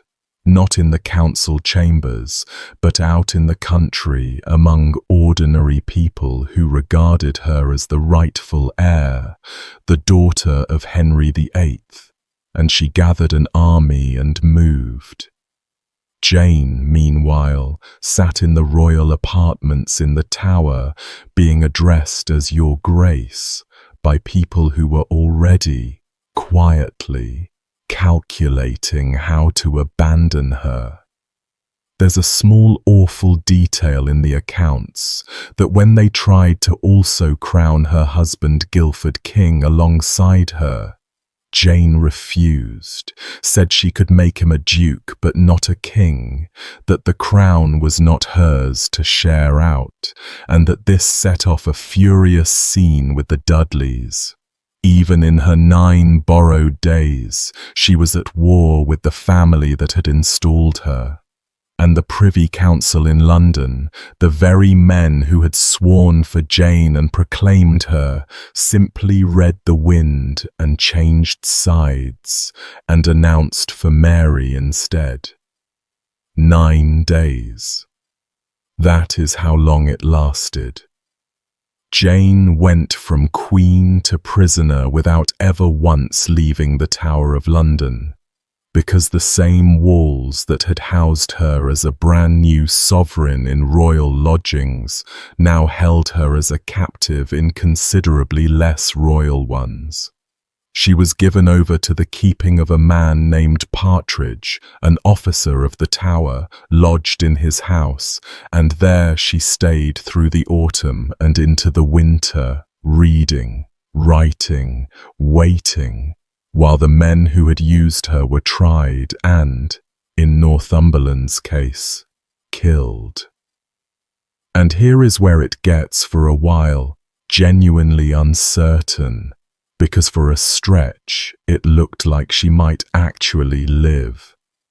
Mary, when she took power, did not initially want to execute Jane. She seems to have grasped correctly that Jane was a pawn, that the real guilt sat with Northumberland, who was duly arrested and beheaded that August. Jane and Guildford were tried and condemned for treason in November of 1553. That part is true. The death sentence was handed down, but it then just sat there, unexecuted. Mary was inclined to mercy. She didn't actually want the blood of a teenage cousin on her hands over a plot the girl hadn't engineered. Jane could very plausibly have lived out a long, quiet life in some comfortable form of confinement, forgotten by everyone, a footnote. What killed her, in the end, was her own father. In late January of 1554, Jane's father, Henry Grey, the Duke of Suffolk, threw himself into a rebellion. It's known as Wyatt's Rebellion, after Sir Thomas Wyatt, and it was a rising against Mary's planned marriage to Philip of Spain, which a lot of English people regarded with horror as the kingdom being handed to a foreign Catholic power. Jane had nothing whatsoever to do with it.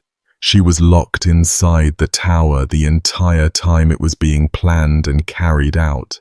But her father openly taking up arms against the Queen transformed Jane's situation overnight, because it proved, in the bluntest possible terms, that as long as she was alive, she was a banner, a rallying point, that every Protestant plot from here forward would be raised in her name whether she wanted it or not. The rebellion forced Mary's hand. The dormant death sentence was woken up.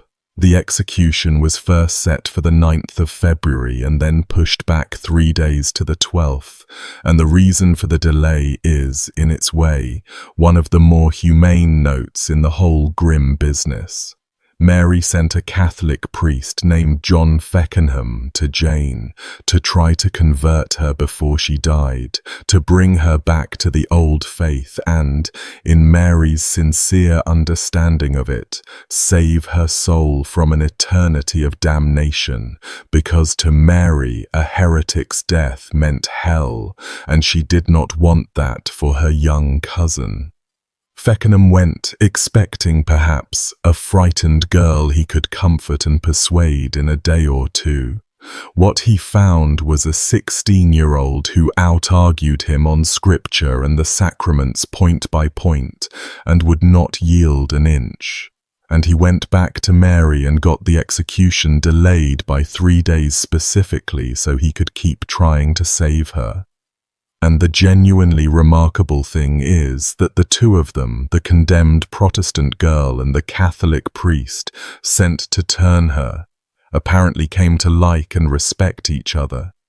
Jane debated him fiercely, held every line of her faith, refused to give an inch on a single article, but she came to value the man himself, his sincerity, and when she walked to the scaffold, she allowed him to walk beside her, even though they disagreed about the thing that, to both of them, mattered more than anything else in existence, the fate of her soul.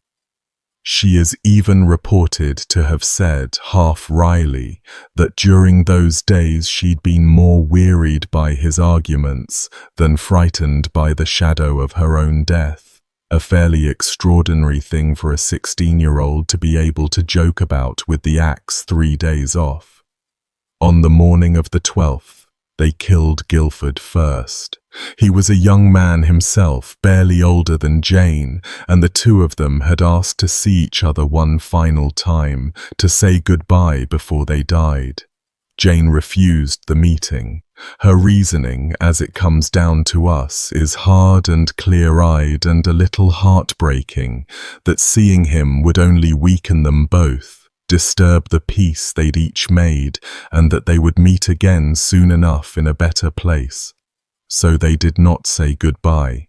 He was taken out to Tower Hill, the public execution ground just outside the walls, and beheaded there in front of a crowd. He spoke briefly to the people, prayed, with no priest beside him, lifting his hands and his eyes to God a number of times, and then he knelt and was beheaded with a single stroke of the axe. By the accounts, even people who'd never seen him before wept at it, a young man dying for a crown he'd never really held. And his body and his head, wrapped in cloth, were loaded onto a cart and brought back in through the gates of the tower, past the very lodgings where Jane was waiting for her own turn to come. The chronicle we have, written by somebody with real access to what happened inside the tower in those weeks, says that Jane saw it, saw the cart go by, saw his body, headless, the blood on the cloth, being carried back in, the same young man she had been married to against both their wishes, the boy she had refused to see alive one last time, now returning in pieces past her window. The chronicle puts it that the sight was to her no less than her own death. She is reported to have cried out his name, just his name, twice. "Oh, Guilford, Guilford." And after that she had to ready herself to follow him out the same gate. Then it was her turn. Because of her royal blood, she was spared the public spectacle that Guilford had been given, and was instead taken to be executed inside the walls on Tower Green, in front of a small selected group rather than a jeering mob. She walked out of her lodging on the arm of the lieutenant of the tower, carrying her prayer book, with her 2 gentlewomen attending her, and they were weeping openly, both of them. Jane, by every account we have, was not. She was dry-eyed and steady. She climbed the scaffold and she gave a short speech, and it's worth hearing the careful shape of it, because she does this very controlled, very deliberate thing, where she fully admits that the act of accepting the crown was unlawful, and that she had consented to it, while insisting, just as firmly, that she had never sought it or desired it for herself, and that she washed her hands of the procurement of it in innocence before God and before the people watching her die. Then she knelt and recited Psalm 51, the Miserere, the one that opens, "Have mercy upon me, O God." And she recited it in English, not Latin, the Protestant choice, faithful to her convictions right down to the final minutes of her life.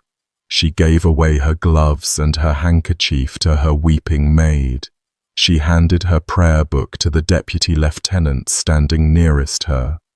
The executioner knelt down in front of her, as was the custom, and asked her forgiveness, and she gave it freely, and she asked him to do it quickly, to dispatch her quickly. And then she asked the question that more than anything else in the account tells you exactly how young she was and how little anyone had prepared her for any of this. She asked him whether he would take her head off before she laid herself down. Before. She wanted to know if it happened before she was in position or after, because nobody had explained it to her, and she was 16 and about to die, and she did not know how it worked. And he answered her, "No, madam. After. You lay down first." She tied the blindfold over her own eyes. And blind now, in the dark, she reached forward for the block, and it wasn't where her hands expected it, and she felt only straw, and the small, terrible panic took her, and she said the words, "What shall I do? Where is it?" Groping on a platform a few feet wide with everyone watching, and for a moment, nobody helping her. Then a hand, probably the deputy lieutenant's, took hers and guided it to the wood. She laid her head down in the hollow of the block. She said, "Lord, into thy hands I commend my spirit." And the axe came down once, cleanly, and it was finished. The priest who had walked her there, the Catholic she'd argued with for 3 days and grown to respect, is said to have broken down entirely. She was 16, or perhaps 17. Her father was executed 11 days after her on the same Tower Hill where Guildford had died, the rebellion he'd joined having achieved nothing except the death of his own daughter. And Jane, who had been a pawn in life, became something else entirely in death. The Protestant martyrologist John Fox took her up in his great Book of Martyrs, printed her debates and her last writings, and turned the 9 Days Queen into a saint of the English Reformation, a young woman who had died rather than betray her faith. Letters she'd supposedly written in her final days circulated, including one to her younger sister urging her to hold to the true religion even unto death, and another in the margin of a prayer book to the lieutenant of the Tower. Whether every word attributed to her is genuinely hers is the sort of thing scholars still argue about, because a good martyr attracts forgeries the way a flame attracts moths. But the core of her, the cleverness and the unbending faith, comes through every version. And the image that most people carry in their heads of this scene, the famous painting of the girl in pale satin, blindfolded and reaching out in some vast, shadowy, vaulted chamber, is a Victorian invention, painted nearly 3 centuries afterward, and it gets the setting wrong and the dress wrong and the mood wrong. The truth is plainer and, I think, much worse for being plain. Outdoors, on the green, on a grey February morning, in the same gown she'd been tried in, a clever, frightened, abandoned child feeling around in the dark for the exact spot where she was meant to put her neck and die. She's buried in the little chapel inside the Tower walls, St. Peter ad Vincula, alongside Guildford, the two of them together at last under the floor of a chapel neither of them ever chose to be near. From a quiet platform on a winter morning in London, I want to take you across the Channel and back about 55 years, to a French king who managed to die from something so small, so almost comically trivial, that people refused to believe it for centuries afterward. Because not every royal death is an execution with an audience. Some of them are just an open doorway, a low ceiling, and the worst run of luck imaginable. His name was Charles VIII. King of France, and the manner of his death is one of those stories that sounds like a punchline right up until you sit with the actual details and realize how bleak it really was.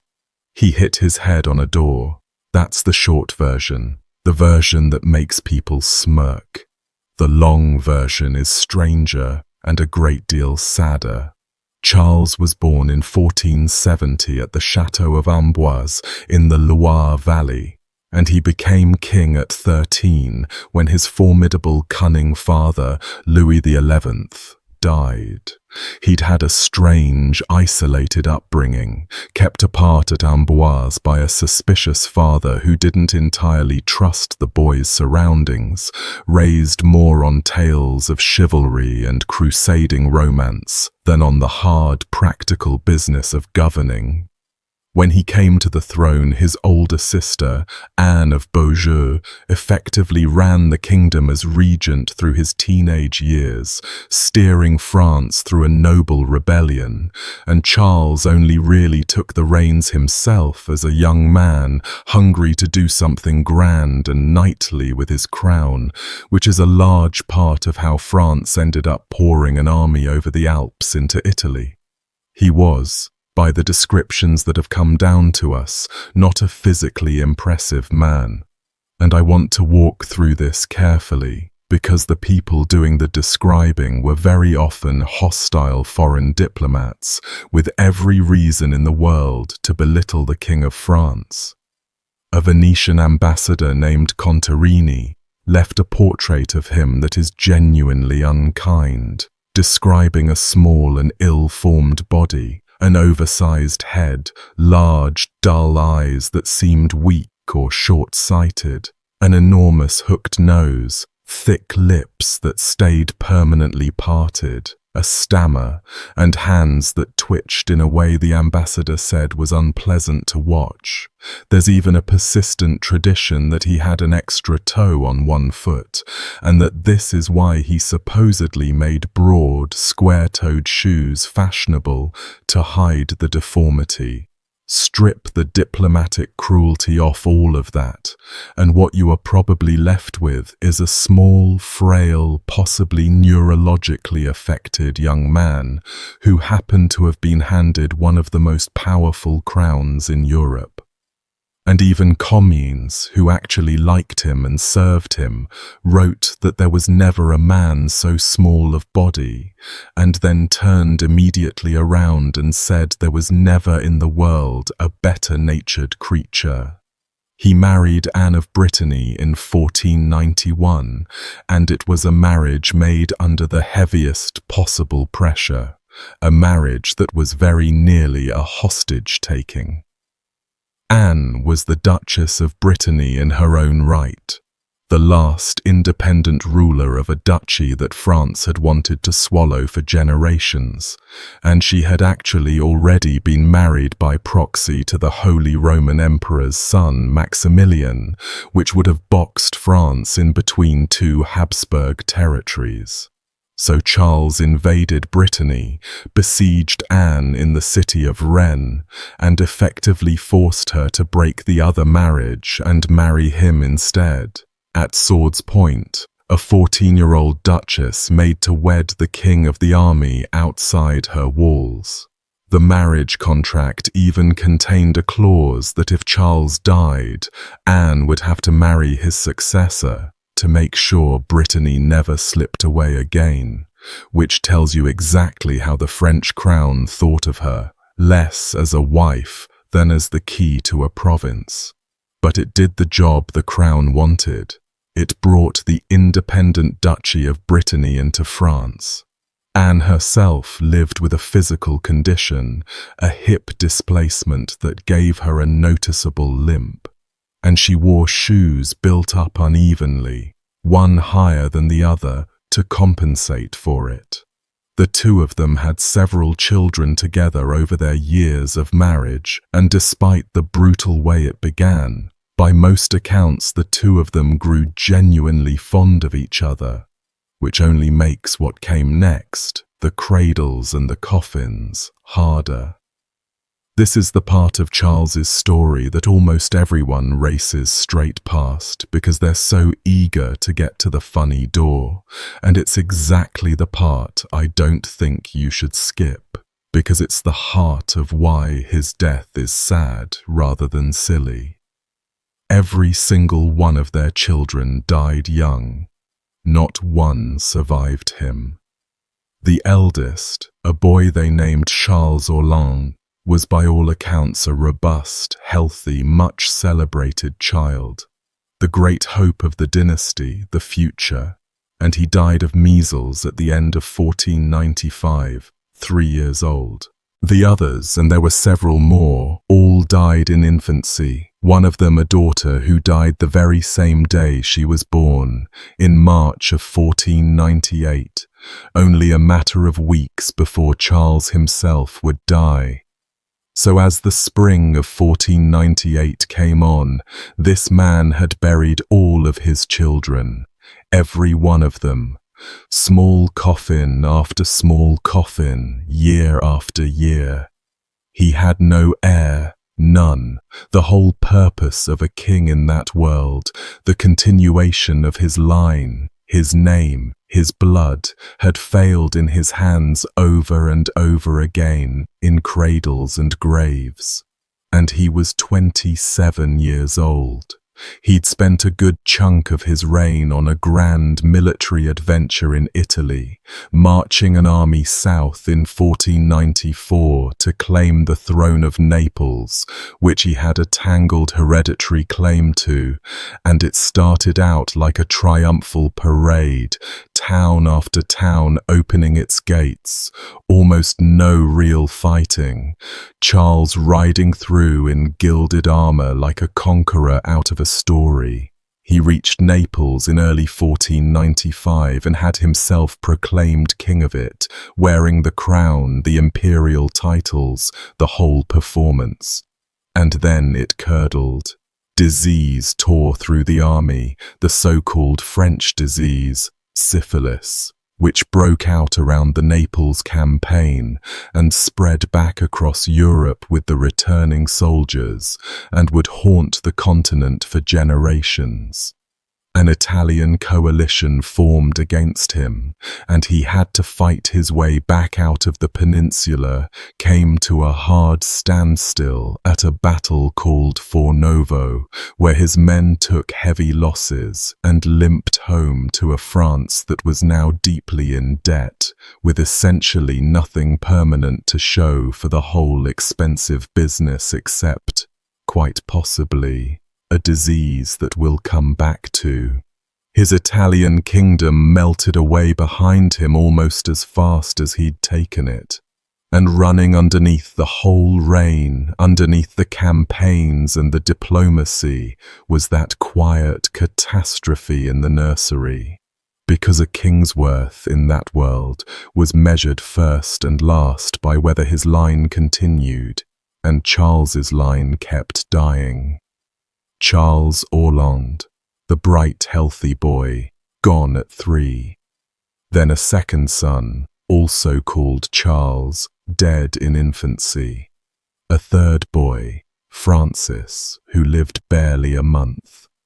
And that last little daughter, Anne, born and dead on the same March day in 1498. The court astrologers and physicians could do nothing.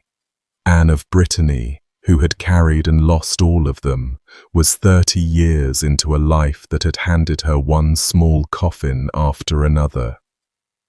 So as the spring of 1498 came on, this man had buried all of his children. So that is the man on the 7th of April, 1498. 27 years old. Childless. Every one of his children dead, home from a war that achieved nothing and cost everything. And on that day, which happened to be the eve of Palm Sunday, he took his wife Anne by the hand and led her off to watch some people play a game. The game was jeu de paume, real tennis, the indoor ancestor of the modern sport, all walls and angles and a hard ball, and it was being played that afternoon down in the dry castle ditch at Amboise. And to get to where they could watch it, the two of them had to pass through a gallery. Comines, who was alive and at the court and is far and away our best source for this, names the place, and he does not make it sound like anywhere a king should set foot. He calls it the nastiest, most squalid corner of the entire castle.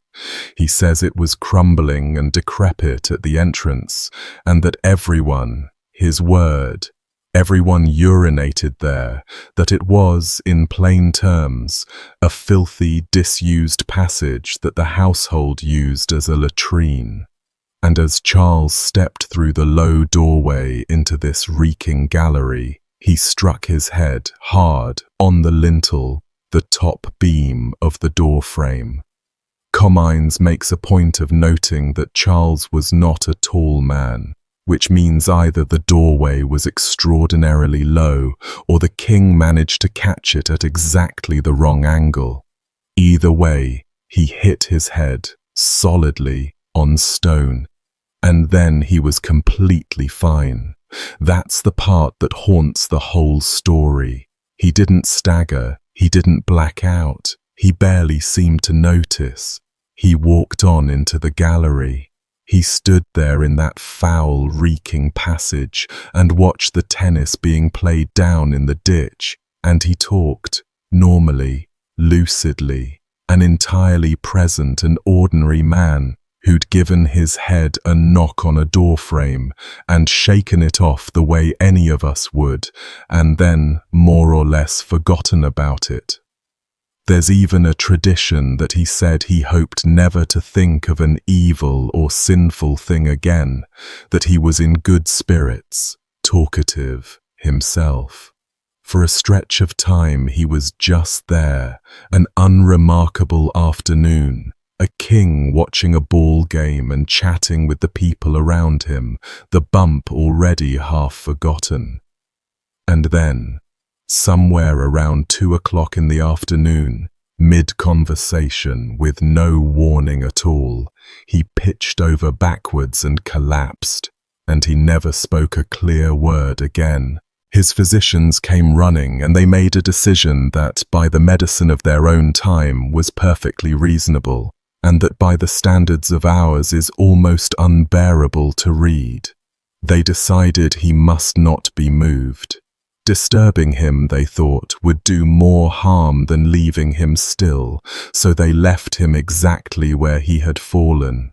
They laid him out on a crude pallet, some boards and a thin straw mat, right there on the floor of the filthiest passage in the castle, the one that stank of urine, the one the whole household used as a toilet.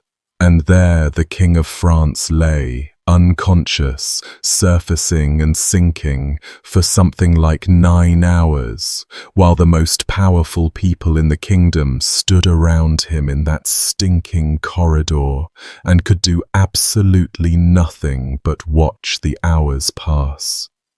They prayed over him. His wife was there, Anne, who had buried all their children, and was now watching her husband die on the ground in a latrine. The priests came and gave him the last rites on that filthy floor. He lost the power of speech at some point, and he died there, on the mat, on the floor of the latrine, somewhere around 11 o'clock at night, 10 or 11 hours after a knock on the head that hadn't even interrupted his afternoon. Comines records it without flourish, that this great and powerful monarch ended his life in a sordid and filthy place.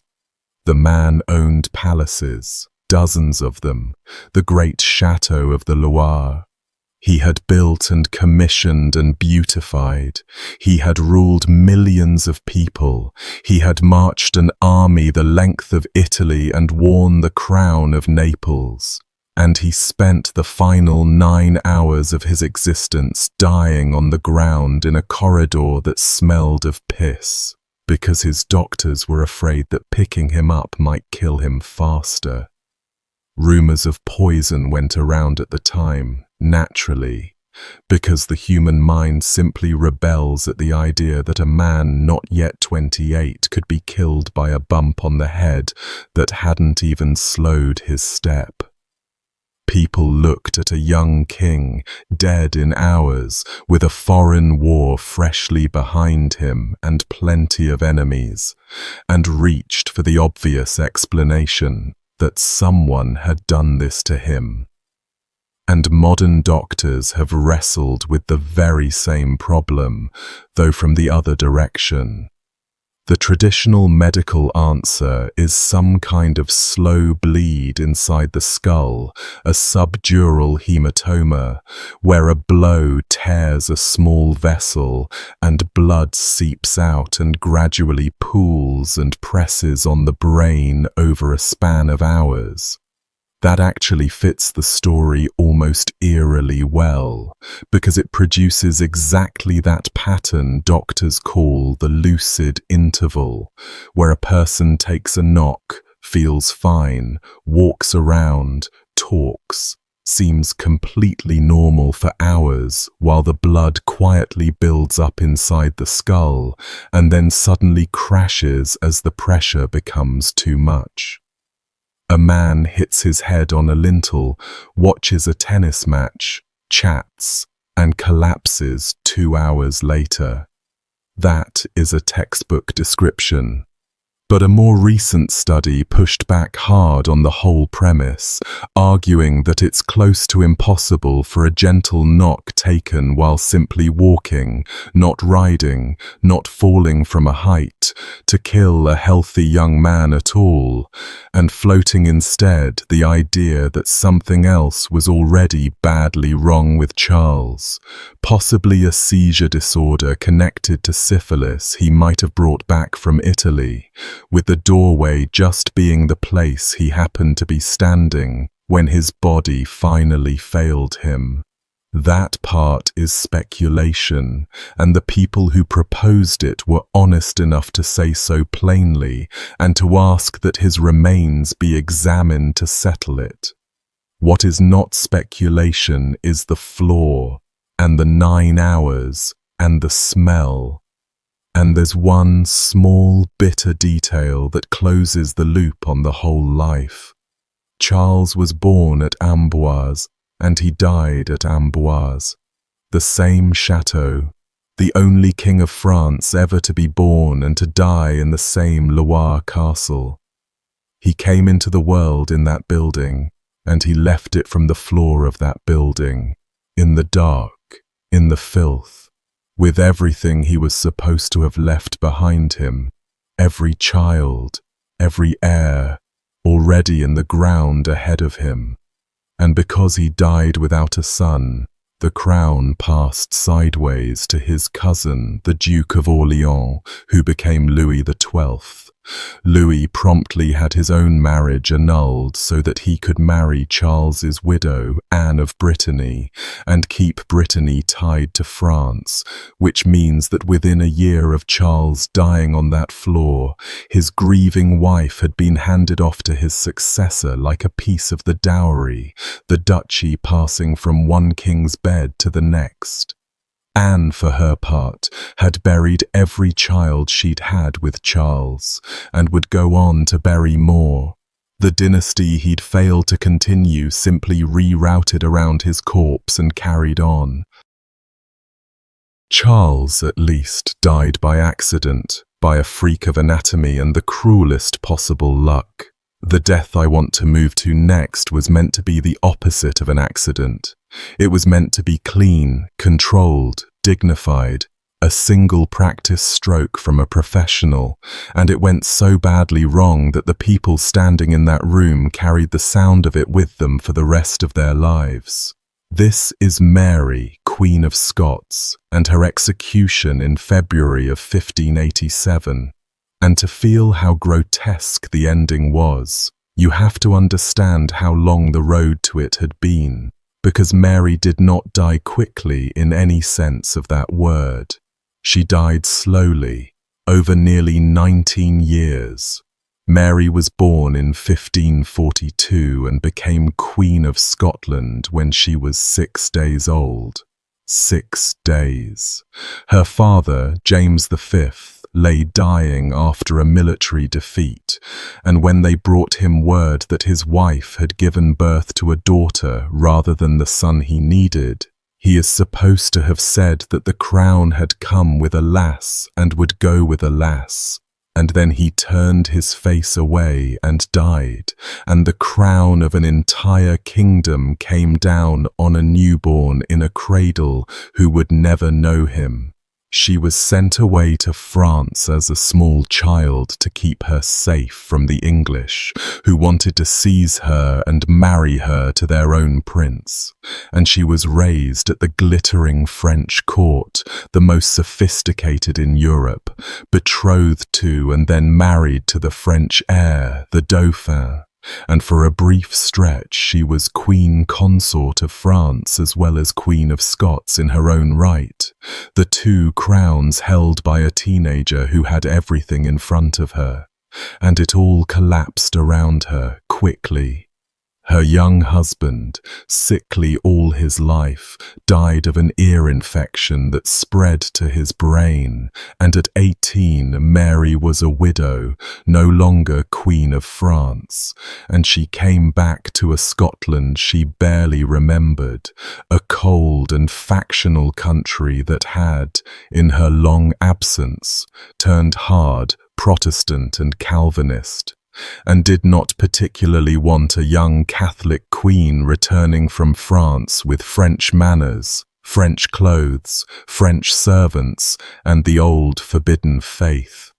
What followed was a run of catastrophes so steep it almost defies belief. A second marriage to her cousin Lord Darnley, a vain and unstable young man, which soured almost immediately and got worse from there. While Mary was pregnant with the child who would become James, Darnley and a group of armed nobles burst into her chambers and murdered her Italian secretary, David Rizzio, in front of her, stabbing him dozens of times. Some accounts say more than 50, dragging him out and killing him almost on top of her while she was 6 months gone with child. She never forgave Darnley for that, and it's hard to blame her. Then, less than a year later, Darnley himself was murdered. The house he was staying in at Kirkerfield blown apart with gunpowder in the night, though his body was found in the garden, apparently strangled or smothered, as if he'd tried to flee the blast and been caught. Mary was widely suspected of at least knowing about it in advance.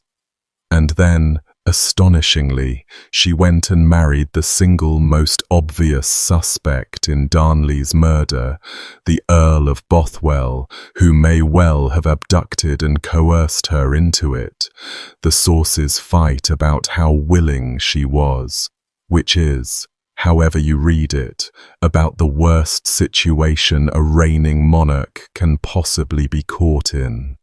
Her own nobles, scandalized and ambitious in equal measure, rose against her, defeated her, imprisoned her, forced her to abdicate in favor of her infant son, and in 1568, after one last failed attempt to win back her throne by force, Mary fled south across the border into England and threw herself on the mercy of her cousin, Queen Elizabeth, whom she had never actually met and never would.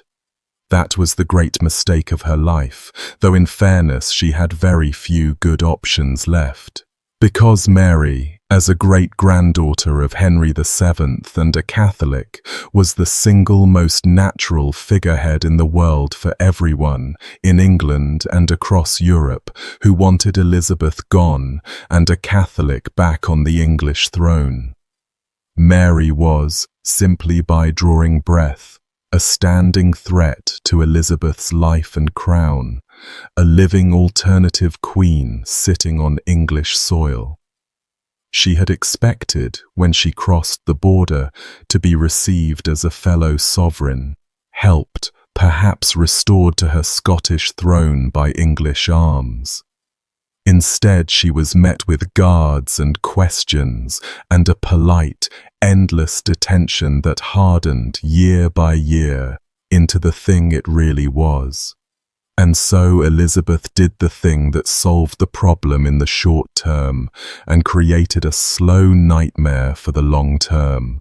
She locked Mary up, not in a dungeon, not in chains, but in a long succession of grand houses, moved from one to the next, surrounded by guards, watched constantly, and for the entire rest of her life she was a prisoner who could never leave. For 18, 19 years she lived inside that strange gilded limbo, a queen with no kingdom, a captive treated with the outward forms of royalty, her health steadily breaking down, her legs swelling and failing her so that toward the end she could barely walk and had to be carried, growing prematurely old inside a comfortable cage while plot after plot swirled and broke around her name, most of them without her ever lifting a finger. She filled the empty years with needlework, embroidering for hour after hour, year after year, some of it pointed and political, little stitched emblems about ruling and falling and surviving, sending pieces to allies, to Elizabeth herself. She kept small dogs, lots of them, for company. She wrote and wrote, letters out into a Europe that mostly forgot she was there. And her famous beauty, the thing she'd been celebrated for across 2 countries as a young woman, drained away under the illness and the confinement, until the tall, dazzling Queen of Scots had become a stooped, swollen, white-faced invalid in her 40s, who looked far older than her years. The woman who walked to the scaffold was not the woman in the portraits, and that gap matters for what happened when the head came off. The one that finally finished her was the Babington plot in 1586. Elizabeth's spymaster, Sir Francis Walsingham, ran what was probably the most sophisticated intelligence operation in Europe, and he set a trap of real patience and cunning. He arranged things so that Mary believed she finally had a secret channel to the outside world, letters smuggled in and out of her confinement, hidden inside the waterproofed bungs, the stoppers of beer barrels delivered to the house. A young Catholic gentleman named Anthony Babington, drawn into a conspiracy to free Mary and assassinate Elizabeth and trigger a Catholic rising backed by Spain, wrote to Mary laying the whole plan out. What Mary did not know was that the man running her secret post, the man she trusted to carry her letters, was a double agent in Walsingham's pay, and that every single one of those letters was being intercepted, opened, read, copied and resealed by Walsingham's men before it ever reached its destination, and that he had a brilliant cryptographer, Thomas Phillips, steadily breaking her cipher.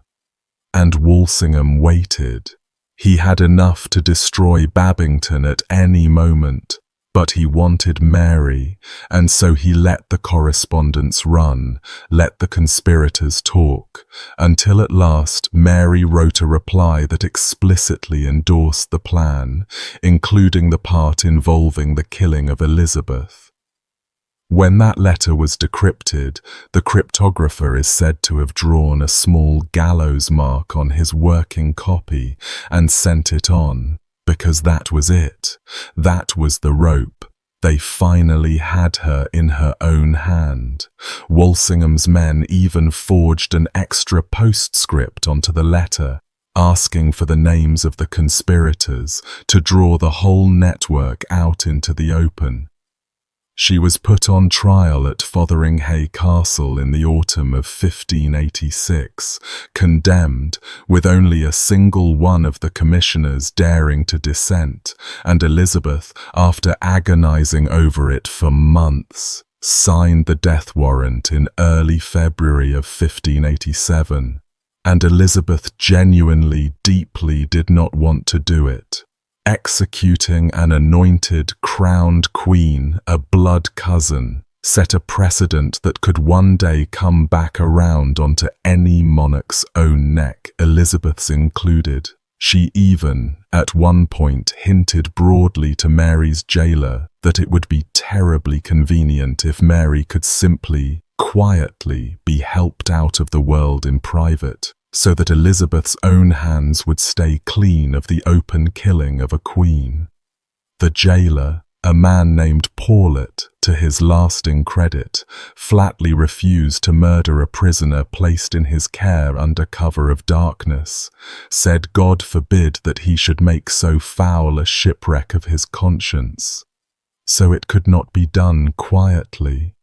And even after she'd signed it, Elizabeth tried to wriggle out from under the weight of it, and when the warrant was rushed off and carried out by her counsel before she could think better of it, she flew into a genuine rage, claimed she'd never meant for it to be used, and threw the unfortunate secretary who'd handled it into the tower. The whole apparatus of the English state was tying itself in knots trying to kill this woman while pretending nobody had quite decided to. It had to be done openly, on a scaffold, in front of witnesses, with an axe, the one thing Elizabeth most wanted to avoid, and the thing she got.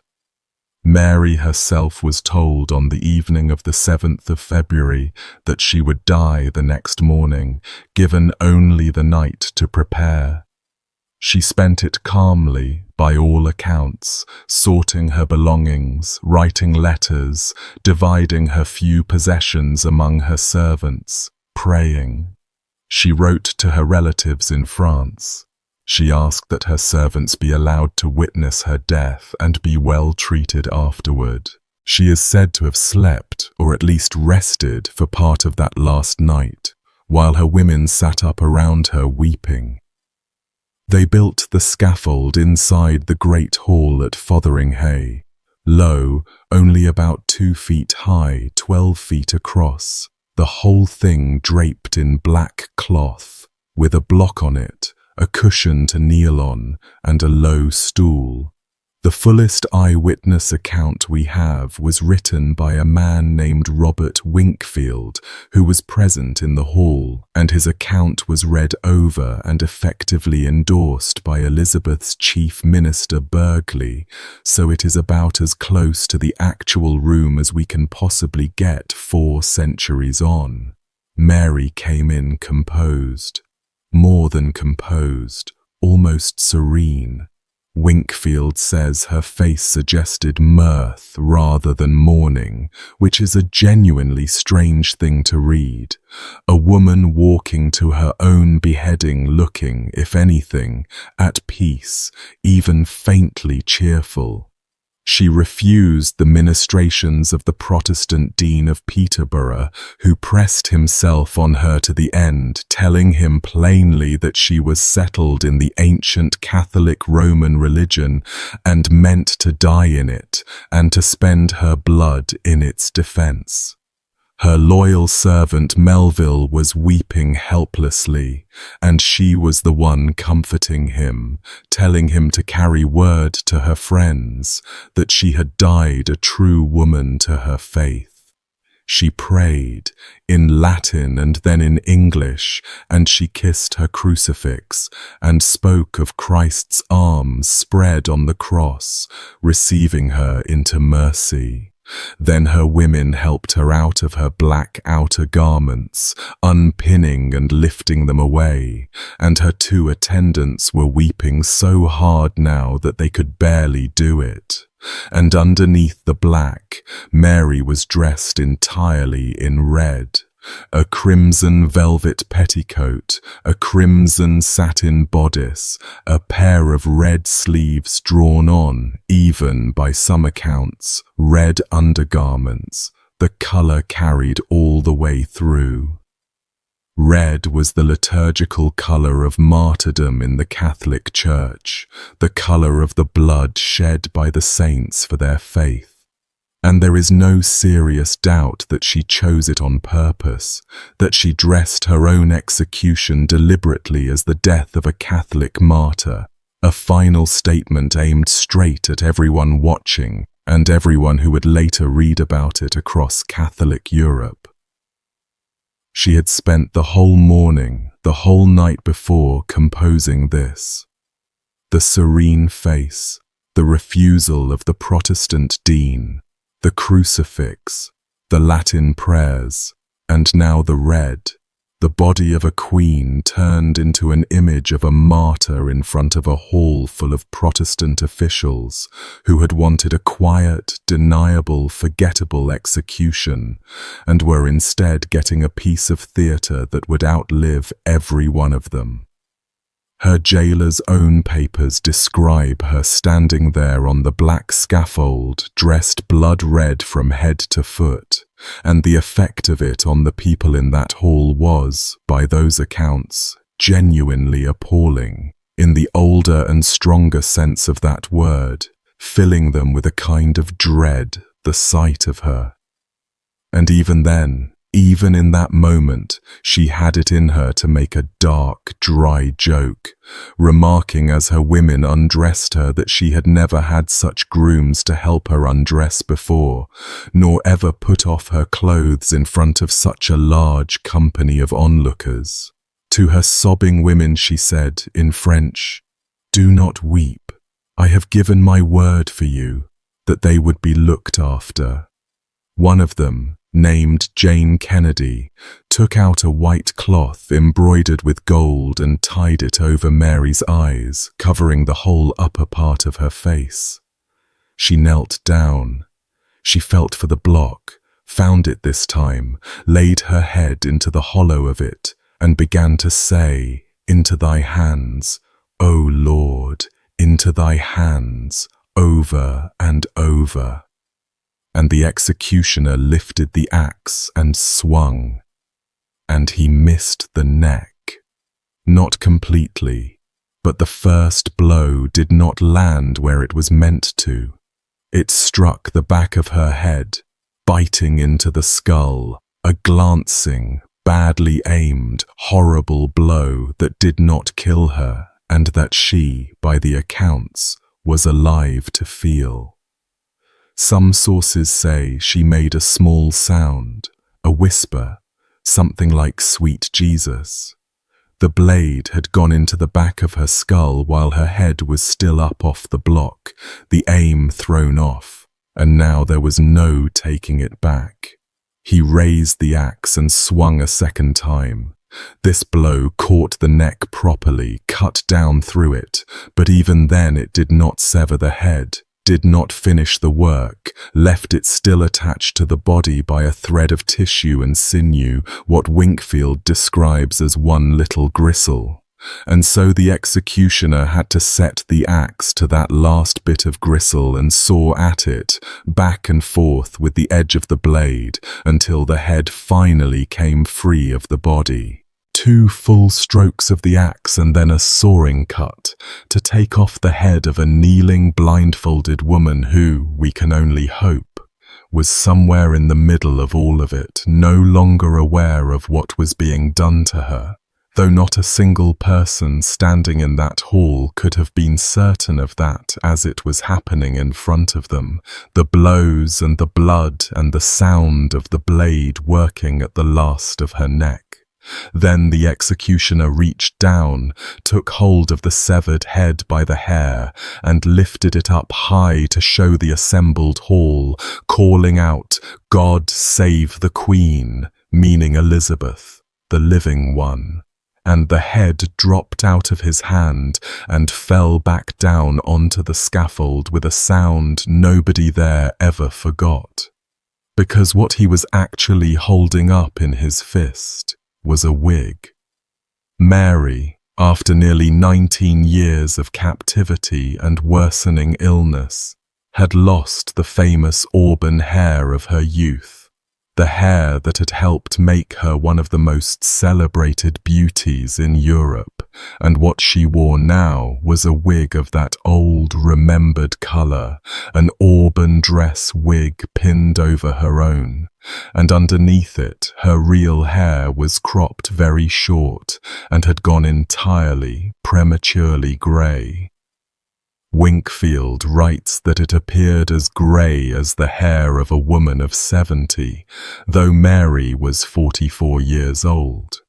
So there the executioner stood, holding an auburn wig aloft in one hand like a trophy, while the true head of the Queen of Scots rolled loose on the boards of the scaffold at his feet, and the face on it was suddenly that of an old, grey, exhausted, swollen, sick woman, so utterly altered in that single instant from the dazzling queen the legend remembered, so changed even from the composed woman who had walked in an hour before, that the witnesses said afterward they could barely have recognized her by that dead grey face if they hadn't watched it happen.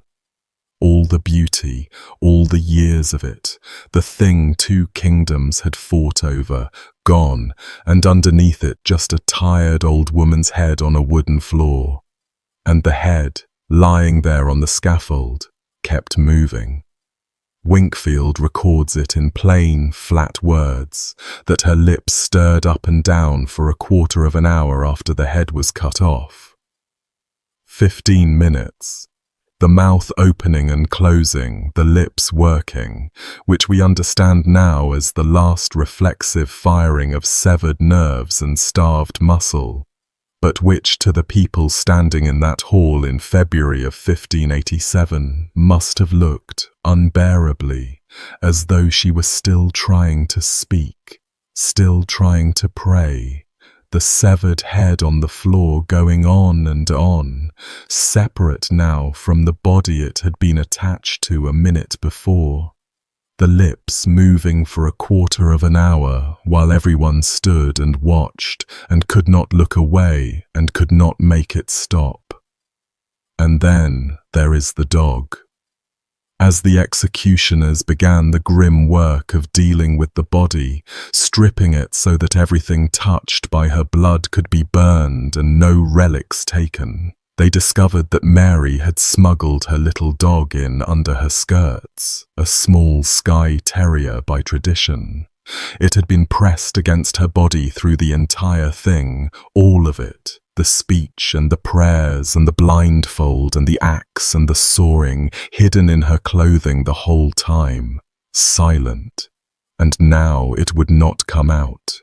And when at last they pulled it free, it ran and lay itself down between her severed head and her shoulders, in the spreading blood, and it would not leave that spot. They had to take it away by force.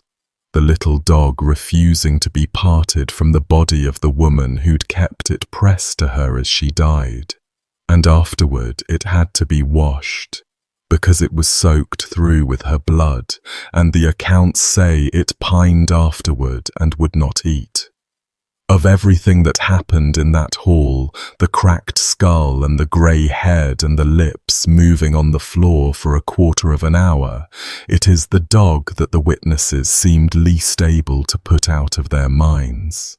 Everything the blood had touched was burned, the cloth and the block and the garments, so that no Catholic could carry away a relic of the martyr she had so carefully made herself.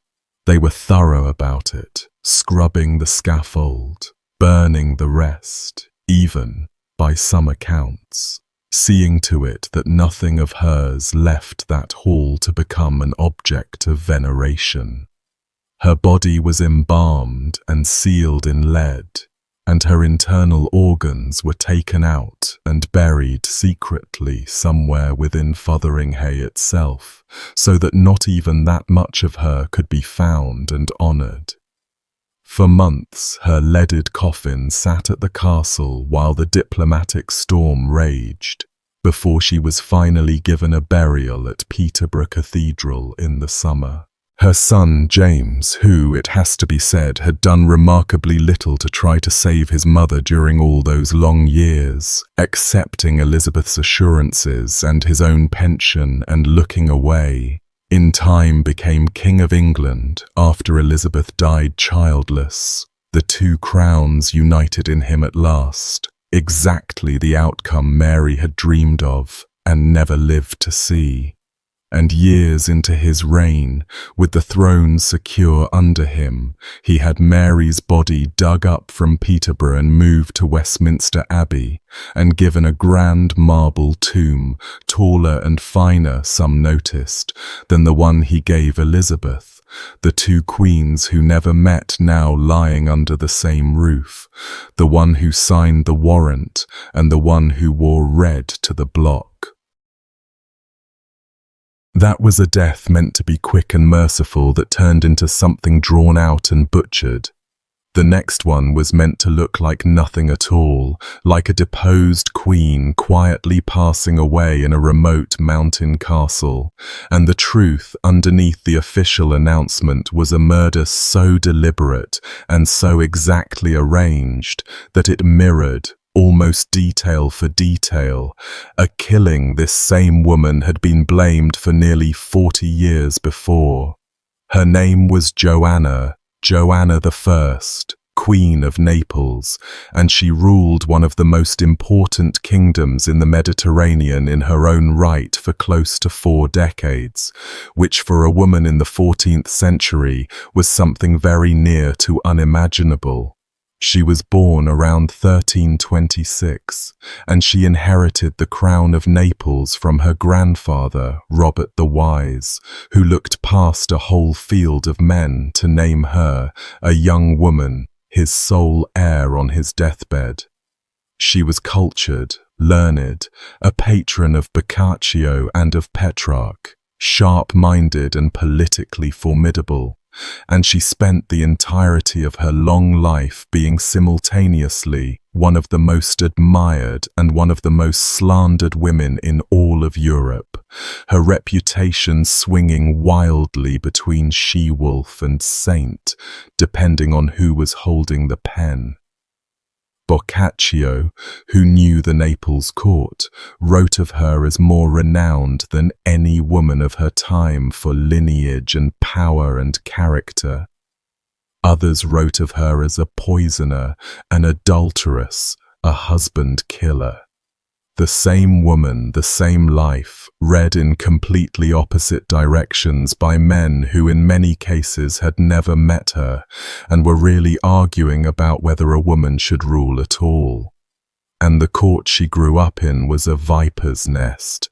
When her grandfather died and left the kingdom to a teenage girl, Petrarch, who was there, compared the situation to a flock of lambs left in the care of a pack of wolves. The young royals of Naples were surrounded by relatives and barons and foreign claimants, all of them eyeing the throne, all of them with sons and ambitions, and Joanna was the prize at the center of it, a 16-year-old queen whose every marriage and every favorite became a matter of murderous court politics. To understand how she died, you have to go back to how her first husband died, because the two killings rhyme with each other in a way that absolutely no one alive at the time could have failed to notice. She was married as a child to her cousin, Andrew of Hungary. The two of them betrothed when they were both small children as part of a deal to settle a dispute over the throne, and brought up together at the Naples court without ever really warming to each other. The marriage was wretched from the start. A Hungarian faction at the Neapolitan court pushing hard for Andrew to be crowned king in his own full right, not merely as Joanna's consort, the man who would actually rule, and a Neapolitan faction that loathed the prospect of Hungarian domination and meant to stop it by any means, and the whole court seethed and plotted around the two young people at its center. Word came that the Pope was about to authorize Andrew's coronation as king, which would have changed everything, and within days, before it could happen, he was dead. In September of 1345, on a hunting trip to a town called Aversa, Andrew was murdered. The way it was done was savage. He was called out of his bedchamber late in the night, told there was urgent business, and as he stepped out into a loggia, a servant barred the door behind him so that he could not retreat back into the room where his wife and his guards were, and a group of waiting conspirators fell on him in the dark. He fought. By the accounts, he fought desperately, clawing and struggling, and screamed for help, loudly enough that he was very nearly rescued before they could finish. They overpowered him, strangled him with a cord, and threw his broken body out of a window down into the garden, and there is a detail in some of the accounts of a rope being tied to him in a deliberately degrading way, as if to display him before he was flung down. His old Hungarian nurse, the one person who had come with him from his own country and loved him, found his body on the ground in the morning and raised the alarm with her screaming. Joanna was about 19 years old and pregnant with Andrew's child when this happened, and she was suspected immediately, loudly, and across all of Europe, of being the one behind it. The circumstances did her no favors, because the murder had to have involved members of her own household, people close to her, and because the question of Andrew being crowned king had set the two of them against each other in everyone's eyes. Did she order it? Historians have argued the point for centuries, and the honest answer is that no one has ever been able to prove she did, and that a very great deal of the suspicion against her flowed from people who simply could not stomach the idea of a woman ruling a kingdom on her own, and were hungry for any reason to tear her down and replace her. She was formally investigated and cleared more than once, including by the Pope, who eventually pronounced her innocent. But the accusations stuck to her name like tar and never came off, not in her lifetime and not for centuries after. Some of the conspirators were caught and put to brutal deaths, torn apart, but the stain remained on Joanna regardless. And Andrew's brother, Louis, the King of Hungary, did not accept any of the acquittals. He seized on the murder as his justification to invade Naples and try to take the kingdom from her, which he did twice, marching armies the length of Italy, and Joanna was forced to flee her own capital by sea to escape him, a queen running from her dead husband's brother across the whole width of the Mediterranean. Now run the clock forward across her life, because her whole life was a long catalogue of loss. She married 4 times in all. Andrew, murdered when she was 19. Her second husband, Louis of Taranto, was a cousin and, by some accounts, her lover before he was her husband. And the moment he had the title, he took the real power out of her hands entirely, ruled in her name, had himself crowned co-king, and there are accounts that he treated her badly, even violently, kept her under guard, and had a favourite of hers executed out of jealousy. He died of illness in 1362, and Joanna got her kingdom back. Her third husband, James of Majorca, was a tragic figure in his own right.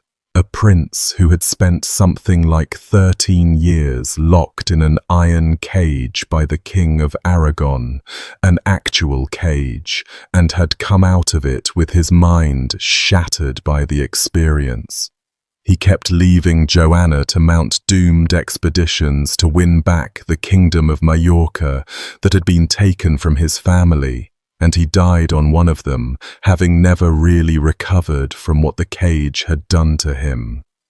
Her fourth and last husband, Otto of Brunswick, was a soldier, a condottiero, and by all accounts genuinely loyal to her, who fought to defend her at the very end and was defeated and captured trying to do it. And then the children. This is the part of Joanna's story that almost never gets told, and it's the part that turns her from a political figure into a person. Every child Joanna ever had, she lost. The son she bore to Andrew, Charles Martel, born at Christmas, months after his father had been strangled and thrown from that window, she was forced to abandon when she fled the Hungarian invasion, a toddler handed over to the enemy, carried off to Hungary by Andrew's own brother, where he died at around the age of 2. And she never saw him again, never knew him, a baby used as a hostage and a pawn until he simply died in a foreign court. 2 daughters from her second marriage, Catherine and Françoise, both dead in infancy, one of them dying within days of her parents' own coronation, so that a celebration turned into a funeral almost overnight. A miscarriage with her third husband, which we actually know about because a letter of condolence survives, sent to her by the Pope himself, a small piece of paper proving a private grief 600 years old. And after that, nothing. No more children, ever. So this queen, who ruled for 40 years, who was once the most eligible and most fought-over woman in the Mediterranean, came to the end of her life with no living child and no heir of her own body, having outlived every single one of them, every pregnancy, every cradle, all of it gone ahead of her into the dark.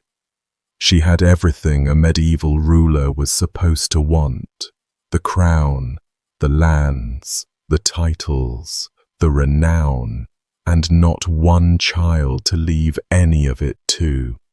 And that absence of an heir is precisely the thing that destroyed her in the end.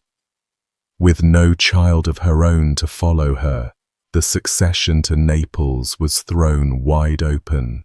And into that gap stepped her cousin, Charles of Durazzo, a young, ruthless, ambitious man with a claim and an army.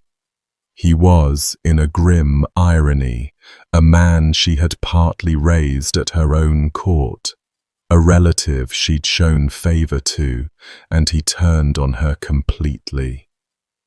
The final act got tangled up in the great schism that was splitting the church at the time, with 2 rival popes, one in Rome and one in Avignon, each claiming to be the true successor of St. Peter, and Joanna threw her support behind the Avignon pope, partly because the Roman pope had designs on carving up her kingdom for his own relatives. The Roman pope, Urban VI, in return declared her a heretic and a usurper, formally deposed her from her throne, and threw his full weight behind Charles of Durazzo as the rightful king of Naples and crowned him.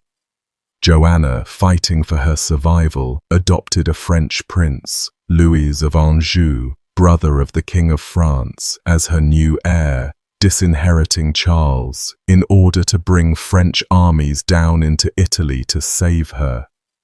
But Charles moved first and faster. He invaded with a largely Hungarian army, the same Hungarians who had never forgotten Andrew, defeated Joanna's loyal husband Otto in battle, took the city of Naples in 1381, and besieged Joanna inside her own castle. After a time, with no relief in sight, she surrendered to him. He imprisoned her. He moved her from place to place, the way they always moved deposed monarchs, from one fortress to the next, until at last she ended up at a remote and forbidding castle called Muro Lucano, high in the mountains of Basilicata, far from the sea, far from any friend, held by a castellan in Charles's pay. and the French army that her adopted heir was finally bringing south to rescue her was, as it turned out, marching too slowly, and would only reach central Italy after she was already dead. So close, and far too late. And there, on the 27th of July, 1382, at around the age of 56, she was killed. Charles of Durazzo announced to the world that she had died of natural causes, which fooled essentially nobody, because everyone with any sense understood that a deposed queen with a French rescue army actively marching toward her did not simply happen to die of natural causes at the single most convenient possible moment, alone in an enemy's mountain prison. How she was actually killed is something the sources genuinely disagree about, because it was done in secret, behind closed doors, with no friendly witnesses present, and I'd much rather give you the real spread of the accounts than pretend to a certainty nobody actually has. One version, written by a secretary to the Roman Pope, the very Pope who had condemned her, says she was strangled with a silken cord while she was kneeling at prayer in the castle chapel, set upon by soldiers while she was on her knees with her eyes closed and her hands together, which is about as defenseless as a person can be. Another version, recorded by the wife of the very French prince Joanna had named as her heir the people who had every reason to know and to mourn her, says that 4 men came into her chamber, bound her hand and foot so she could not struggle, and then smothered her to death between 2 feather mattresses, pressing down with their weight until the life went out of her under the bedding, slow and airless and dark. A third account simply has her smothered with pillows held over her face. We can't reconcile them. A cord at prayer, mattresses in a chamber, pillows over the face. What every account agrees on is that it was deliberate. It was up close. It was done by men's hands at arm's length, and it was murder dressed up afterward as a natural death.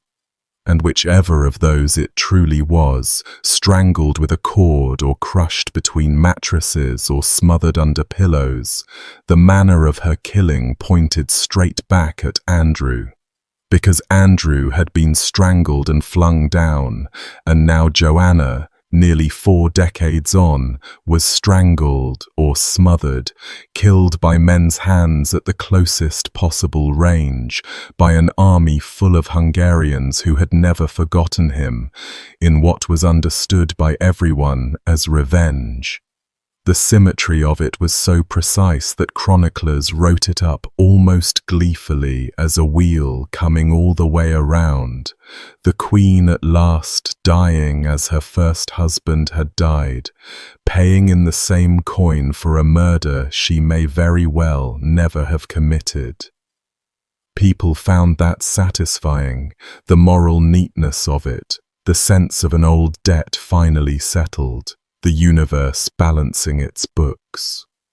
Whether that neatness was remotely fair to her is a different question, and a much harder one, and one her killers had no interest in asking. And because the Pope had excommunicated her, Joanna was denied a Christian burial. They carried her body back down from the mountains to Naples and put it on public display for several days, laid out for anyone who wished to file past and confirm with their own eyes that the deposed queen was truly dead. The same grim logic that drives so many of these stories.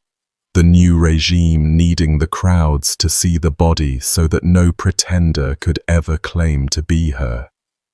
People who had cheered her, served her, hated her, feared her, all of them could now walk past her corpse in the Neapolitan heat of late summer.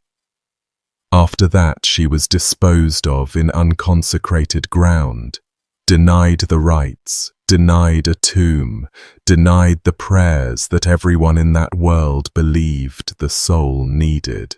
The tradition, and it is tradition more than firm documented record, holds that her body was thrown down a deep well in the grounds of the church of Santa Chiara, the very church she herself had patronized and adorned and made beautiful.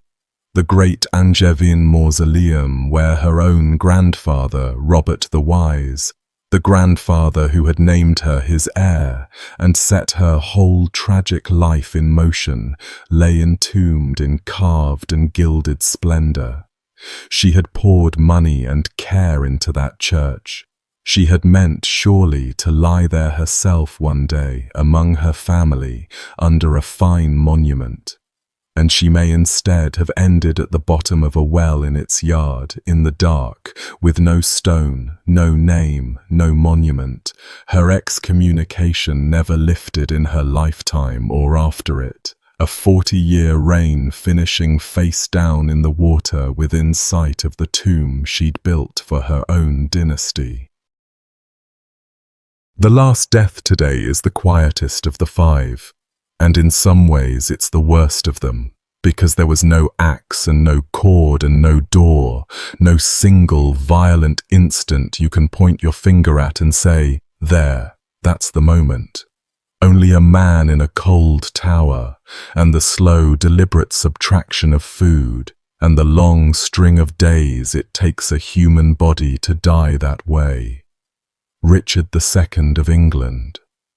Born in 1367, the son of the Black Prince, Edward, the great warrior heir to the English throne, who never got to be king himself because he died of illness before his own father did.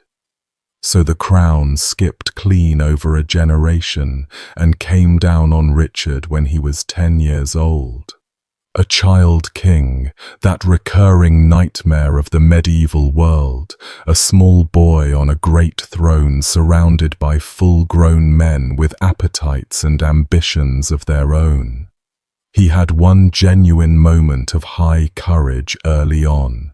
When Richard was 14, the peasants' revolt erupted. In 1381, a vast and furious rising that came pouring into London itself, sparked by a hated poll tax, the rebels burning palaces, dragging officials out and beheading them in the streets, killing the Archbishop of Canterbury and the king's treasurer, the whole machinery of government suddenly looking like it might be torn down in a week. And the boy king rode out in person to meet the rebels face to face twice, which took real nerve for a 14-year-old surrounded by men twice his age who were losing their composure. When their leader, Wat Tyler, was struck down right in front of him during a tense parley at Smithfield, and the huge armed crowd surged forward in fury, ready to avenge him, the teenage Richard reportedly spurred his horse forward toward them, alone, and called out that he would be their leader, their captain, that they should follow him, turning the mob's rage aside with sheer presence of mind in a moment that could very easily have ended with him pulled down and torn apart. The revolt was afterward put down with great brutality, the promises Richard had made to the rebels swept away. But that one afternoon, the boy riding at the crowd is the high water mark of his entire reputation. Most of what came after it ran steadily downhill. He grew into an extravagant, autocratic ruler, obsessed with the dignity and the sacredness of his own crown, and he made enemies of some of the most powerful nobles in his kingdom.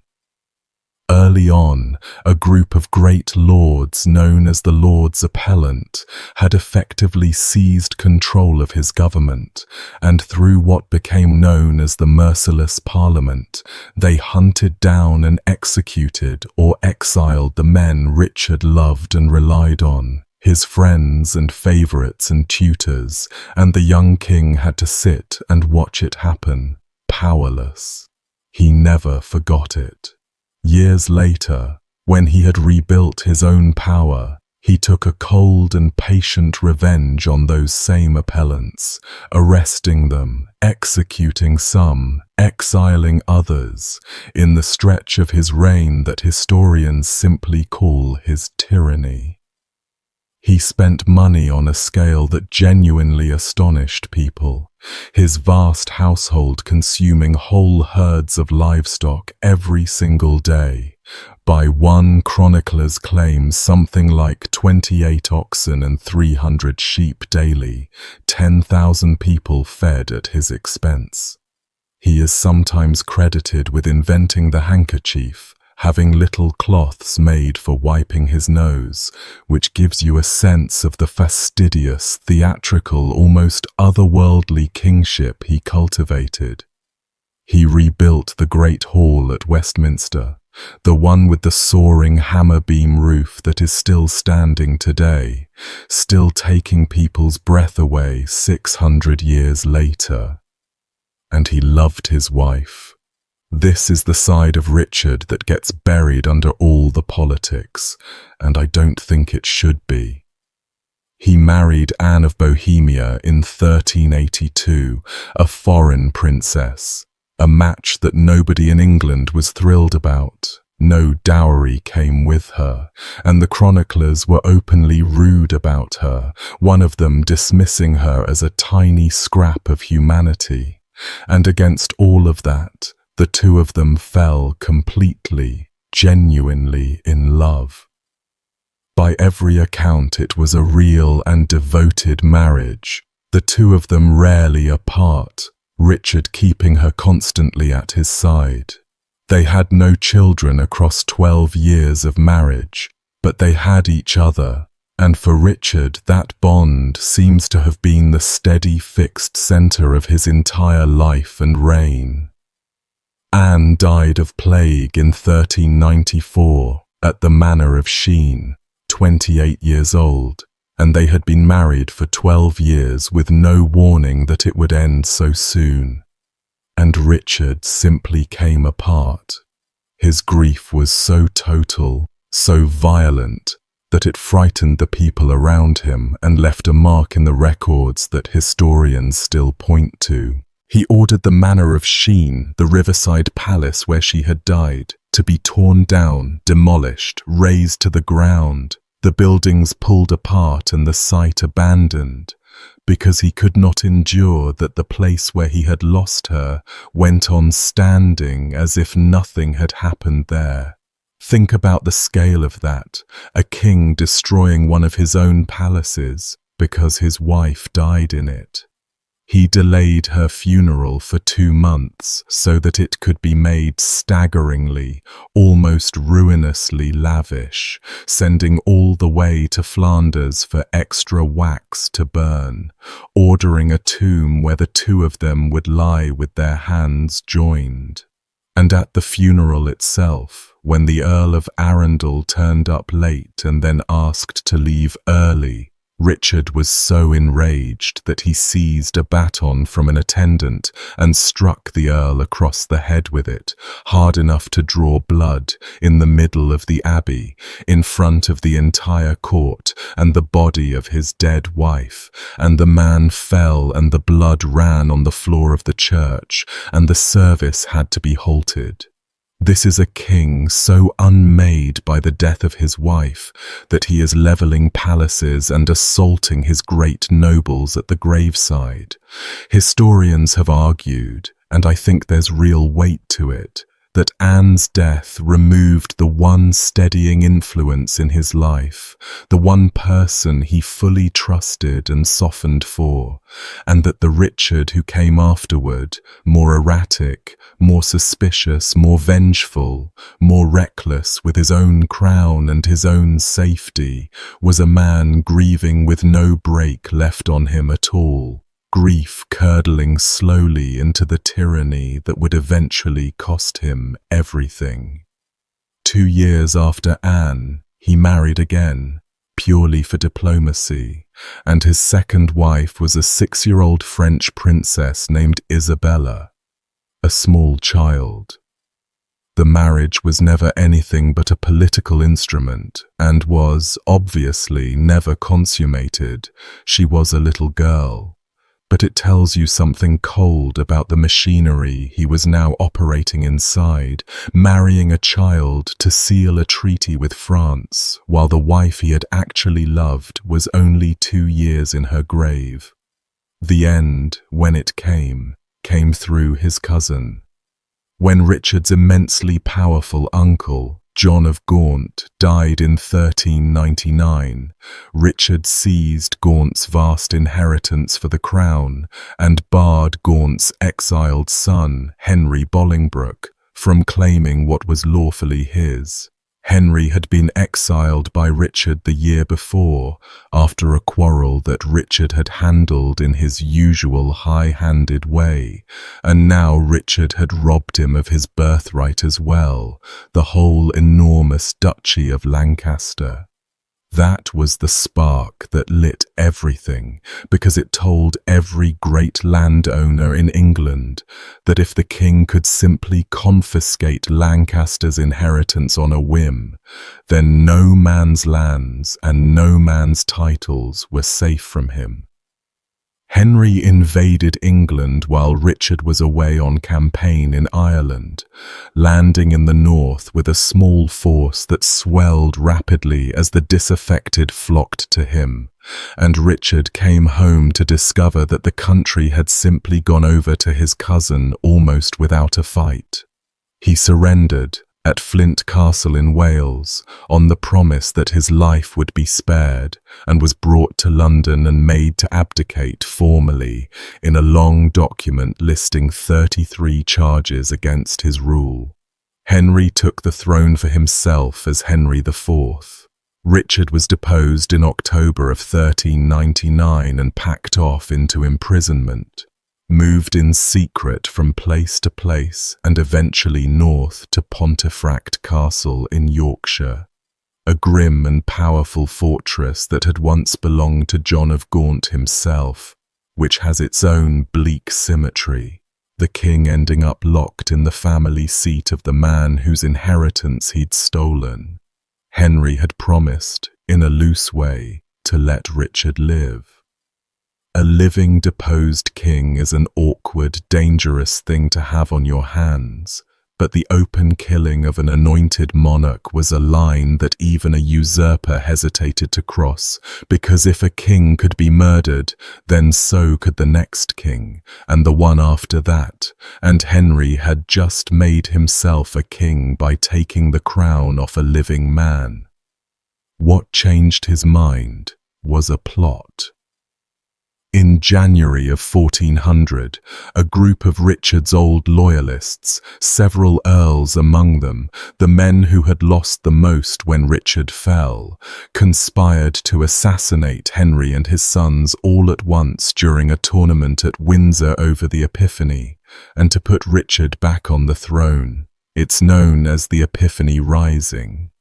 They even made use of a man who was Richard's physical double, a chaplain or clerk who closely resembled him, to impersonate the deposed king and ride about rallying support to the cause, the idea being that people would believe Richard had escaped and was free and leading them.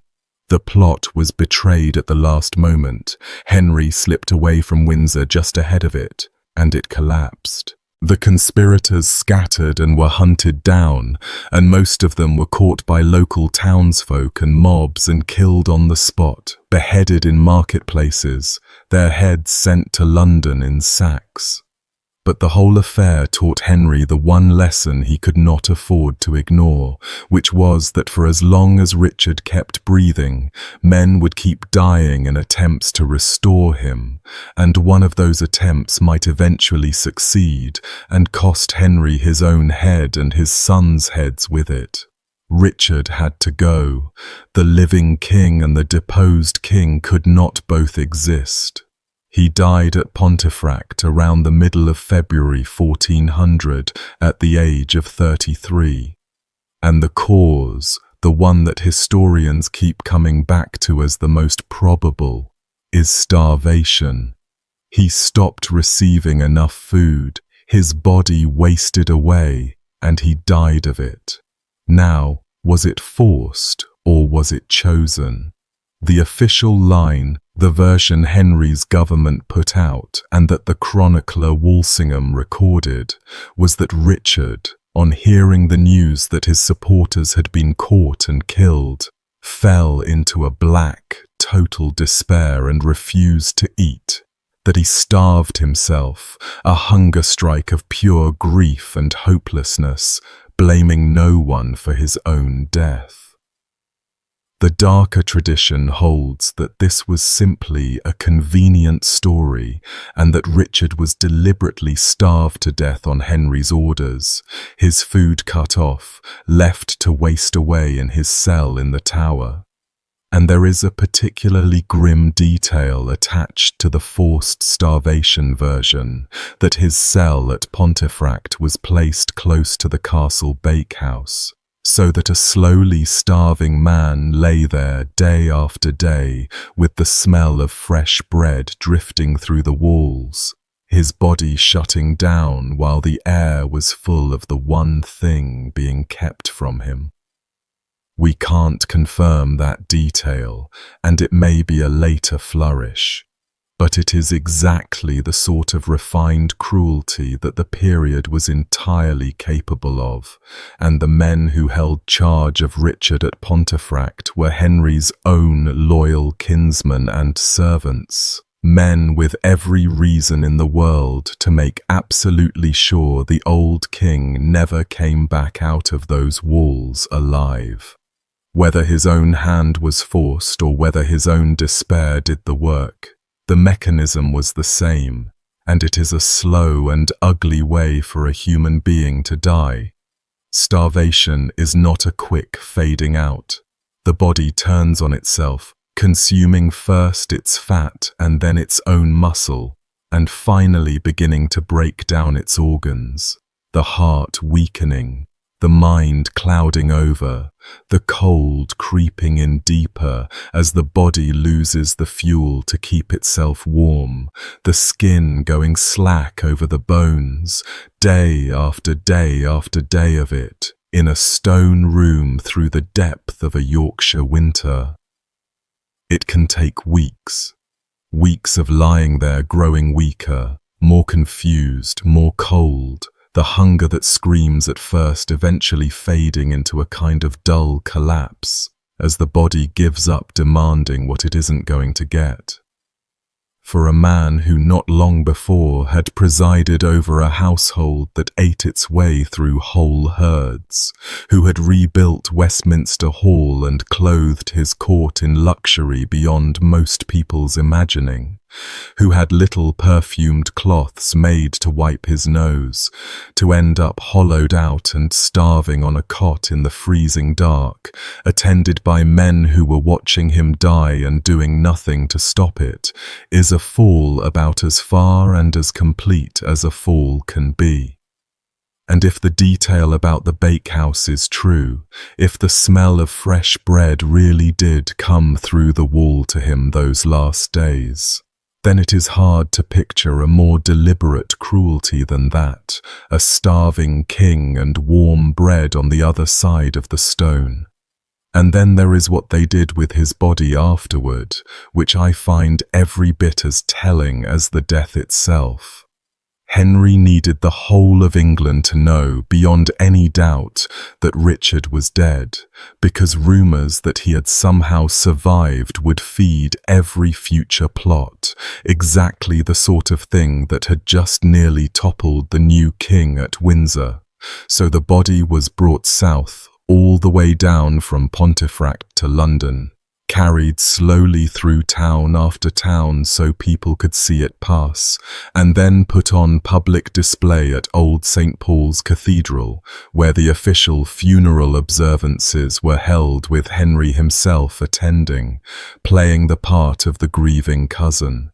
But, and here is the careful, suspicious heart of it, only Richard's face was left uncovered, from the brow to the throat. And even that was shown from a distance, the body laid up high and wrapped in lead and cloth below the face, everything else hidden away. Just the face, just enough to allow people to say, "Look, it is him, he really is dead, that is Richard," without ever letting anyone get close enough to examine the body, to handle it, to see whether it was wasted or marked or starved, to start asking questions about how exactly a healthy man in his early 30s had come to die in a locked northern castle a few weeks after a plot to free him. And it didn't even fully work, which is the bitter joke of it.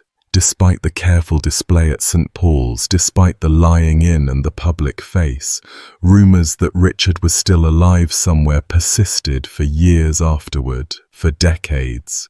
A man claiming to be him, or being used as him, actually lived for a long time at the Scottish court and became a focus for plots against Henry well into his reign. People wanted the deposed king to have escaped, wanted it badly enough to believe a stranger, and the half-hidden face on the high catafalque, shown but not too closely, only fed the very doubt it had been arranged to kill. He was buried first at a priory at King's Langley in Hertfordshire, almost quietly, somewhat out of the way, a modest house of friars rather than a royal church, as if the new regime would have been just as happy for him to be forgotten there. And then, years later, after Henry IV was himself dead, Henry's own son, King Henry V, did a strange and somewhat penitent thing. As a young prince, Henry V had actually been close to Richard, had been taken into his household, possibly even knighted by him in Ireland, and whatever guilt the family carried about how Richard had died seems to have weighed on him. So once he was king, he had Richard's body dug up from King's Langley and brought in solemn procession to Westminster Abbey, and reburied with full honours in the magnificent tomb that Richard had built for himself and for Anne, back when they were both alive and happy. The double tomb with their gilded bronze effigies, the one he had always meant to lie in beside the wife he had loved so completely.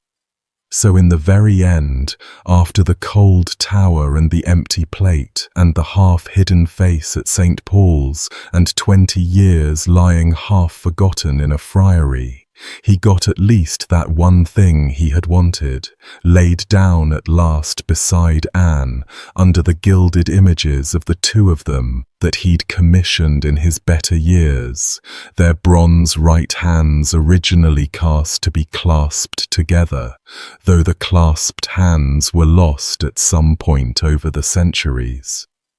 And there is a final footnote to all of this that reaches all the way down into the 19th century. In 1871, they opened Richard's tomb in Westminster Abbey, and a careful man named George Scharf from the National Portrait Gallery examined and sketched and measured the skull and the bones inside it, leaving a detailed record of what was there. And the skull showed no sign whatsoever of a violent death. No axe wound, no fracture, No caved-in bone, nothing at all to support the dramatic French version of the story. The one in a chronicle that had Richard set upon and hacked to pieces by 8 armoured men in his cell, fighting and killing several of them before he went down.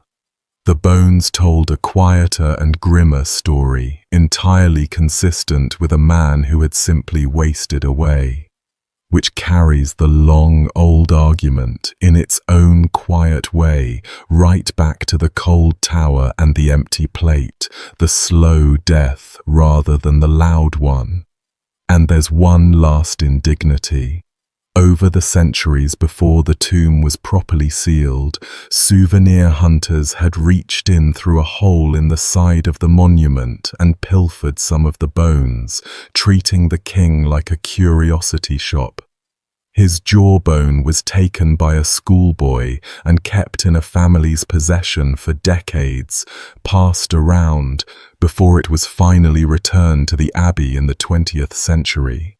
So the king, who was starved to death in secret and then displayed with only his face showing so no one could look too closely, ended up, hundreds of years later, partly carried off piece by piece in visitors' pockets, before they finally gathered what was left, measured his skull, packed fragments of his coffin into a little box, and sealed him back up beside Anne, where he had wanted to be the whole time. So that is where I'll leave you, with 5 of them now laid out. A clever girl feeling for the block in the dark.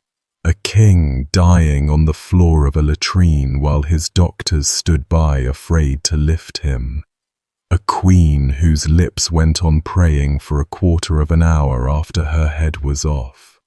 Another queen pressed dead between mattresses in a mountain prison, in revenge for a murder she may never have ordered. And a third king, starved hollow in a cold tower while, just maybe, the smell of bread came drifting through the wall. Thank you sincerely for staying with me all the way through this one, because these aren't the easy episodes, and you sat through all 5 of them, and that means something to me. If any of it got under your skin, the single most useful thing you can do is leave a comment, even just one word, even just the name of whichever of these poor souls stuck with you the longest after the screen went dark. I do read them, every one, and they tell me what to make more of. Look after yourselves out there this week. Be a bit gentler with the people around you than you strictly have to be. And I'll see you in the next one.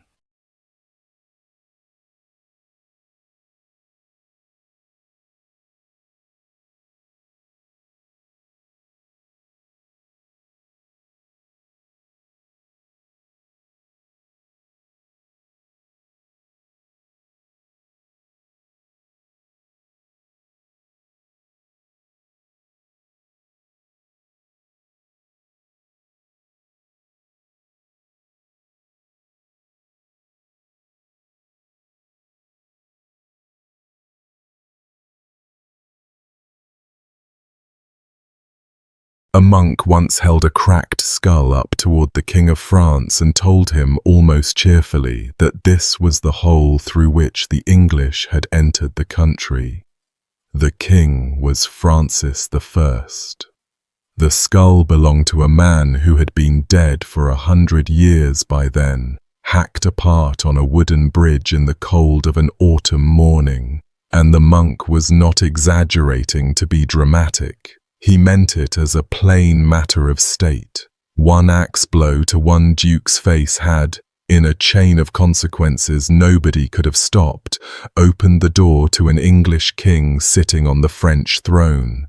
The duke's name was John, called the Fearless, and his death is where we're going to start. Because of all the medieval killings I want to walk you through today, his is the one where you can actually trace the blood from one murder to the next, generation to generation, like a debt being paid in installments that nobody could ever quite settle.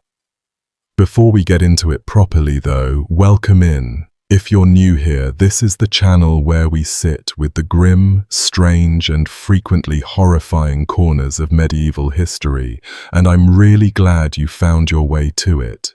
If you've been around a while, thank you, genuinely, for keeping this place going and for coming back. Do me one small favor while you're settling in. Drop a comment and let me know where in the world you're listening from right now. What city? What country, whether it's morning or the middle of the night where you are, because I love seeing how far these stories travel, and reading those comments is honestly one of my favorite parts of doing this. Get comfortable, this is a long one. 5 murders, all of them medieval, all of them brutal in ways that are hard to shake once you've heard the details laid out. We start in France in the year 1419. So let me put the man in front of you first, before the bridge, before the axe. John the Fearless was born in Dijon in 1371, a grandson of a French king, a prince of the blood, the son of Philip the Bold and Margaret of Flanders. He came from money and power on every side. He got his nickname the hard way, charging the Turks at the Battle of Nicopolis in 1396, a crusade that turned into a catastrophe for the Christian side and ended with thousands of captured knights being marched out and executed in front of the survivors.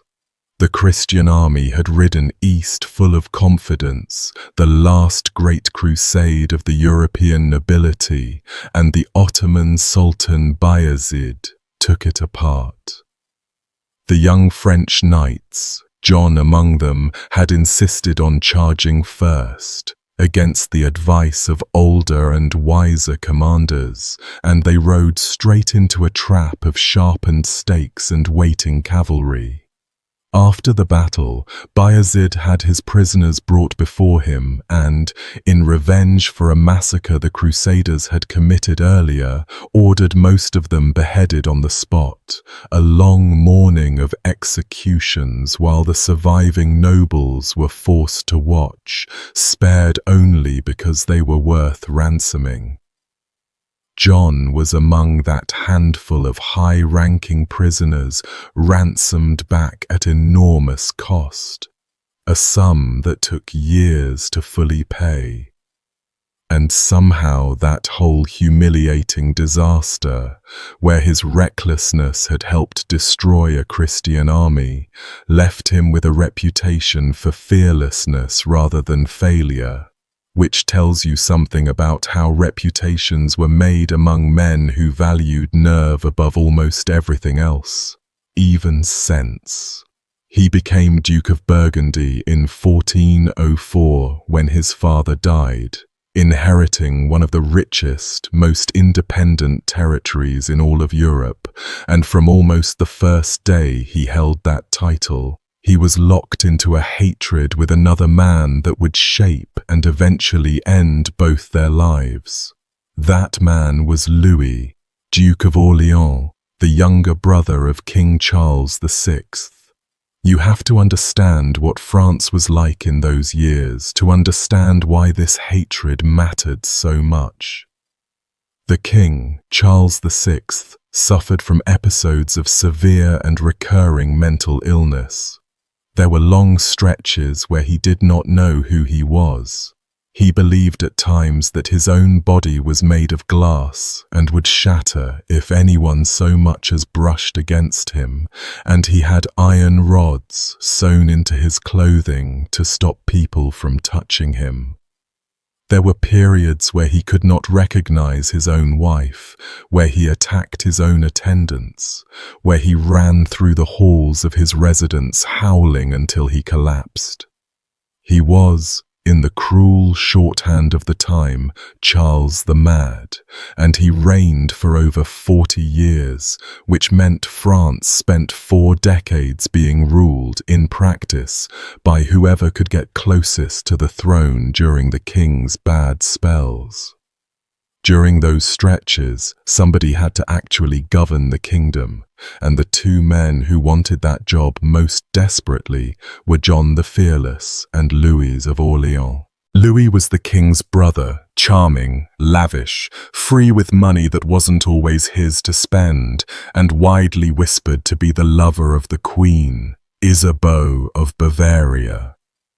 People talked about the two of them constantly, about the gifts, the closeness, the way Louis seemed to move through the royal apartments as though he owned them. Whether the affair was real almost didn't matter. The rumor was real, and it gave John the Fearless a weapon. John was the harder man, colder, more calculating, a man who watched a room before he spoke and remembered everything. He had inherited Burgundy's wealth, and Burgundy's wealth gave him a power base that rivaled the crown itself. Lands stretching from the heart of France up into the rich cloth towns of Flanders, a court more splendid than the king's own. And he did not intend to lose the contest for control of France to a man he regarded as a frivolous spendthrift sleeping with the queen. The two of them fought over everything that mattered, over who would control the king's council during the mad spells, over who would handle the kingdom's money, over taxes and offices and appointments, over the direction of the war with England. Each accused the other of bleeding the treasury dry. Each gathered armed retainers in Paris until the city felt less like a capital and more like a powder store waiting for a spark. The court split into those who looked to Orleans and those who looked to Burgundy, and the hatred between the two men became the central fact of French political life, the thing everything else bent around. John lived in Paris like a man who knew people wanted him dead, because they did. He had a tower built for himself, a tall stone keep with a single, easily defensible bedroom at the very top, and he slept up there behind locked doors with armed guards stationed below him on the stairs. The staircase itself was the defense, a narrow spiral that a handful of men could hold against an army, every step bringing an attacker into a killing space.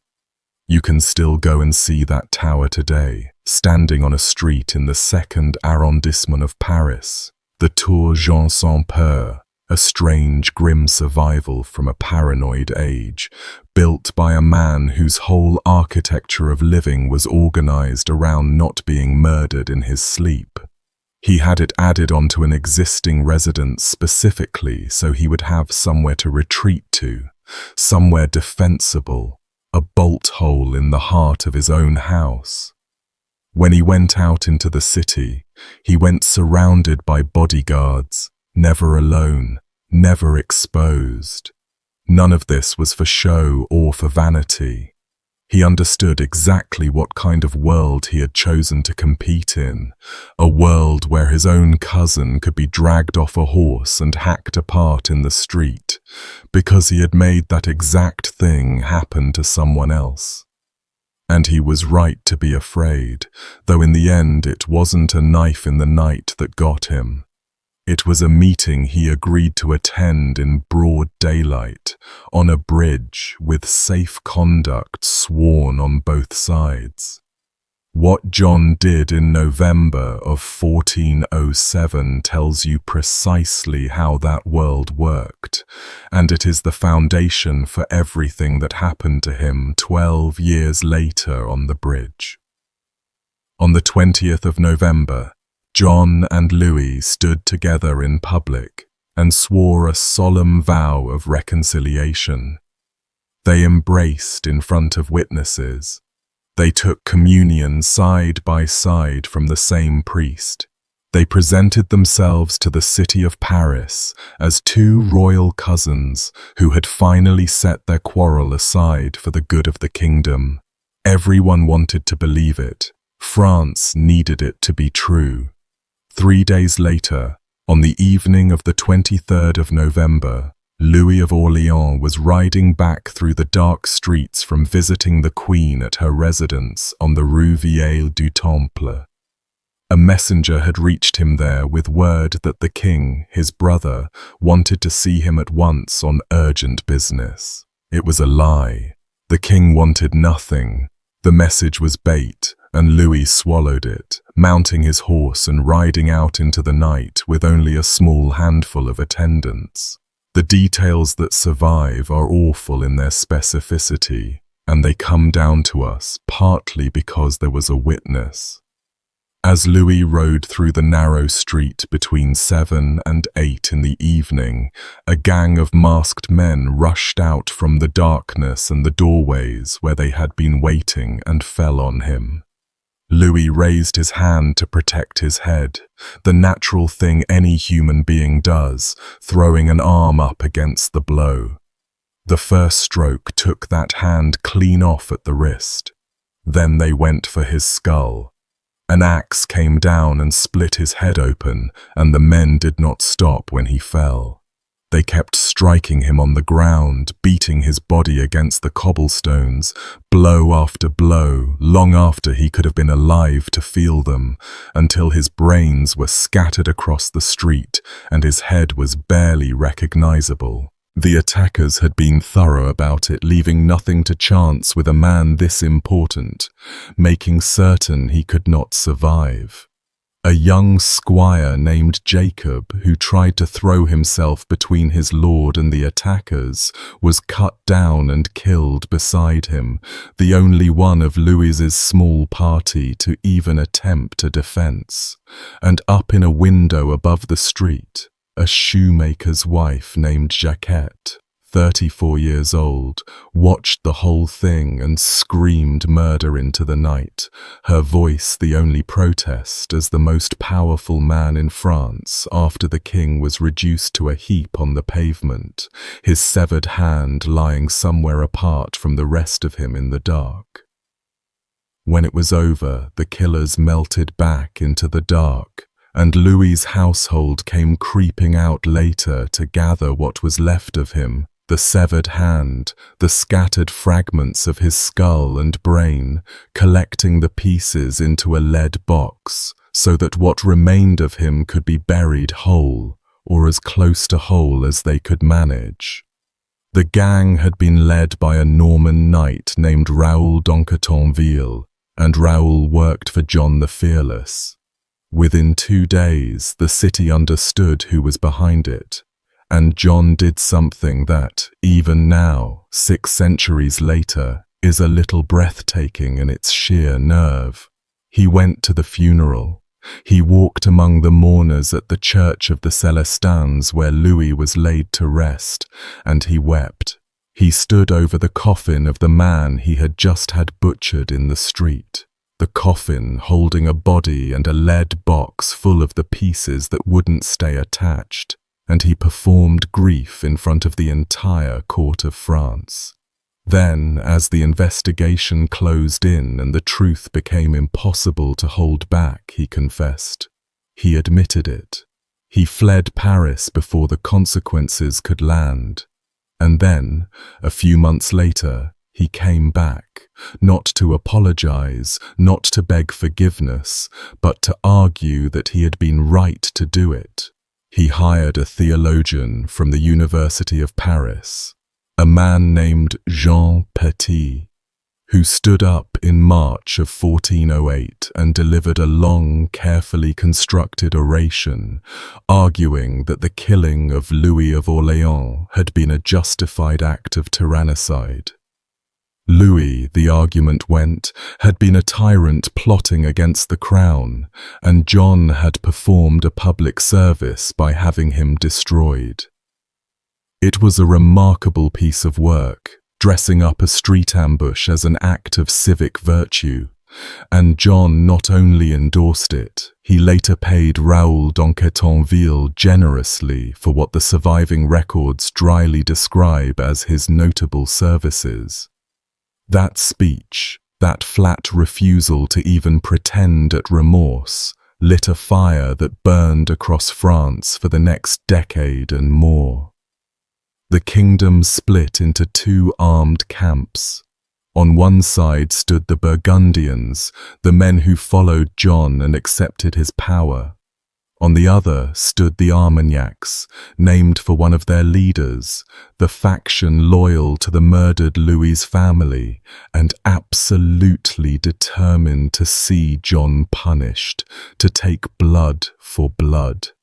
The two sides massacred each other in the streets of Paris. They besieged each other's towns. They turned the capital into a place where being identified as the wrong faction could get you killed on sight. In 1418, when John's Burgundian forces took control of Paris, mobs hunted down Armagnac supporters through the streets and butchered them in their hundreds, dragging prisoners out of the jails and hacking them apart in the open, the gutters running with it. John was in the city for that, the master of it, the man the killers were acting for. So when the Armagnacs finally got their hands on him at Montereau, they were not avenging only Louis of Orléans from 11 years before. They were avenging the slaughtered prisoners of Paris too, and a decade of their own dead. And all of this was happening at the single worst possible moment in French history, because across the Channel, England was watching and waiting. In 1415, while the French nobility was busy tearing itself apart, King Henry V of England landed an army on the coast of Normandy and, at a muddy field called Agincourt, annihilated the flower of French chivalry. Thousands of French knights died in a few hours, many of them suffocated in the press of bodies and the churned mud, many of them the prisoners Henry ordered killed when he feared a counterattack.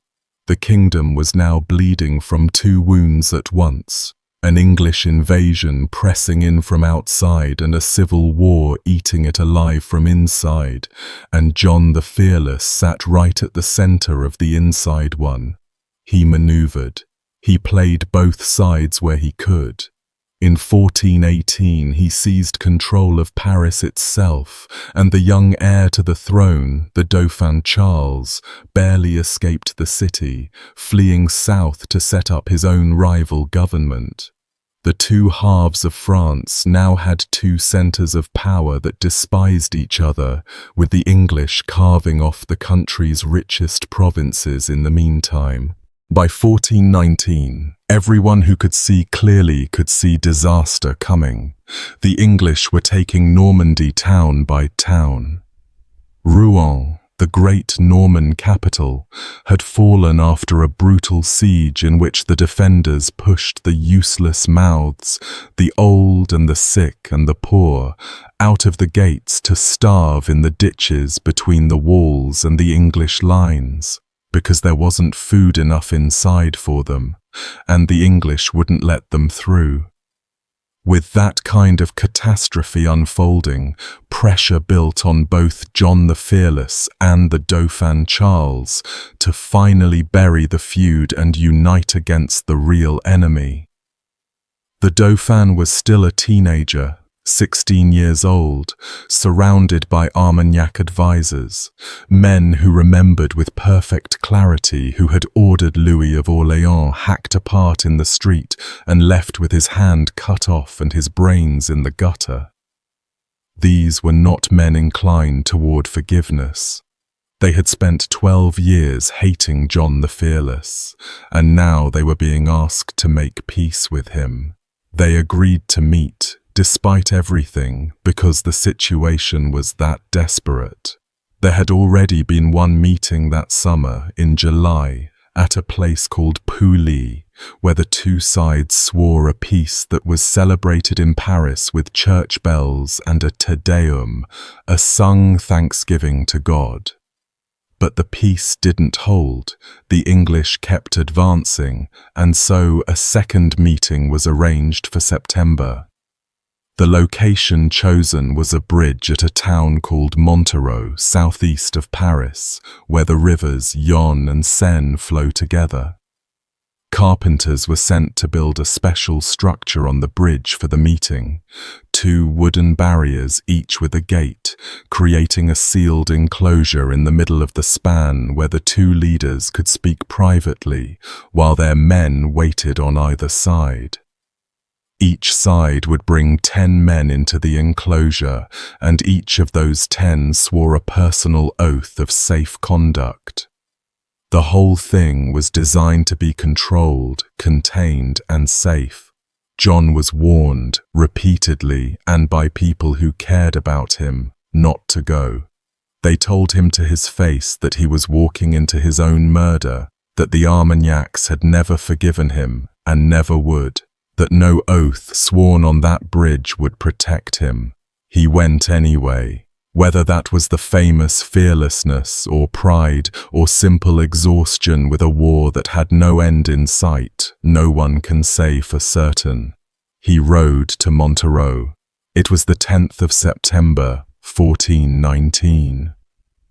John crossed into the enclosure on the bridge with his small escort of 10 men, and he came before the Dauphin Charles, and he knelt, the correct and expected gesture of respect from a duke to the heir of the crown. The young Dauphin received him with a studied coldness, and as John rose back up from his knee, he put his hand to the hilt of his sword. Perhaps just to steady himself as he stood, the way a man rests his hand on a pommel without thinking. Perhaps out of the deep instinct of someone who had spent his entire adult life expecting an ambush. The exact reason died with him, because it didn't matter what he meant by it. One of the Dauphin's men, Robert de Loire, barked at him, demanding how he dared put his hand on his sword in the presence of the heir to the throne of France. And that snapped sentence was the signal, or close enough to serve as one. A man named Tanneguy du Châtel was standing close by. He was a Breton, a hard and violent man, and years earlier he had been in the service of Louis of Orléans, the very man John had murdered in 1407. He did not wait for an order, did not wait for the pretext to fully form. He swung a small battle-axe directly into John's face. The blow caught the Duke across the chin and jaw and tore part of it away, dropping him to the wooden planks of the bridge. Tanneguy was shouting, "Kill! Kill!" and the Dauphin's men-at-arms came pouring in through their gate, which had been left conveniently open the whole time. John was on the ground now, his face open to the bone, blood spreading across the boards of the bridge, and they fell on him with their swords. Someone took hold of his armor and dragged it up to expose the gap at his side or his belly, and drove a sword in through it. He was stabbed where he lay, again and again, by men who had waited 12 years for this. His own bodyguard barely had time to react. One of his men, the Lord of Navarre, was killed trying to fight his way to his master's side, and the Dauphin of France, the 16-year-old heir to the throne, stood off at a distance and watched the whole thing happen, and lifted no hand to stop it, and afterward punished not a single one of the men who did it. He went on to reward Tanneguy du Châtel with honours. There is a detail in some of the accounts that John's right hand was cut off as he died, the same way Louis of Orléans had lost his hand on that Paris street 12 years before. I can't promise it happened, the sources don't all agree, but if it did, it was nobody's accident. It was a message written into the body. The man who had arranged the severing of one hand had his own hand severed in return, on a bridge in front of the prince. Both of them had spent their lives trying to control. The symmetry of it sounds invented, except that the men of that age thought exactly in those terms, in payment and mirror and return. Much of what we know about the exact sequence on the bridge comes from an inquiry the Burgundian side held afterward, where they gathered the testimony of men who had been there and survived. John's own secretary, a man named Jean Séguinat, gave the account that the Dauphin's men had rushed in through their own gate, kept open for the purpose, and fallen on the Duke while he was already down. The narrative that the Armagnacs put out, that John had drawn his sword first and the killing was self-defense, didn't survive much contact with the facts, because the Dauphin never punished a single one of the men who did it, and instead loaded them with honors, which is not how you treat people who killed in lawful self-defense. The leading Burgundian chronicler, Enguerrand de Monstrelet, set the whole thing down in detail, and one of the surviving illustrated manuscripts of his chronicle shows Tanneguy du Châtel in the act, the axe raised, the Duke falling. Whatever John the Fearless had done in his life, and he had done a great deal, the men who killed him at Montereau were paying back a debt that began on a dark street in Paris in 1407, and everyone involved knew it. His body was buried first right there at Montereau, hastily, in the immediate confusion after the killing. But the murder did to France precisely what the murder of Louis of Orléans had done, only worse, because now the wound went straight to the heart of the state. John's son and heir, Philip the Good, looked at what the Dauphin's men had done to his father on that bridge and made the decision that lost France the war for a generation. He took Burgundy into a full alliance with England. The Burgundian dukes were the richest, most powerful vassals the French crown had, and Philip handed all of that weight to Henry V. The very next year, in 1420, came the Treaty of Troyes, an agreement so catastrophic for the French cause that it disinherited the Dauphin Charles entirely, declared him illegitimate, and recognized Henry V of England as the rightful heir to the throne of France, with the Mad King's own daughter given to Henry in marriage to seal it. A French king's grandson, hacked to pieces on a bridge over a hand placed on a sword, and the direct result was an English king claiming the French crown by treaty, all of it sealed within months of that morning at Montereau. It would take Joan of Arc, years later, a teenage peasant girl who heard voices and somehow talked her way into command of an army, to begin to undo what one axe blow had set in motion, to get that same disinherited Dauphin crowned at last as Charles VII.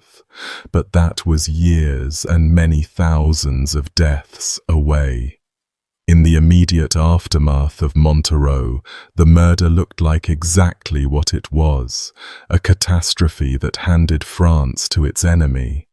The Dauphin spent years known mockingly as the King of Bourges, a king of half a country, while an English child wore the crown of France in Paris. One swing of a Breton's battle-axe on a wooden bridge did all of that. Philip the Good eventually went back to Montereau after his English allies helped him take the town, and he had his father's body lifted out of its hasty grave and carried home to Burgundy, to the Charterhouse of Champmole near Dijon, the burial place of the dukes, where it was laid to rest beside his own father, Philip the Bold. The tomb they built for him is a masterpiece you can still go and stand in front of today in the museum at Dijon, an effigy of the Duke in alabaster, and running around the base of it, a whole procession of tiny mourning figures, monks carved in white stone, hooded and weeping, dozens of them, the most beautiful grief money could buy for a man murdered on a bridge. And it was the skull from that tomb, opened up long after his death, that a monk once lifted toward King Francis I, with that line about the English entering France through the hole in the bone. He understood the whole grim chain of cause and effect perfectly, standing there with 100-year-old skull in his hands. One axe, one bridge, one prince who refused to stop what was happening in front of him, and the gates of the kingdom swinging open to the enemy. From a bridge in France, we travel back nearly 300 years earlier, and a little to the north into the wealthy cloth-making cities of Flanders, where a genuinely good man was murdered at prayer on the cold floor of a church, and where, for once in the medieval record, we actually have someone who was there to tell us about it almost as it happened, hour by hour, in his own frightened hand. The killing of John the Fearless came down to us through partisan chronicles and a formal inquiry held by the side that lost him. This next one comes down to us through something far rarer and far more intimate, a journal kept by a man hiding inside the besieged town while the bodies piled up around him. His name was Charles, and history gave him the title Charles the Good, which was not a name you earned by accident or flattery. He was born around 1084, and his bloodline was already marked by this exact kind of violence before he ever came into it. His father was King Canute IV of Denmark, a man who was himself assassinated, struck down at the altar of a church in the town of Odense in the year 1086, when Charles was barely 2 years old. So the manner of the father's death and the manner of the son's death would rhyme across 40 years, both of them cut down in a holy place, both of them at prayer before an altar, both of them later venerated as saints by the people who loved them. Charles almost certainly carried no memory of his father at all. After Canute was killed, his mother took the small boy back to her own homeland, to Flanders, and there he was raised at the court of his grandfather, growing up among the Flemish nobility, and he grew into a ruler, the like of which ordinary medieval people almost never got to live under. As a young man, he went on crusade to the Holy Land around 1107 and 1108, and he came back with a reputation for piety and seriousness. Years later, he was even offered the crown of the Kingdom of Jerusalem, the throne of the Crusader state itself, the most prestigious crown in Christendom after the Empire and the Papacy, and he turned it down, preferring to stay and govern his own people in Flanders. That choice tells you something about the man. He had no great hunger for grandeur for its own sake. He became Count of Flanders in 1119, and he set about governing in a way that earned him the deep love of the poor and the lasting, murderous hatred of the people who fed on them. When a terrible famine struck Flanders in 1125, Charles did something that almost no lord of his era would have done. He used the full weight of his power on behalf of the starving. He attacked the men who were profiting from the hunger. He forced the price of grain down by decree. He went after the speculators and the hoarders who were sitting on stores of food while people dropped dead in the streets, holding back their grain to drive the price up, watching the suffering and calculating their margins. He ordered fields planted with fast-growing beans and peas to get food into people's mouths faster than wheat could grow. In some places, he forbade the brewing of beer outright, so that the grain that would have gone into ale would go into bread instead, into bellies instead of barrels. He distributed loaves with his own hands. The records describe him feeding 100 poor people a day, more. The count of all Flanders kneeling among beggars to put bread into their hands. For the ordinary people of Flanders, drowning in a famine that was killing them by the thousands, Charles the Good was the rarest thing the medieval world ever produced. A powerful man who used his power to keep the weak alive. And for the men who had been quietly growing rich on that same suffering, the grain merchants and the hoarders and the speculators, he was a deadly problem that needed to be removed. The most powerful of those men all belonged to a single sprawling family, the Erembald clan. They had risen astonishingly high over a few generations. The head of the family, a man named Bertulf, was the provost of the Church of St. Donatian in Bruges and effectively served as the Chancellor of all Flanders, one of the most important offices in the county. His brother held the position of Castellan of Bruges, the keeper of the town's fortress. Nephews and cousins held key offices scattered throughout the land. They were deeply enmeshed in exactly the grain trade that Charles was attacking, and they were sitting on a secret that, if it ever came fully into the open, would shatter everything they had built. The Erembalds were not, in fact, nobly born. According to the law and the rigid social custom of the time, they were descended from serfs, which meant that by blood and by birth they were unfree, the legal property of their lord, and an unfree man could not lawfully hold the great offices, the lands, the titles, and the dignities that the Erembalds had spent generations accumulating. By the cold logic of feudal law, they belonged to the Count of Flanders, and Charles found out. He began formal legal proceedings to reduce the whole clan to servile status, to drag this great, proud, wealthy family back down into the bondage their ancestors had climbed out of. For the Erembalds, this was the annihilation of everything, their power, their wealth, their offices, their standing in society, and even their personal freedom, their right to walk through the world as free men. Around the same time, a nephew of the clan named Boursiard had fallen into a violent feud with a rival family, the Thankmars.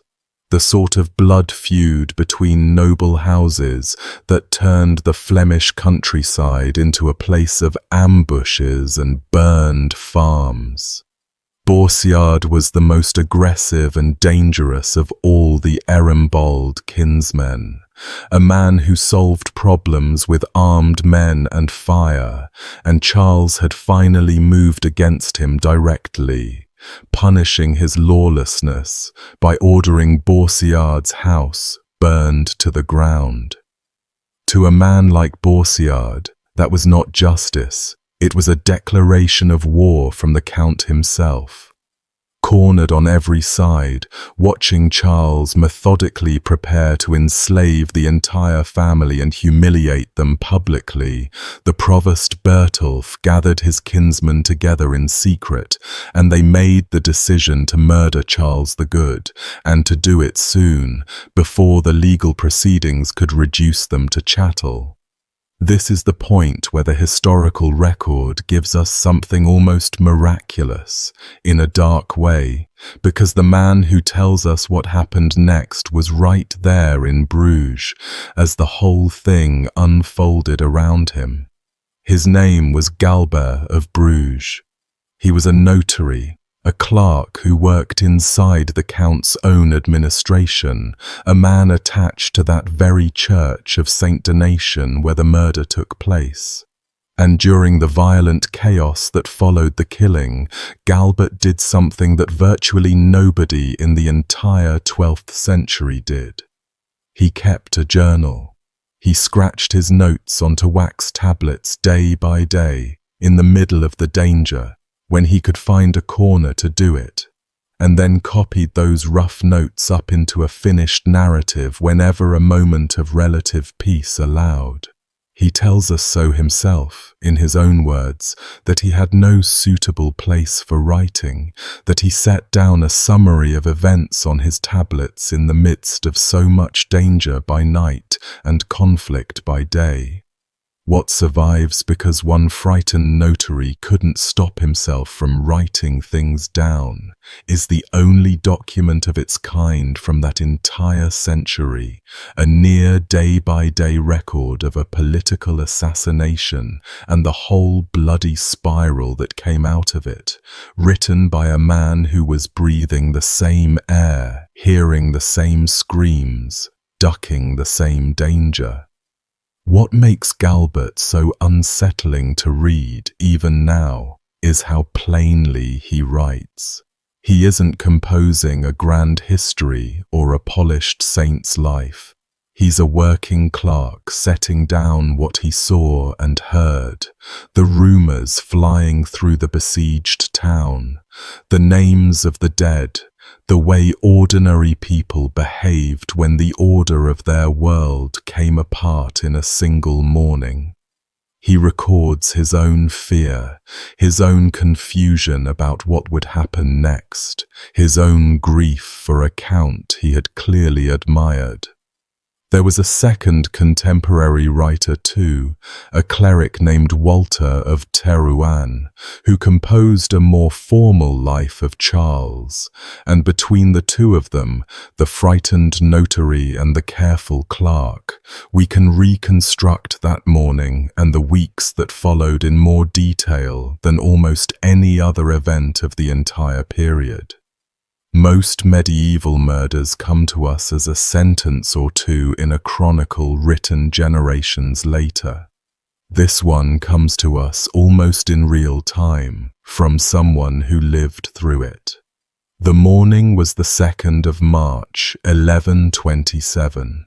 It was Ash Wednesday, the first day of Lent, one of the most solemn and penitential days in the entire Christian year. The day the faithful are marked with ashes and reminded that they are dust and will return to dust. Charles did what he did every single morning. He rose early, before the light was fully up, and he went, barefoot, across the stone gallery that connected the Count's residence to the church of St. Donation, to pray. Inside the church he knelt before the altar of the Virgin Mary on a low stool, his psalter, his book of Psalms, open in front of him, and he began to recite the 7 penitential psalms, the ancient prayers of repentance and sorrow. As he prayed, he was also giving alms, because that was his habit too. The poor of Bruges gathered around him in the church as they always did when he came to pray, and Charles reached out his right hand again and again to press silver pennies into their open palms, one beggar after another, while his lips moved through the words of the Psalms. A man at prayer, on his knees, barefoot on a winter morning, feeding the poor with one hand and turning the pages of his prayer book with the other. Boursiard came into that church with a band of his knights and servants, following the Count into the gallery. They had drawn swords hidden beneath their cloaks. Galbert tells us they split into 2 groups as they entered, positioning themselves deliberately so that none of the men they meant to kill would be able to slip past them and escape out of the church. And then, Galbert says, they saw him, exactly where they had known he would be, prostrate before the altar on his low stool, head bowed, a coin held out in his outstretched hand. A poor woman reaching forward to take it from him. Someone in the church, a woman, saw the blades come out from under the cloaks and cried out a warning, "Lord Count, look out!" Charles had only just begun to turn his head toward the sound of the voice. He never completed the motion. A sword came down on his skull and split it open. The account written by Walter of Therouanne says the blow crushed his forehead and knocked his brains out onto the floor of the church. The rest of the band closed in around the kneeling, dying man and hacked at him, their swords rising and falling, running him through over and over while he was still on his knees before the altar he had come to pray at. He had not even had time to rise from his stool, to turn, to defend himself, to understand what was happening. One moment he was passing a coin to a poor woman, the words of a psalm in his mouth, and the next his skull was open on the stone.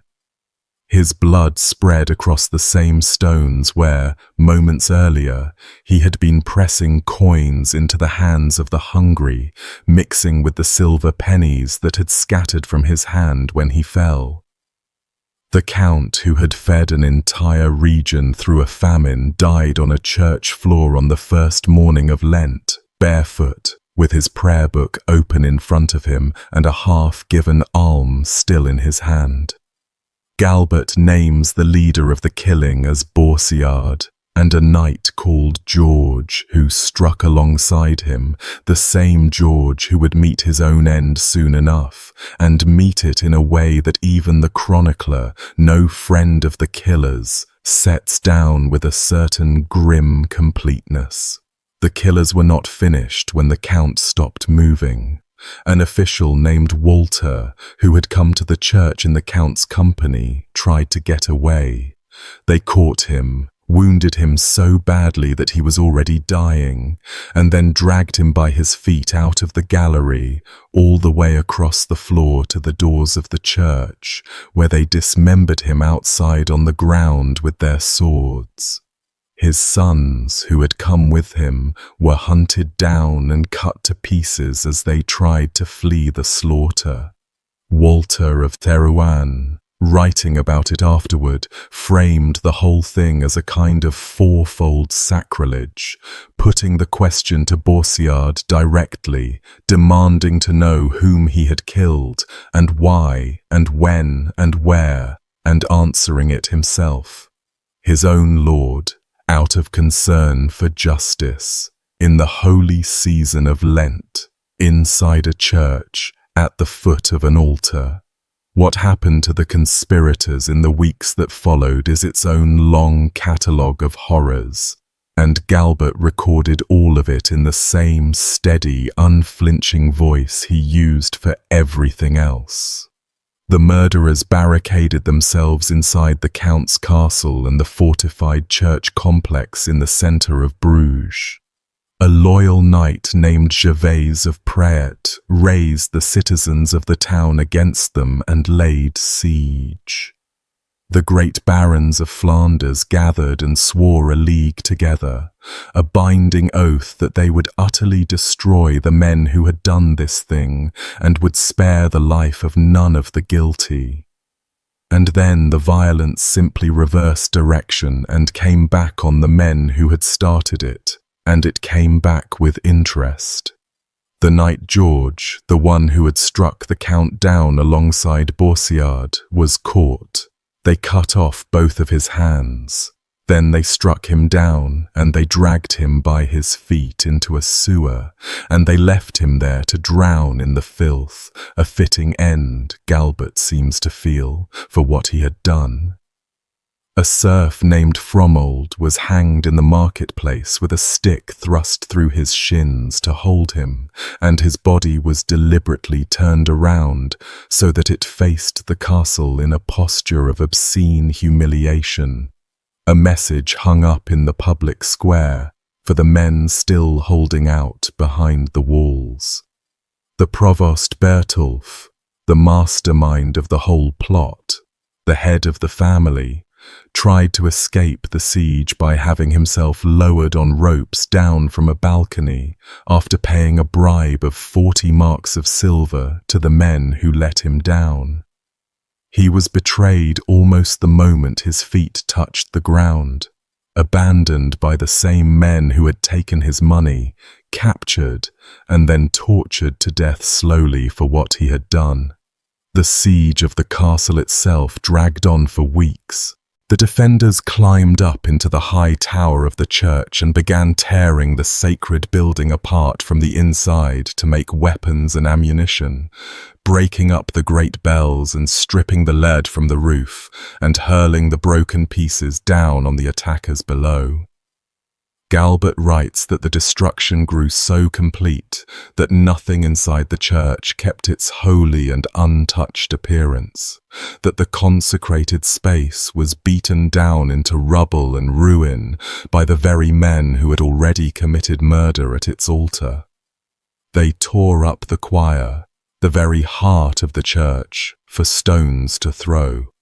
They were besieged eventually with siege ladders 60 feet high, built specially to reach the top of the walls, and the fighting around those ladders was vicious. Men falling, men burned, the whole apparatus of a full military siege brought to bear on a church and a castle in the middle of a wealthy trading town. And when the castle finally fell, and when King Louis VI of France himself arrived to take personal charge of the justice, the punishment turned into a public spectacle that people would talk about for generations. The captured conspirators were brought up one by one to the top of that same high church tower, the tower they had stripped of its bells and its lead, in full view of their own gathered relatives standing below, and they were thrown off it. They fell the entire height of the tower and struck the ground, where their skulls broke open on the stones in front of the people who had come to watch, and the people who had loved them. One account puts the number of men thrown from the tower at 28. 28 bodies dropped from the same height, one after another, onto the same patch of bloodied ground. The chamberlain who had been at the very heart of the treachery, a man named Isaac, tried to save himself by having his head tonsured and slipping quietly into a monastery, hiding as a monk among monks. The king had him dragged back out, formally stripped of his clerical status, and hanged. Another of the conspirators, a man named Guy, was challenged to trial by combat, the medieval institution of judicial single combat, built on the belief that God would grant victory to the man in the right. Guy actually fought well. He unhorsed his challenger, a knight called Herman the Iron, and for a moment it looked as though God might be siding with the murderer. But Herman, down on the ground and at a disadvantage, reached up and gutted Guy's horse from underneath, brought the animal and its rider crashing down into the dirt, and in the brutal close wrestling that followed, with daggers and fists and the whole weight of 2 armored men struggling in the mud, Herman killed him. So much, the chroniclers seem to suggest with a certain grim satisfaction, for any idea that God's justice would arrive looking clean. Charles himself was venerated as a martyr almost from the moment the news of his death spread. The man murdered at prayer on Ash Wednesday, feeding the poor with his last gesture, became a saint in the hearts of the people he had kept alive through the famine. And centuries later, in 1882, Pope Leo XIII formally confirmed that long-standing cult, making the sainthood official. Charles the Good got his halo in the end. He simply had to have his skull split open on a church floor to receive it. His murder also threw the politics of northwestern Europe into chaos, because Charles had left no children of his own, no clear heir of his body to take up the county. So the kings of France and England and the great nobles of the region all rushed to push their own candidates forward to fill the empty seat his death had created. King Louis VI of France, having come to avenge Charles and oversee the punishment of his killers, installed a young man named William Clito as the new count. That choice set off yet another war, because not everyone in Flanders accepted William, and the rich towns in particular had their own ideas about who should rule them and what their rights were.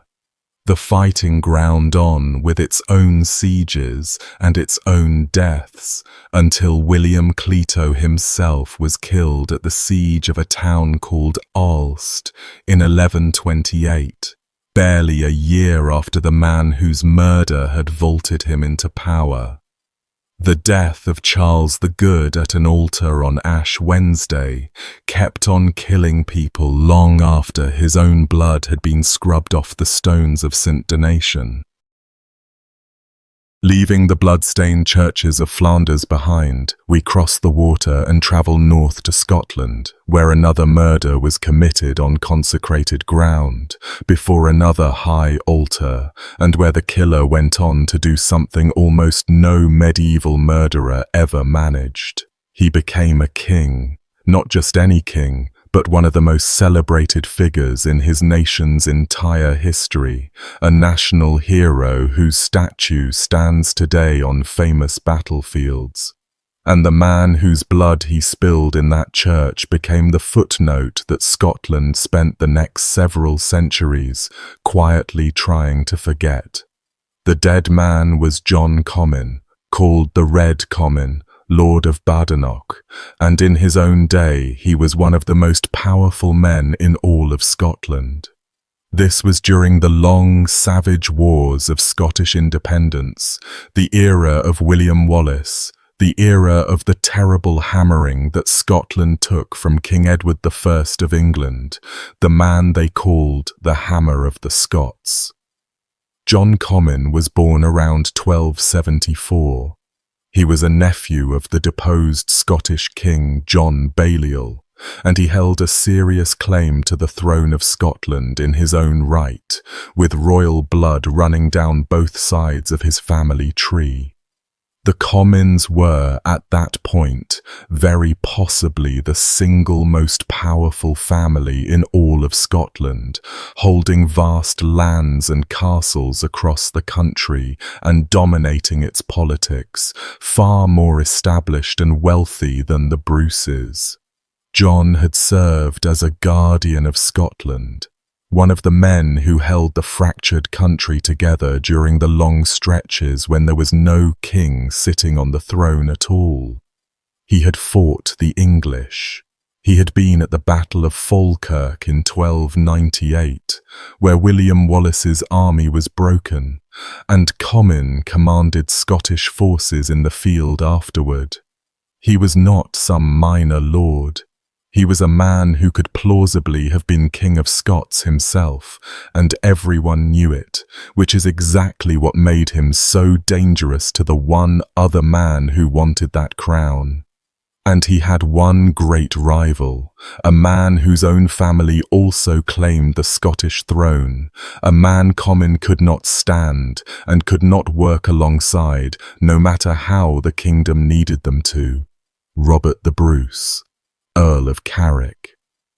These two men had a long and poisonous history, and none of it pointed toward a peaceful end. Back in 1299, at a council meeting at Peebles, the tension between them finally boiled all the way over into physical violence, and John Comyn lunged across the room at Robert Bruce and seized him by the throat in front of all the assembled nobles. They had to be physically pulled apart. Two men, both carrying claims to the crown, both fiercely ambitious, both proud, and neither one willing to bend the knee to the other, in a kingdom that had no king and an English army camped on its neck. According to the Scottish accounts written down later, decades after the fact, the two of them had secretly come to an agreement in 1305, sworn and signed and sealed in writing, that one of them would make a bid for the throne while the other would back him in exchange for receiving the first man's lands. And then, according to those same accounts, Comyn betrayed the pact.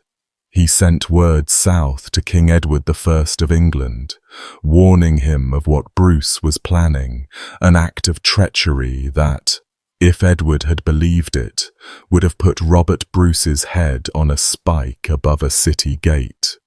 The English chronicles tell the story the other way around, casting Bruce as the schemer and the aggressor, and the honest truth is that we cannot fully reconstruct who betrayed whom across that gap of years and rival propaganda.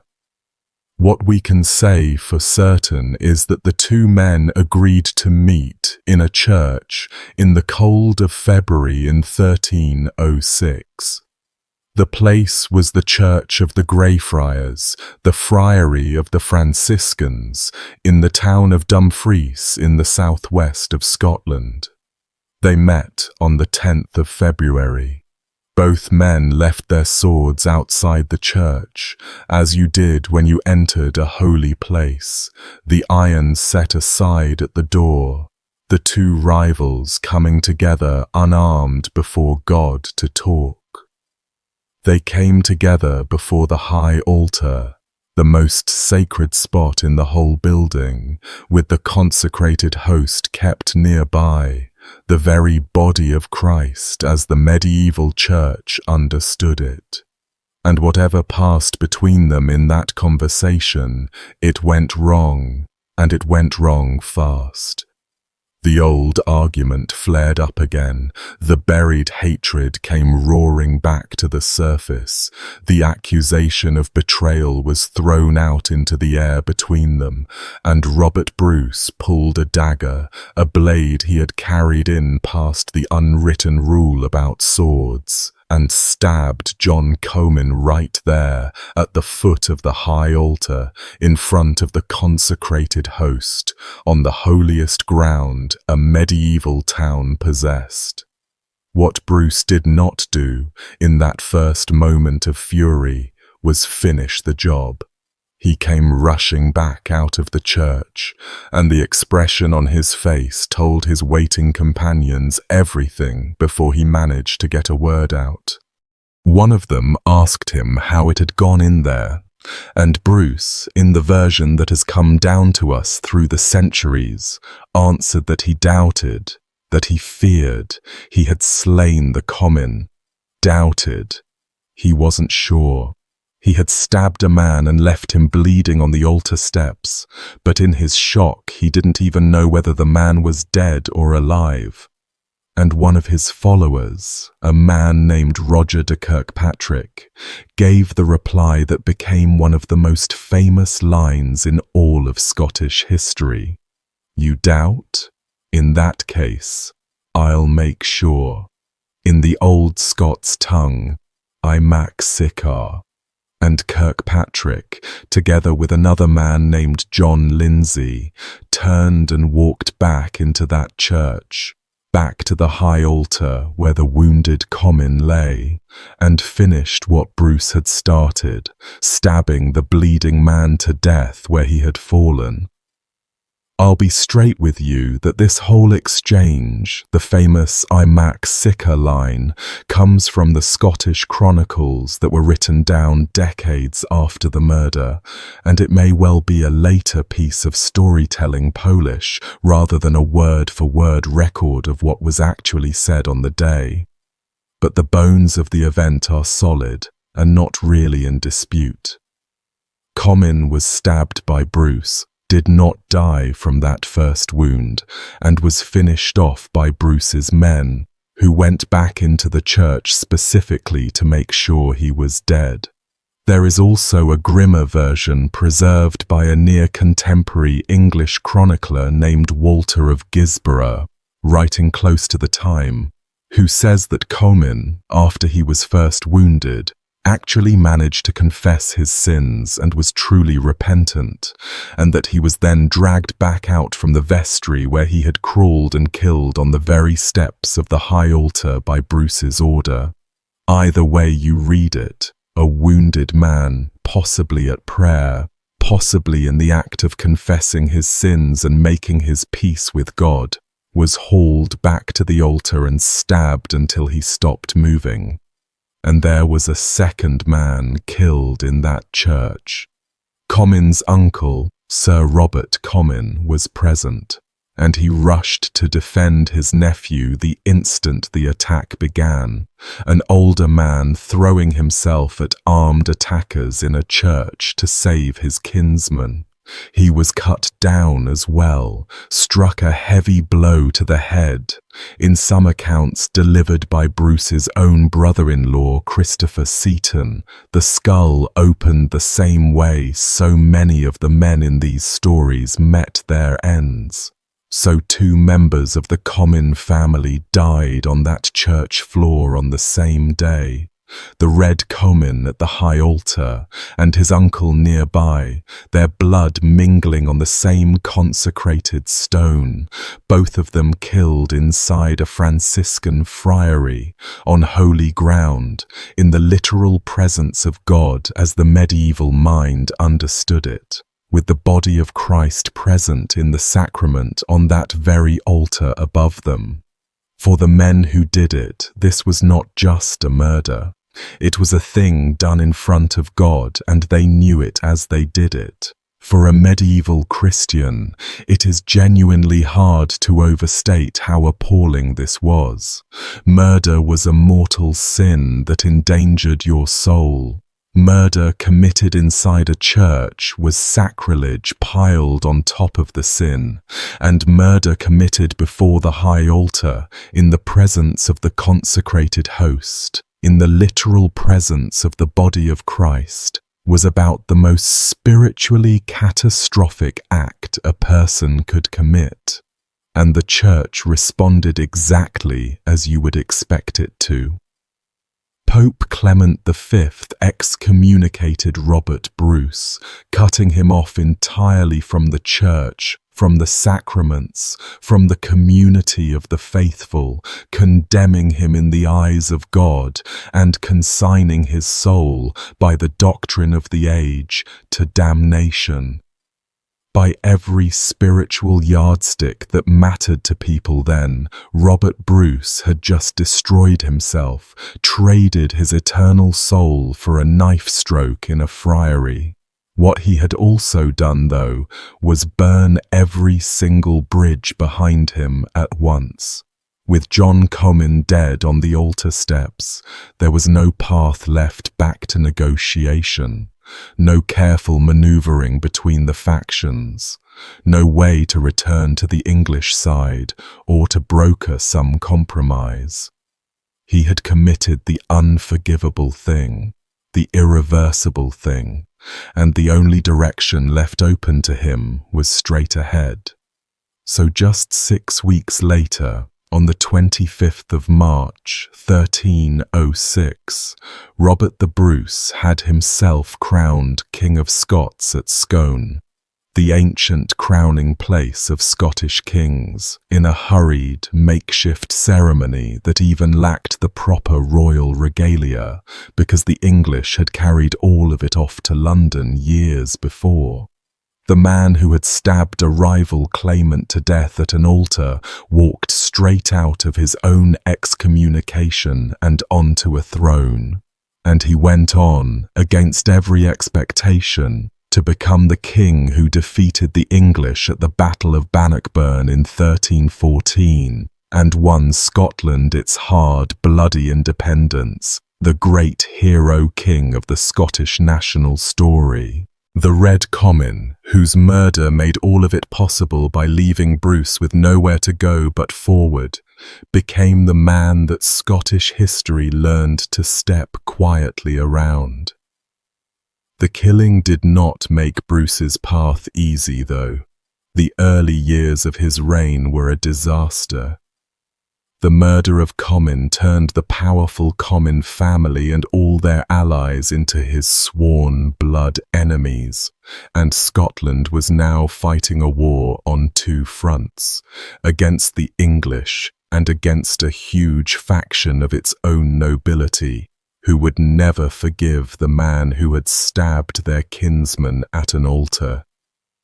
Within months of his hasty coronation, Bruce was defeated in battle, his army scattered, and he became a hunted fugitive himself, on the run in the heather and the hills, with the English and the Comyns both hunting him. 3 of his brothers were captured and executed by the English, drawn and hanged. His wife and daughter and sisters were taken prisoner, and one of his sisters and the Countess of Buchan, who had crowned him, were hung in cages from castle walls, and left exposed to the weather and the public gaze for years, a particularly cruel punishment Edward I devised for the women of the Bruce cause. The murder in the friary cost the Bruce family terribly before it ever paid off. It was only later, after Edward I died and his weaker son took the English throne, that Bruce's fortunes turned and he clawed his way back, town by town and castle by castle, toward the great victory at Bannockburn that finally secured his crown and his country. But the road there ran through the blood spilled on the altar steps at Dumfries, and through everything that blood unleashed. There is a small and almost absurd modern footnote to all of this, which is that the patch of ground in Dumfries where the high altar once stood, where one of the most consequential murders in the entire history of Scotland was committed, is today reportedly occupied by a branch of a high street bakery. 800 years can turn a place of unspeakable sacrilege into somewhere you can stop and buy a pastry on your lunch break. Now we leave the British Isles entirely and cross into the heart of the old German Empire, into the world of the Holy Roman Emperors and the great feuding princely houses, where a king was murdered in his own private chambers over a broken engagement, and where the killer was hunted across the land, run to ground in a barn, beheaded, and thrown into a river. This one carries us back to before the Scottish murder, to the year 1208. The dead king was Philip of Swabia, and his death broke a streak that had held for centuries, because he was the first reigning German king to be murdered since the distant days of the old Merovingian Franks, generations upon generations before, back in the dim, early medieval past. He came from the most famous imperial family of the entire age, the House of Hohenstaufen, also called the Stauffer. He was the youngest son of one of the most legendary rulers in all of medieval history, the Emperor Frederick Barbarossa, Frederick the Red Beard, the towering figure who had dominated Europe for decades and who finally drowned crossing a river in Asia Minor on his way to the Crusade, his great life ending in a stretch of cold water far from home.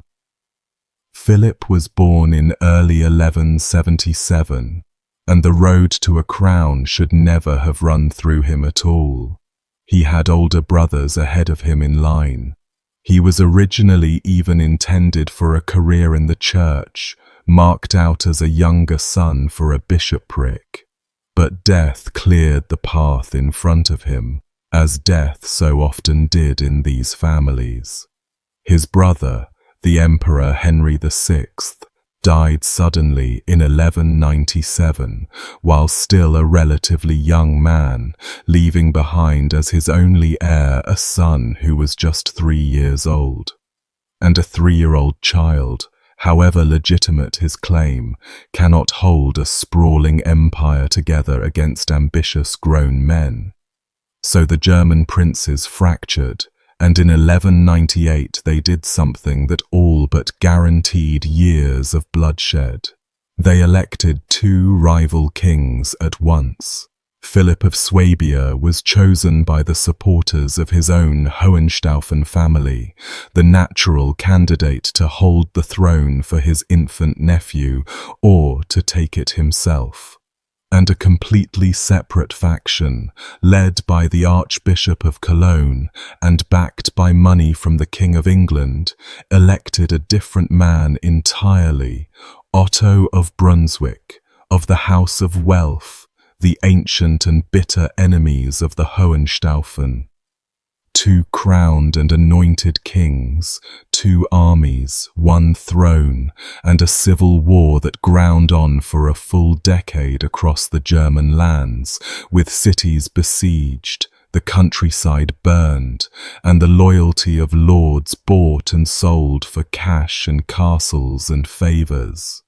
By the years 1207 and into 1208, Philip had very nearly won the whole thing. He controlled the great majority of the realm. His rival Otto was penned into a shrinking corner of the north, and even the Pope, Innocent III, who had long opposed him, had finally come around to Philip's side and was preparing to recognize him formally with an imperial coronation. The chroniclers who knew him describe a mild and generous man, surprisingly so for someone who had spent a decade at war.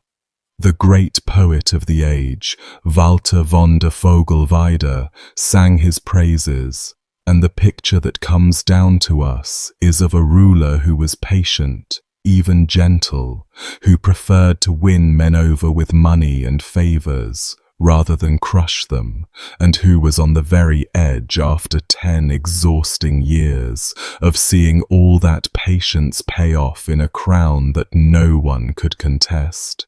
He had the throne almost in his hands. The thing that killed him, though, had almost nothing to do with that great war for the empire. It was personal, and it was comparatively small, and it grew out of a broken promise of marriage.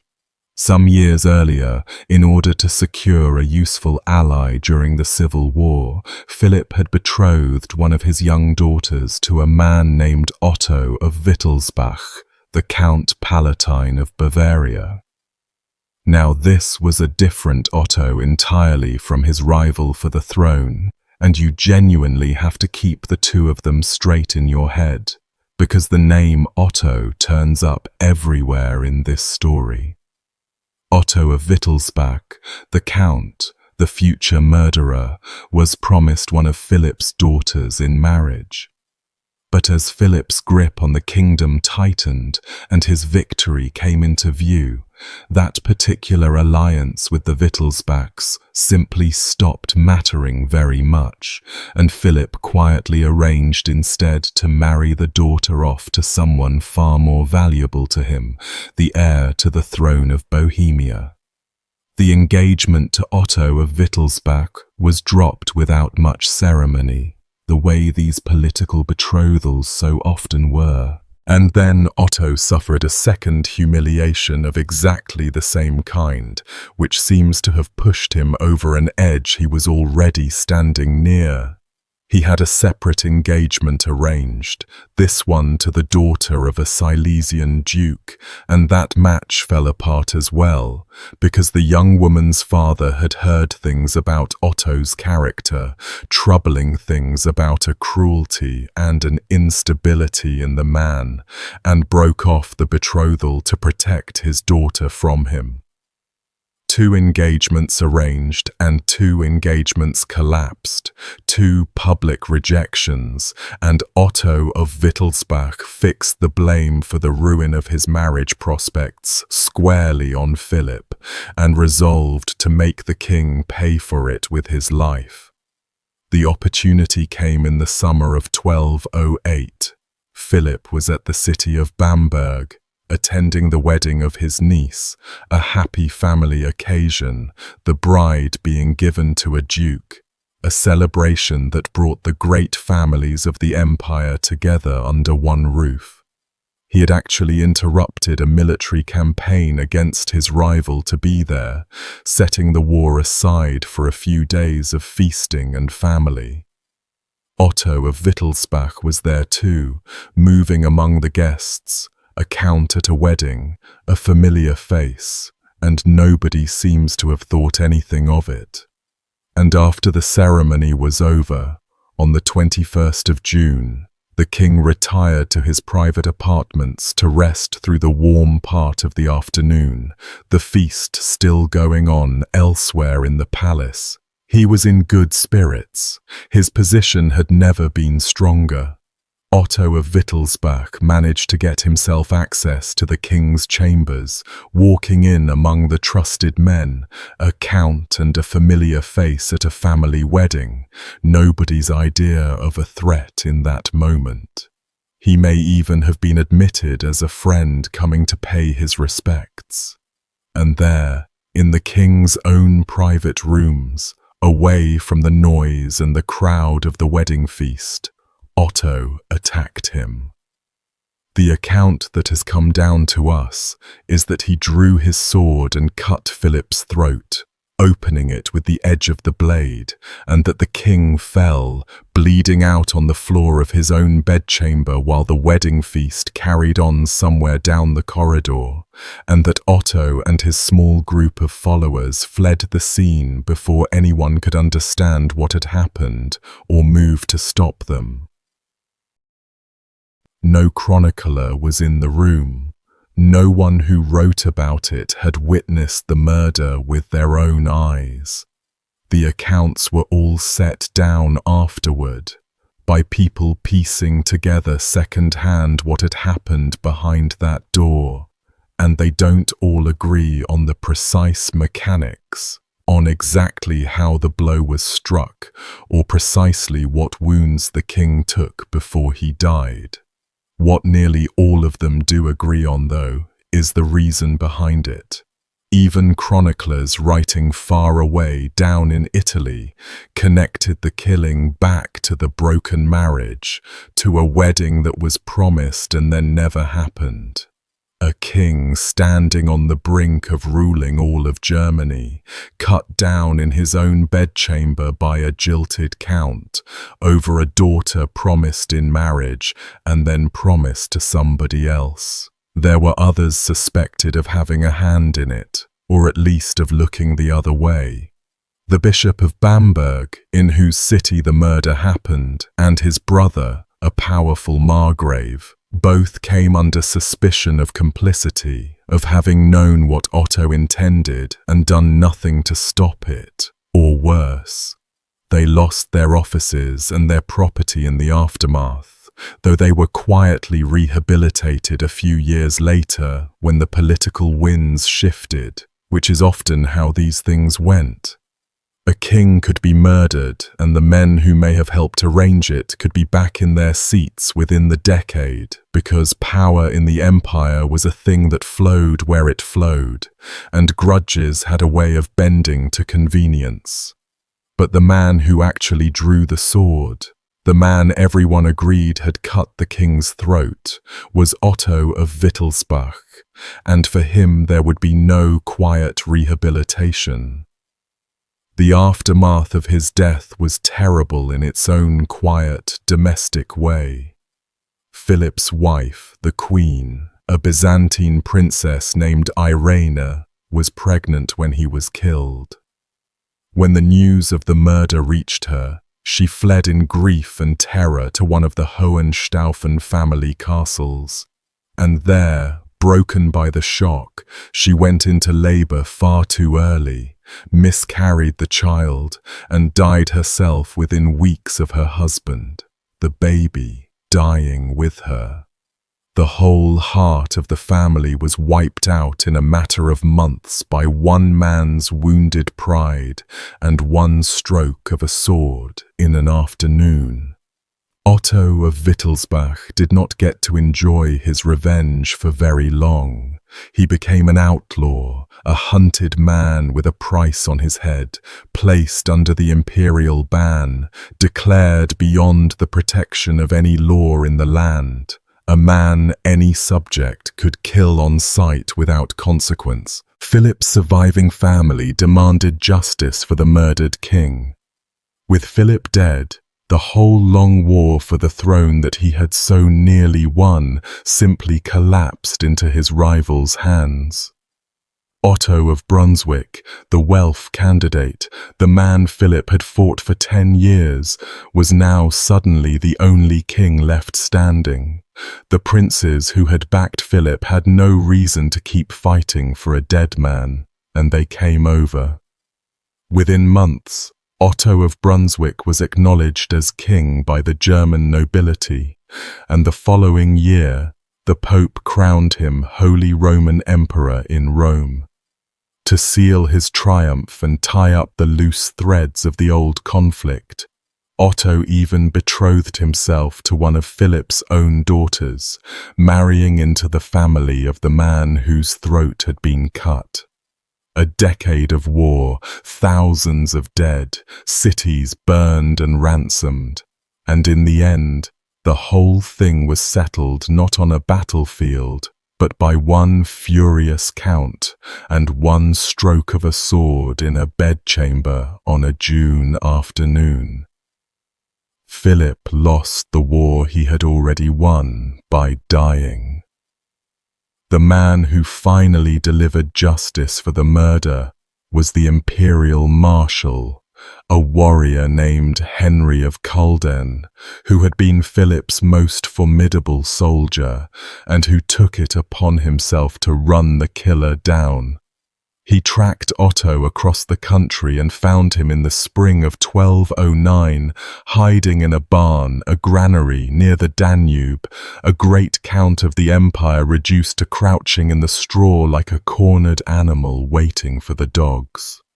Less than a year before, Otto had been a count with castles and lands and the standing to expect a king's daughter in marriage. Now he was a man with no name worth claiming, no roof he could safely sleep under, hunted by every loyal subject in the empire, hiding in the dirt and the chaff of a farm building, listening for hoofbeats. Henry of Culden found him there and killed him on the spot. He cut off Otto's head and threw it into the waters of the Danube, letting the river carry it away. The headless body was kept in a barrel for years afterward, an unburied embarrassment that nobody quite knew what to do with, a problem in a cask, because no one wanted to give a king-killer a Christian grave, and no one quite wanted to simply throw him in a ditch either. So he sat in his barrel, unburied, until eventually some monks took the body away and quietly put it into the ground on the grounds of their monastery, settling the matter in the dark without ceremony.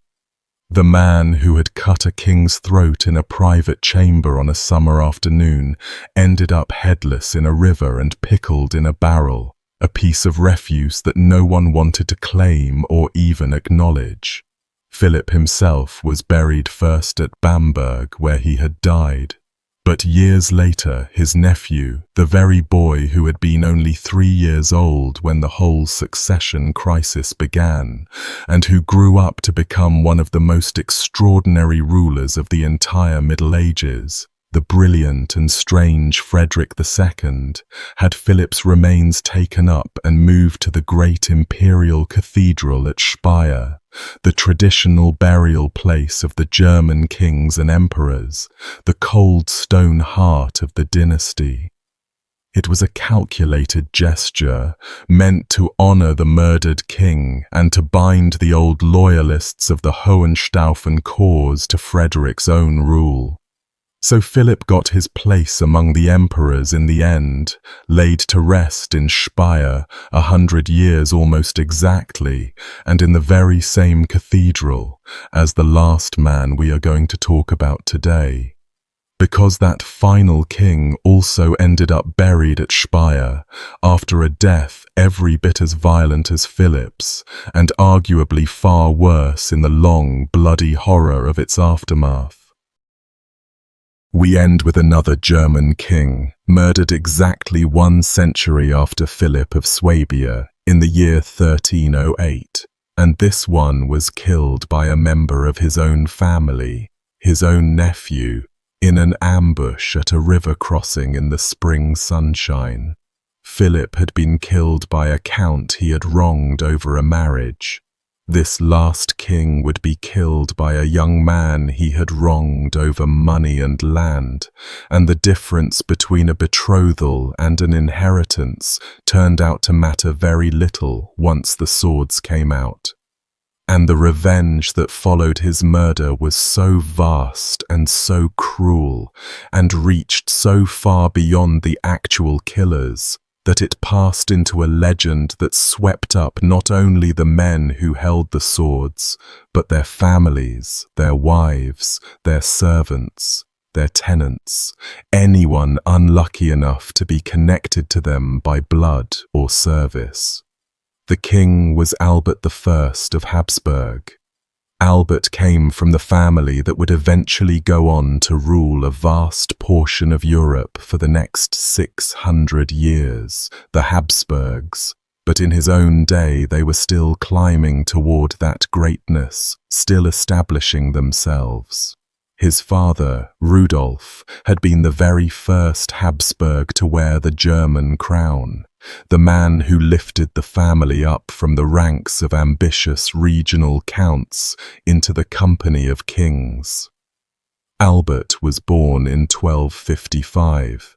He was Duke of Austria and Styria, and he took the German crown for himself in 1298, after defeating and killing the previous king, Adolf of Nassau, in a pitched battle at a place called Gulheim.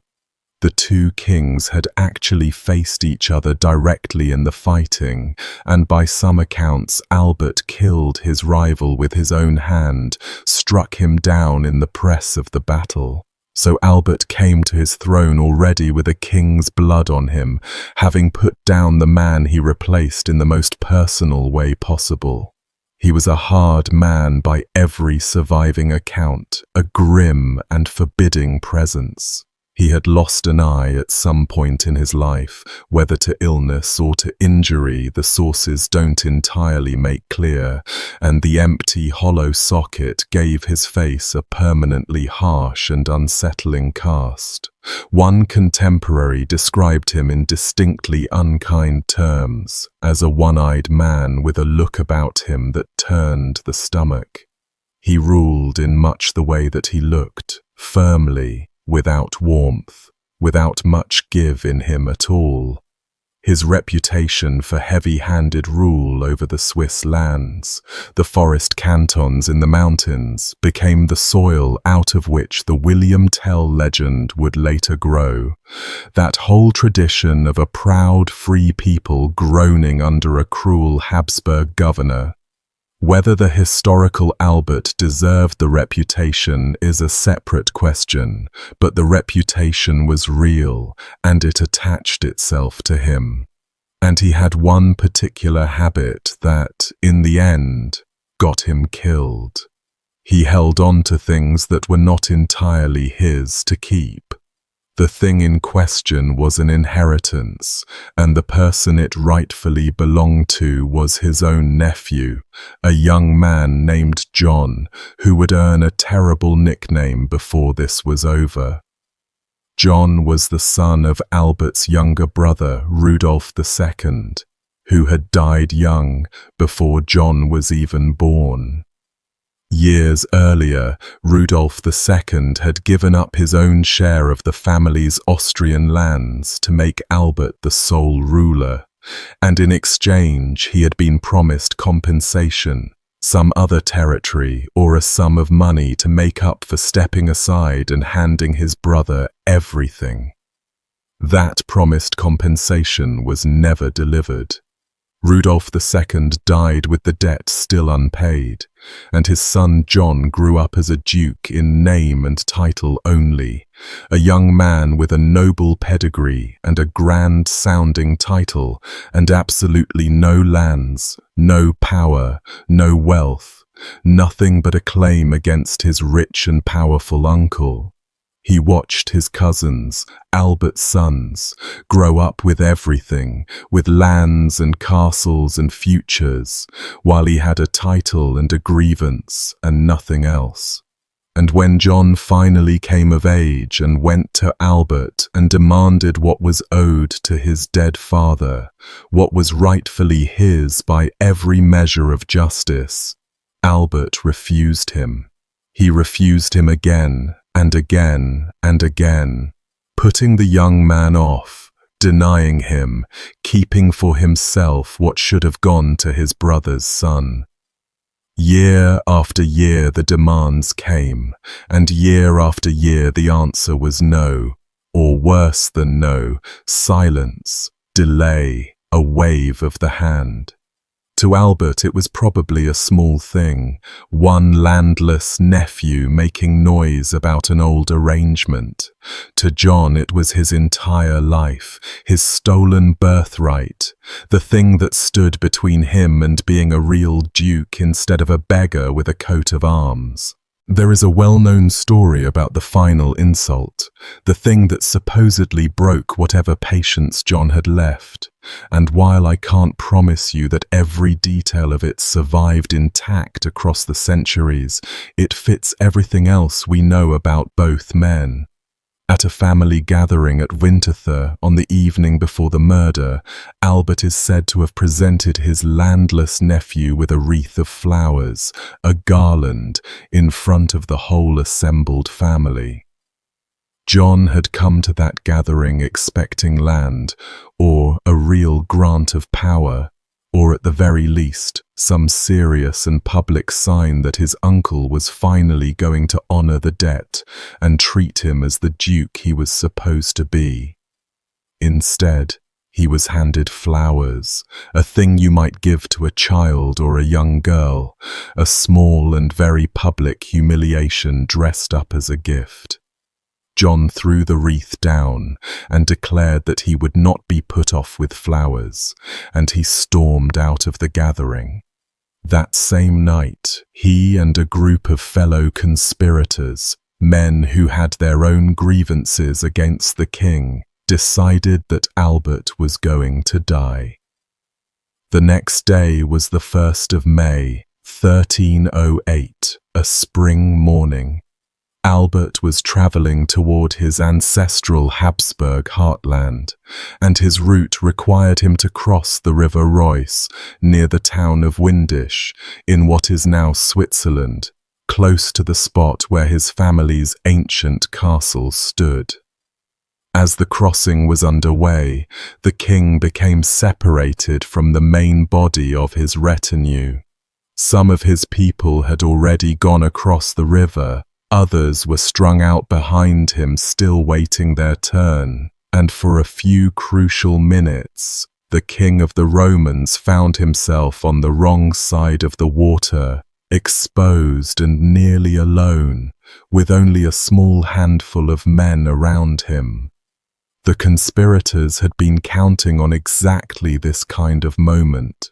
John, the cheated nephew, together with several other discontented nobles, Rudolf von Vogt, Rudolf von Balm, Ulrich von Palm, and in the Swiss tradition a man named Walter von Eschenbach, had been waiting at the crossing for their chance. According to the German accounts, one of them, Rudolf von Vogt, gave the signal to strike with a single contemptuous line, asking aloud how much longer they were going to allow this carrion to go on riding around alive. And John, the nephew, rode up to his uncle, up to the king, the man who had cheated him out of his entire inheritance and fobbed him off with a wreath of flowers. And without a single word, he swung his sword and split the king's skull open. Some of the accounts have the blow landing on the head, and the others closing in immediately after, the conspirators surrounding the wounded king like dogs on a stag. Another of the conspirators, Rudolf von Baum, drove a sword straight through the king's body, running him through. Ulrich von Palm struck too. They did not stop with one blow or two. They made sure of him, the way men do when they've been waiting a long time, and the thing is finally in front of them. And the worst part of it, the detail that the Habsburg tradition would never let go of afterward, was that all of this happened in full and helpless view of the king's wife and the lords of his retinue, who were already across on the far bank of the river and could only stand and watch their king being butchered, unable to reach him in time, separated from him by the water, shouting across a current they couldn't cross fast enough.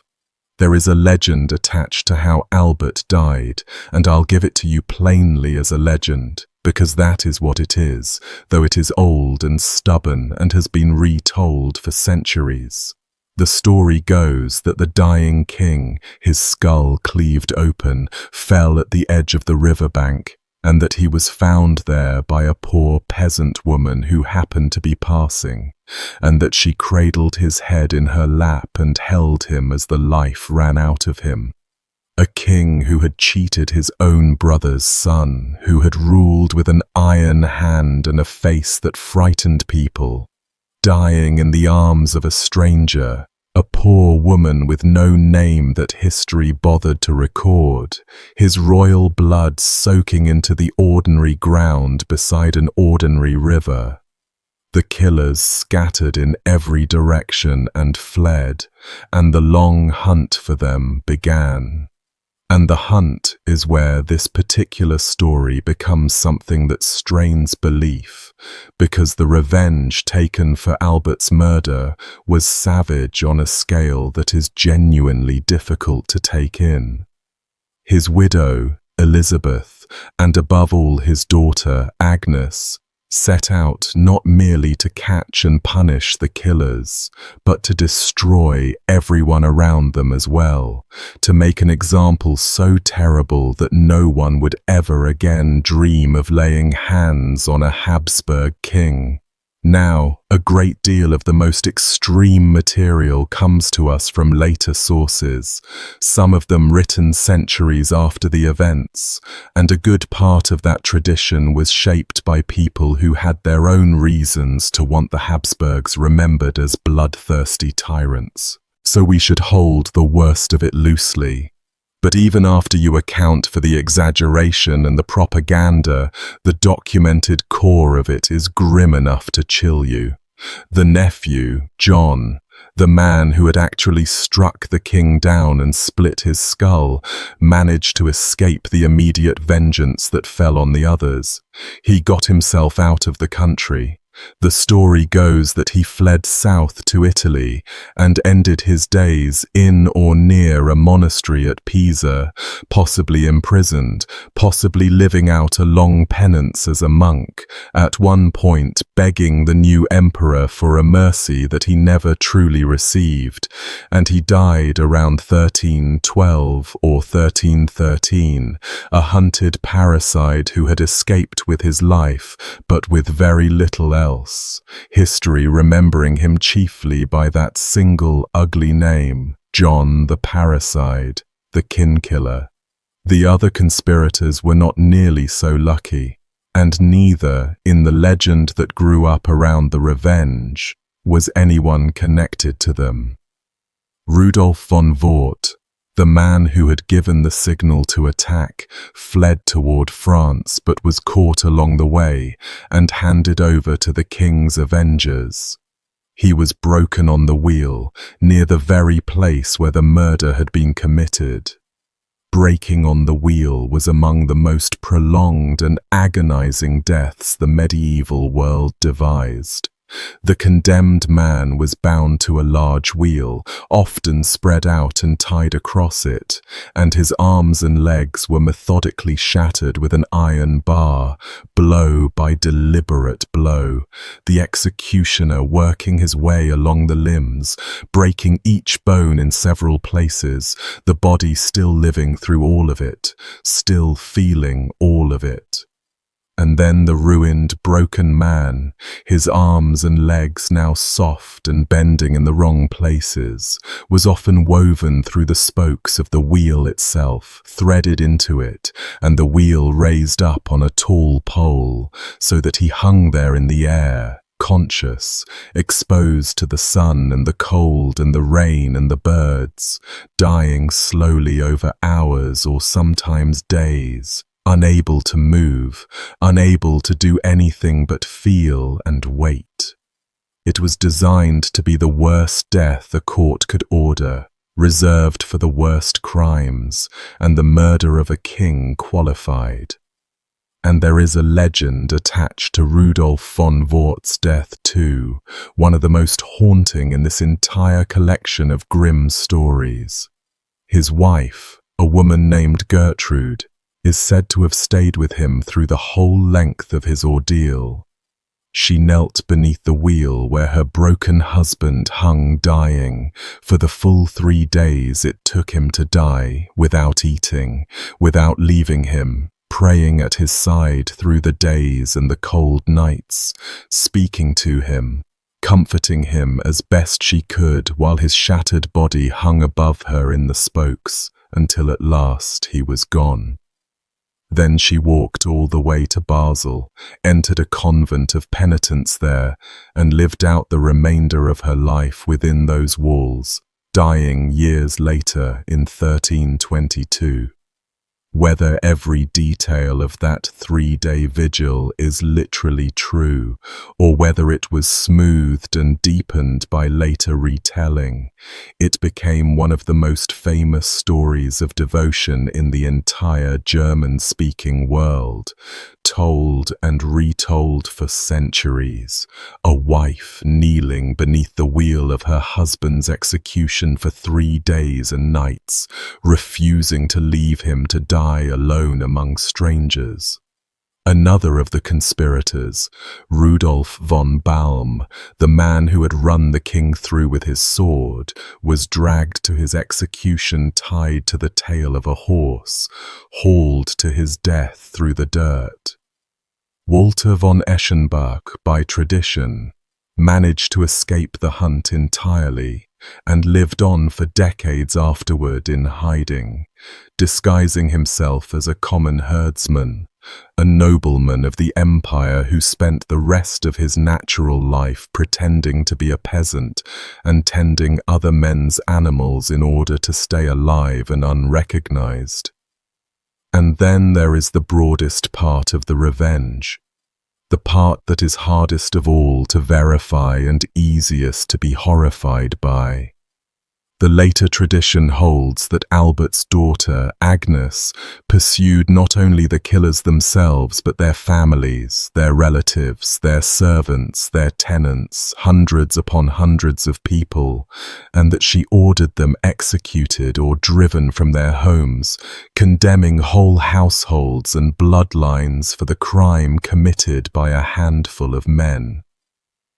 The most lurid version of the legend has her watching the mass executions and speaking of bathing in the dew of May as the blood ran down. Now, historians today push back hard against that lurid picture, and they have solid reasons for doing so. The Agnes of Hungary that we can actually trace through the surviving documents was a deeply pious woman who spent some 50 years of her life living quietly at a religious house, who gave away enormous sums to charity, and who was widely known and genuinely respected for her skill at negotiating peace between feuding nobles. The bloodthirsty fury of the legend simply does not square very well with the woman who emerges from the records. and the worst of the Gothic detail seems to flow from a tradition that had its own motives for painting the Habsburgs as monsters. That same broad Swiss tradition, by the way, the one resentful of Habsburg rule, is the one that also gave us the legend of William Tell and his apple and his crossbow, a story set in these very years and these very lands, born partly out of the same grievance against the same family. But strip away the wildest numbers and the Gothic quotations, and you are still left standing in front of something brutal and entirely real. A king with his skull split wide open at a river crossing by his own brother's son, dying in plain sight of his helpless wife across the water. Conspirators broken on the wheel and dragged behind horses to their deaths. A woman kneeling beneath her husband's slowly shattering body for 3 days and nights, reprisals against the families and kin of the killers that, even in their most documented and modest form, ruined entire households for the act of a few. The violence was real, even where the legend ran out ahead of the facts. On the exact spot where Albert died beside the River Reuss, his widow founded a monastery, a house called Königsfelden, a double community of Franciscan friars and Poor Clares, a place of perpetual prayer, raised up over the patch of ground where the king had bled out into the earth. The idea was that prayers would be said there for the murdered king's soul forever, that the site of the horror would be turned into a place of constant intercession, the monks and nuns singing the offices day and night above the dirt that had drunk his blood. And his daughter Agnes, the very woman the legend transformed into a monster, poured her wealth and the better and longer part of her own long life into that place, living there for decade after decade in the literal shadow of the murder, until she died there in 1364. An old woman remembered by the people who actually knew her, who lived alongside her, who watched her settle quarrels and give away her fortune, as good and devout and just. She had been present by some accounts, as a young woman in the aftermath of her father's killing, close to the worst of the revenge, and she spent the remaining 50-odd years of her life in prayer on the spot where he fell. The monastery still stands today, and you can walk through it. There are extraordinary stained glass windows set into its walls, some of the finest surviving glass of the entire medieval period, glowing red and blue and gold in the same air where a king's skull was cloven in two on a bright May morning 700 years ago.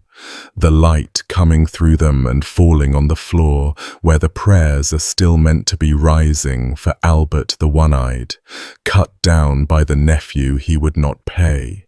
And Albert, just like Philip of Swabia a full century before him, was carried in the end to Speyer, to that same great cathedral of the German emperors, and laid down in the cold imperial stone among the kings.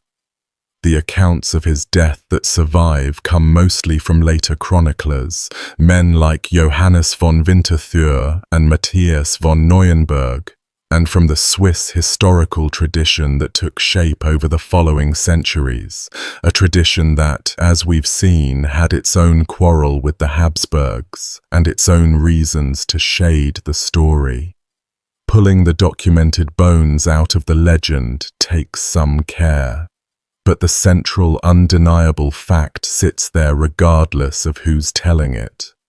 A reigning king of the Romans was ambushed and butchered by his own nephew at a river crossing, and his dynasty's grip on the crown broke with him. Albert's death meant the German crown which his father had won and which Albert had hoped to keep in the family and pass to his sons, slipped away from the Habsburgs entirely for a time and went to a rival house, the Luxembourgs. The whole Habsburg project of building a hereditary monarchy stalled at the riverbank where Albert died, set back by years, all because an old king couldn't bring himself to pay a young one what he was owed. Two murdered rulers, separated by exactly 100 years, both of them cut down by men nursing a personal grievance, a jilted count and a cheated nephew, both of them ending up in the same imperial tomb beneath the same cathedral floor. Their split skull and their opened throat finally at rest together in the dark, while above ground the families they left behind went on hunting the men who had killed them across the rivers and the forests and the mountain passes of the empire, the wheels turning, the bodies dragging behind the horses, the wife kneeling in the dirt beneath her dying husband, all of it set in motion by a sword stroke beside a river on the first morning of May. That's where I'll leave you for tonight. 5 men, 5 deaths, scattered across centuries and across countries, from a bridge in France to a church floor in Flanders to a friary in Scotland, to a bedchamber in Bamberg, to a riverbank in the Swiss hills, but bound together by something that never changed much across the whole long span of the medieval world, which was how thin and fragile the line really was between holding great power and meeting a violent, bloody end, and how often the men who held the very most found themselves cut down anyway, at an altar, on a bridge, beside a river, or alone in their own bed in the warm part of an afternoon. If you stayed with me all the way to the end of this one, thank you, truly, for spending this time here with me. It means more than you know. I genuinely love to hear which of these 5 deaths got under your skin and stayed there, so leave it in the comments and tell me. If you want more of this, there's a whole shelf of these waiting for you whenever you're ready, and I'll be right here for the next one. Look after yourselves out there, and I'll see you soon.